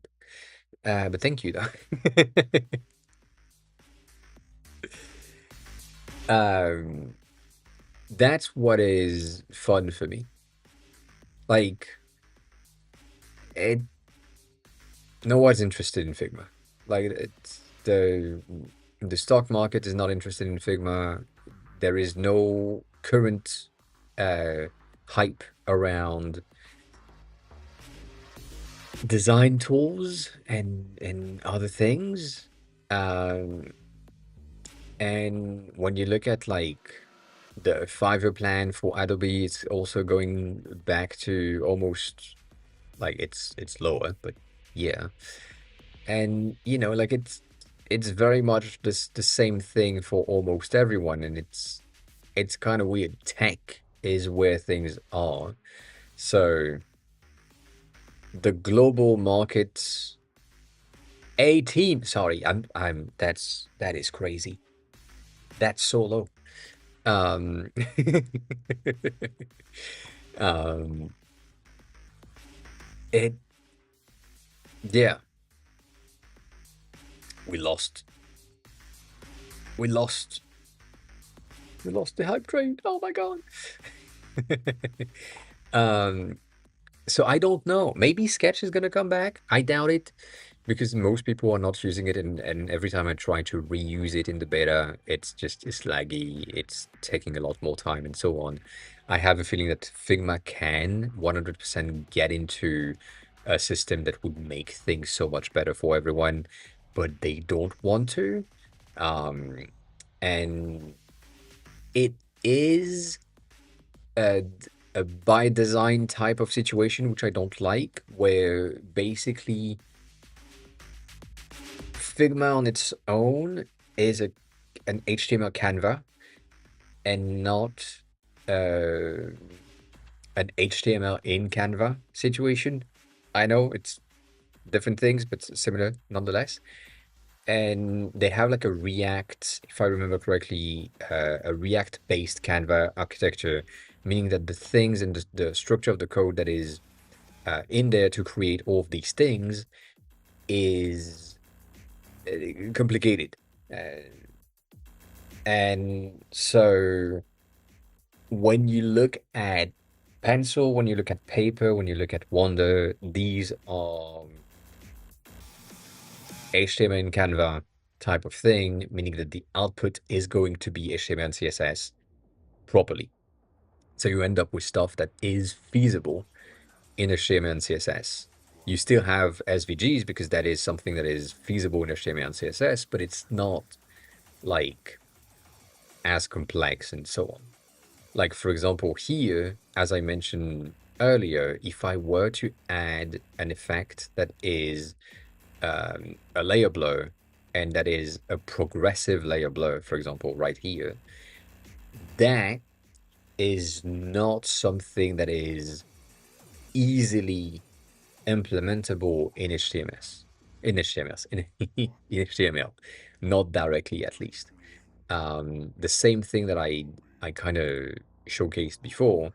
If you have this thing and you want to have a stroke around it, and let's say you just want this thing to be like, red, whatever, um, and that's your border.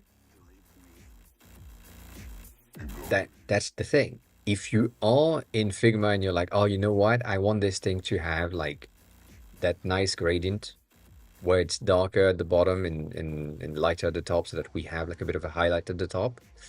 That's not feasible in the code, but it's feasible right here within the design tool. So that's a weird thing. I mean, it's feasible, but you need to have like so much work around and so on. So, you know, it's weird. Um, I think I think it is, yes. I think you're right. I'm not necessarily aware of that. But yeah, so inside of Figma, there is a ton of things that you can do so easily that cannot be done in HTML so easily. And inside of code, there is so much things that is feasible so easily that cannot be done in Figma so easily. So it's so weird. Um, it's just it's a weird system. It's a weird thing. And so far, as I said, like if you are someone like myself that is building something for native iOS system, then it like it's not gonna work. Like you're not gonna be able to do the things properly. So yeah.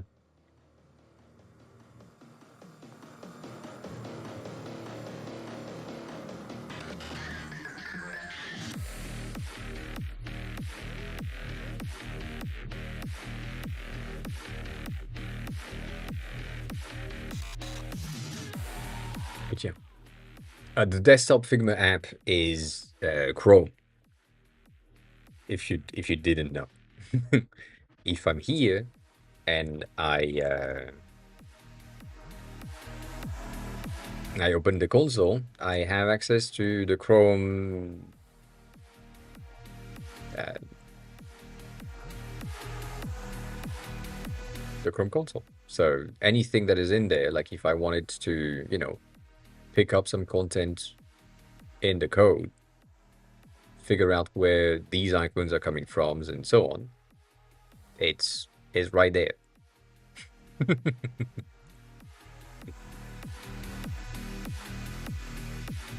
So I feel like this is gonna be really bad. Oh no, it's working. Sorry. um, yeah, no, we still have no padding at the bottom. So this secondary padding things that have been added right there, this is an undo for sure.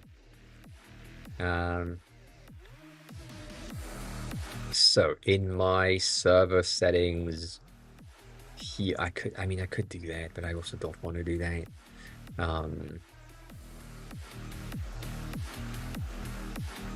I think you can. If I remember correctly, you have the ability to do so. That's the wrong thing. No, that's not what I wanted to do. God damn it. 1 second. It's gonna restart.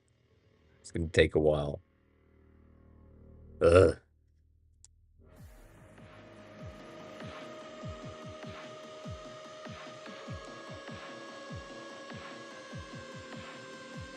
Oh my god.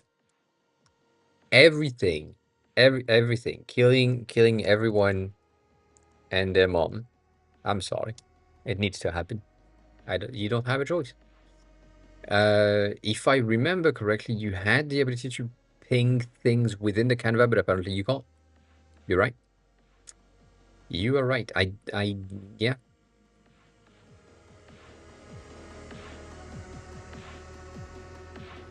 Like that Canva has been edited. Damn, that's crazy. Yeah, I forgot about that. You're right.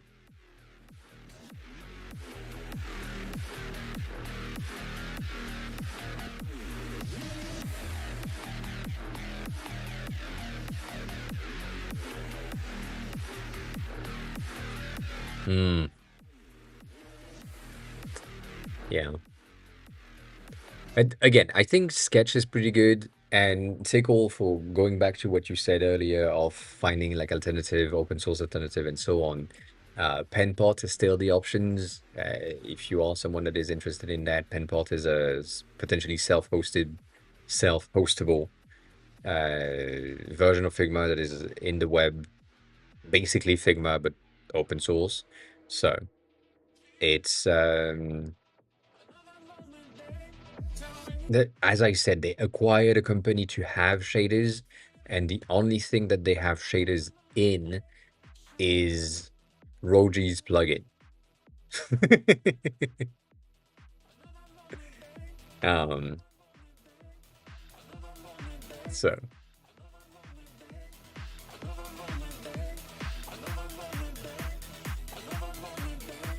it's still shit. God damn.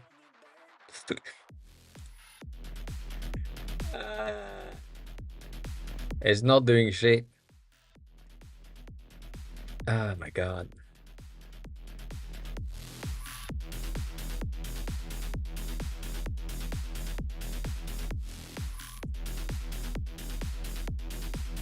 We never know. Sometimes Kimmy's better. Sometimes Kimmy's better.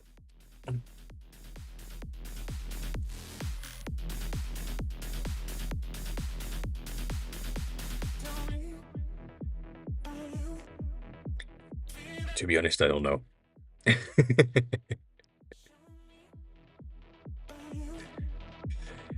Oh, no, it's still stuck. What in the hell is this? Like, it's... No. No, I'm not doing that. Uh, all right, so the server icon is in square. That was good. That placement was nice. We can keep that. We can keep that.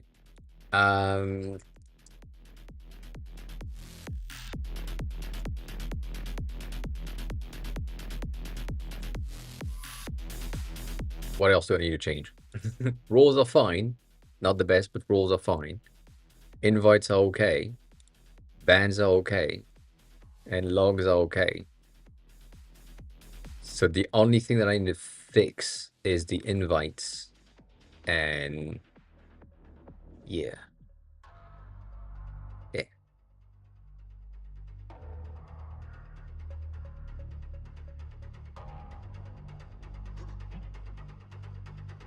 I haven't, but I have tried other things. I mean, one of the things that is pretty interesting, because I'm doing the revert instead of asking to change something, like you go back in the chat history, you change the message, and then you relaunch the question. Um, it doesn't really know what happens and what it did and failed. So I'm usually reminding it that it's the fifth time, the sixth time that we are like reverting to that checkpoint. And sometimes that helps, sometimes it doesn't, but most of the time it kind of helps. So it's interesting, why not? um, in the invites section, we need to provide invites settings.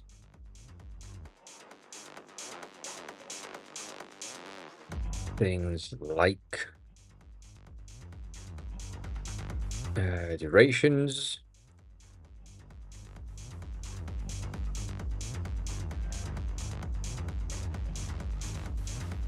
User slots open. I don't think I have. I don't think I have. 1 second. Durations, user slots. I don't think there is anything else. And go for a walk. Yeah. uh, we want to have this behave similarly. My bad. Similarly to the main container chat input when the user reply to a previous message, but have that settings element slide from the bottom. This is so wild. So wild. God damn. God damn. What did you share?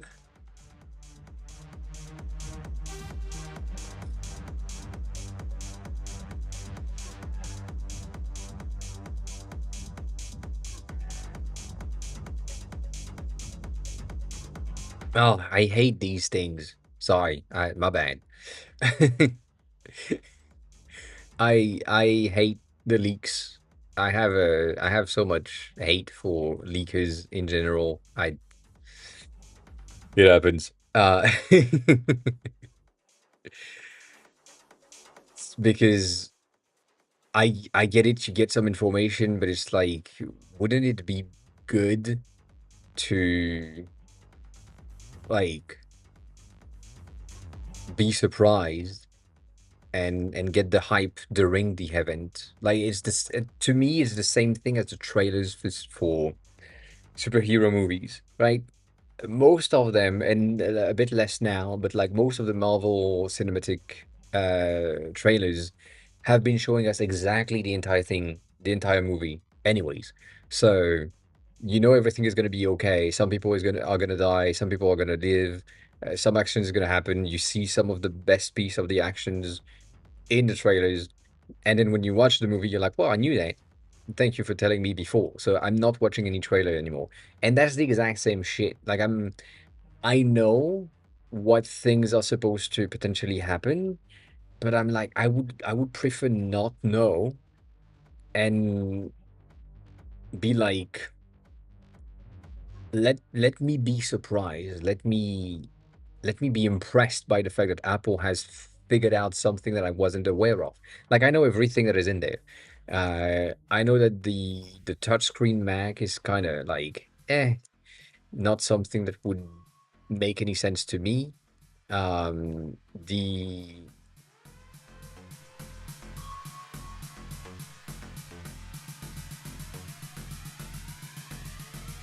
the foldable things like this, if I would love if they didn't. I would love it so much if Apple did not release a foldable phone. Um, as in the leaks and the thing that we have seen for the foldable is R&D, right? They are doing some research and seeing if it's viable, if it's a thing that they would potentially use and you know, whatever. But I'm like, ugh. um,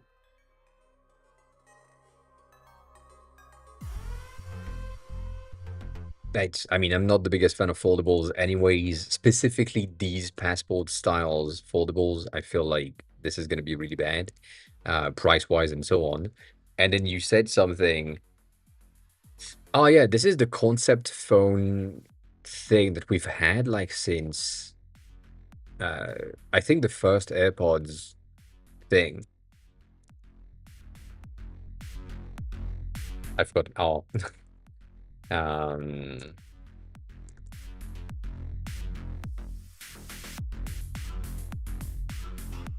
like the this one. This is the.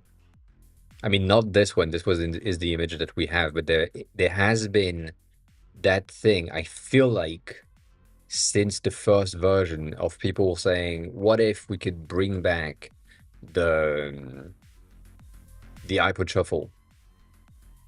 So you have your iPod Shuffle right there, and you have your headphones as well, and you have the tech to be able to get like the music, the playback, and everything in this. It would be amazing. But yeah. Anyways.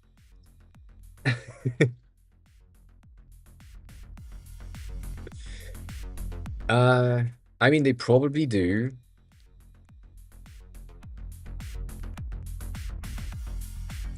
But yeah, I mean I guess I would need to have some sort of a sound to make sure that, um have the thing. Also, I wanna debunk this because this is pissing me off so much every time since it's been announced. Nothing has been announced. It's reported that Apple has a deal with Google specifically for their Gemini models.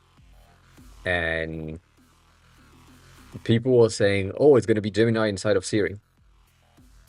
And the reality is, when you have some information, it's mostly Google is providing their LLM system to Apple for a price, and Apple is going to use that LLM system internally for the price that they're paying.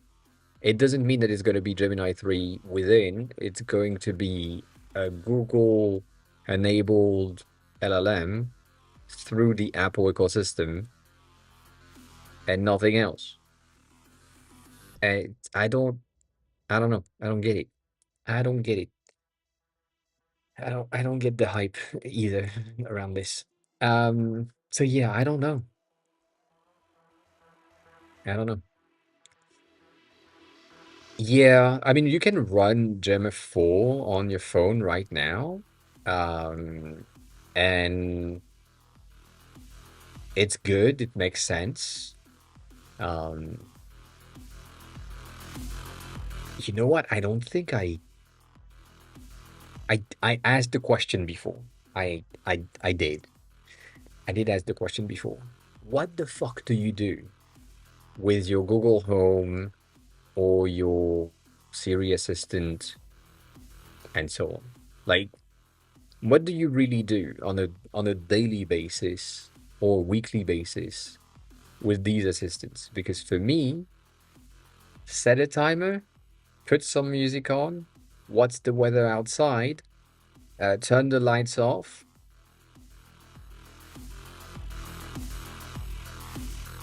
all day is already working. Like it's if you have the correct ecosystem, everything is already working and fine.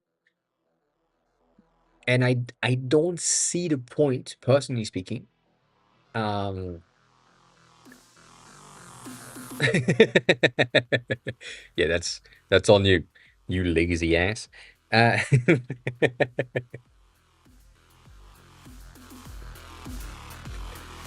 um, but the thing is, I don't see the point of using an LLM for these things.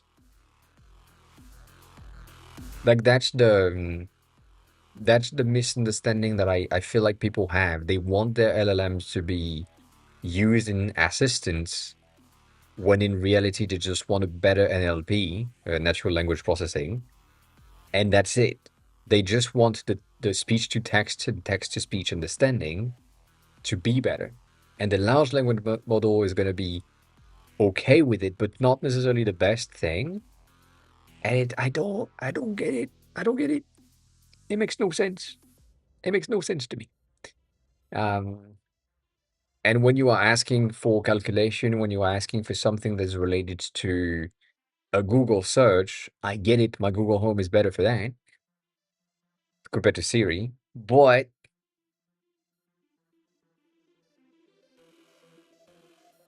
I'm not using these things on a daily or weekly basis. Um, so I mean, to me, it's kind of weird. But if it makes sense to you, I get it. If it makes sense, if it makes sense, we're good. What did I ask? Invites. Yeah, I didn't I didn't ask for this. I didn't ask for this. Um,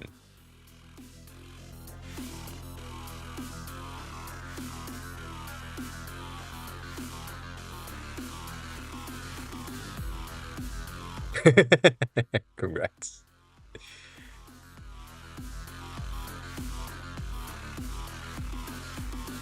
Do you did you try to do this because your country doesn't have the heart rate monitor things enabled? Is that the reason?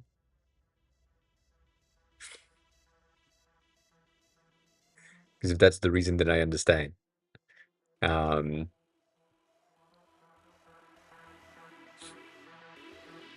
ah. um,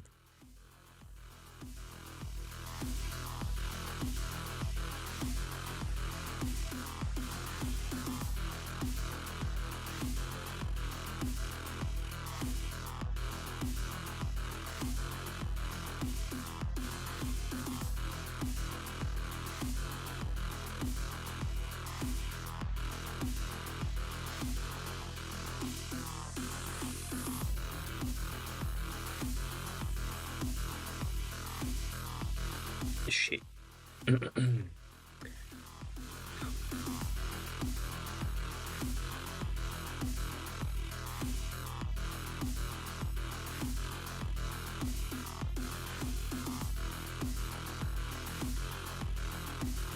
I mean, that's a weird sentence. I had to read it twice to figure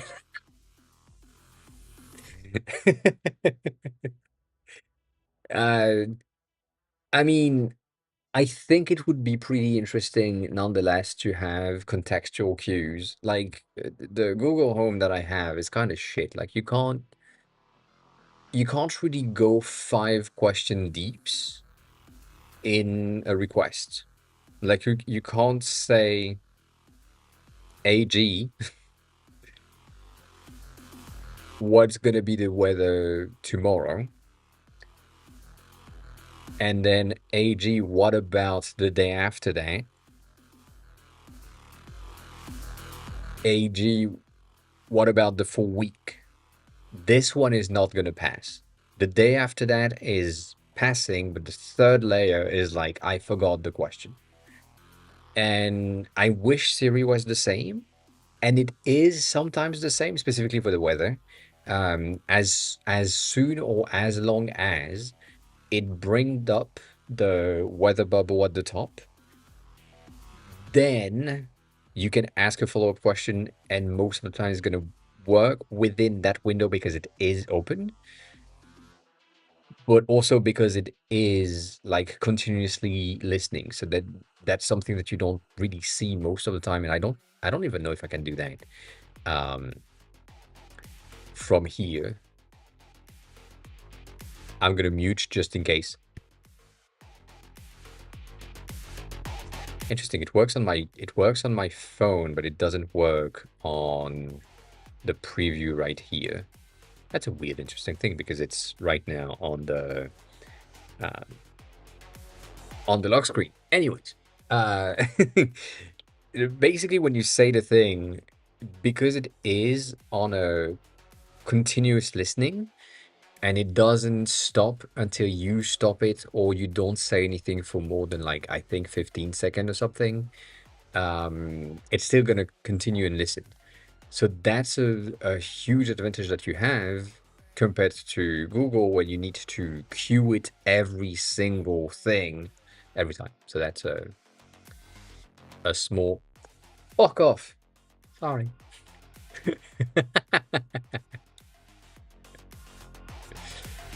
Oh my god.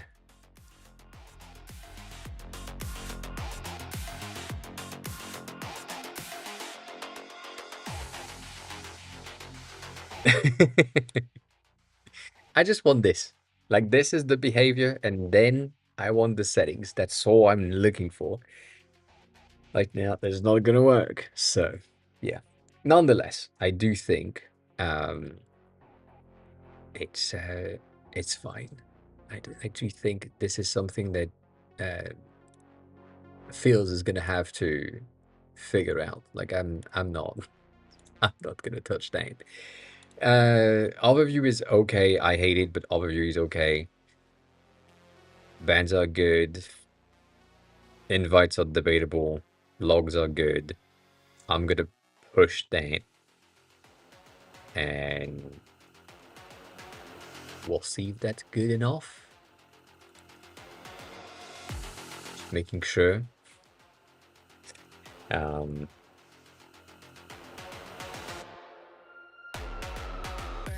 just making sure.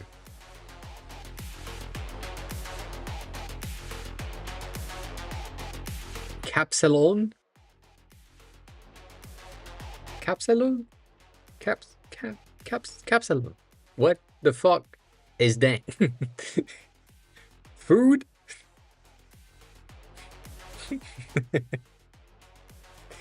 What the fuck you mean, Capsalon? It's a mix of cap and salon. Salon is the living room in French, and cap is is is weird. Dapshi, hi, welcome on in. How are you? How's the day going? How's the uh oh dang. So it's a Dutch poutine? I see. I see.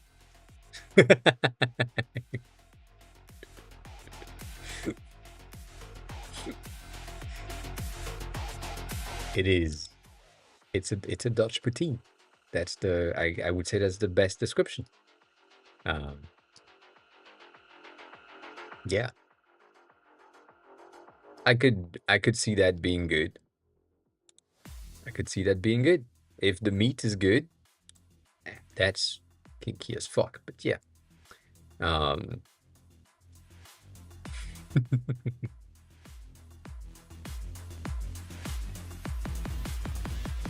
we do have some around here. I did not know. I didn't know we did.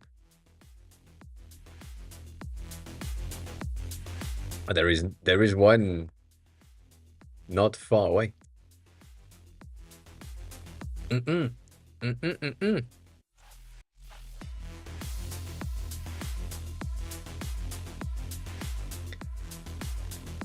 Anyways, nonetheless, my AirPods are gonna die. I need to go buy some food. All of that is true at the same time.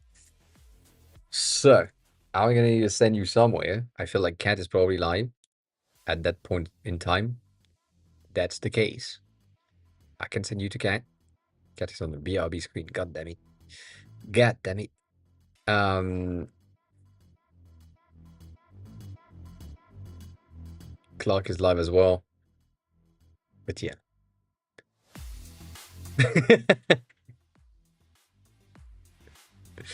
I can't. I cannot. Battery's gonna die. Battery's gonna die. Namin is only only watching the stream when he's out of token. God damn. God damn. What a bitch. Anyways, if you have a question and I'm not live, join the Discord. That would be highly appreciated. If you have a big perfume collection, use perfume. If you have a big link collection, use ban. If you have a will to learn Japanese, use can. And if you want a UI kit, use bomb. A long time not shared this one. Yeah, it's been a while. It's been a while. So yeah. I shall be back on Monday if all goes well. I hope I will have some news. I don't think so, but we never know. um, but yeah, we'll see. We'll see what happens. Maybe things happen. Maybe things don't happen. Cat is currently, as always, playing Genshin. So enjoy the yapping and the Genshin, and please derail the cat. That would make a lot of sense. Um, and yeah, I'm gonna go fetch some food, and I'll be back on Monday. Take care of yourself. Eat something, drink something, be kind to each other. You know the drill. And I'll see you all very soon. Bye. Also, I can see time. You need to share the links.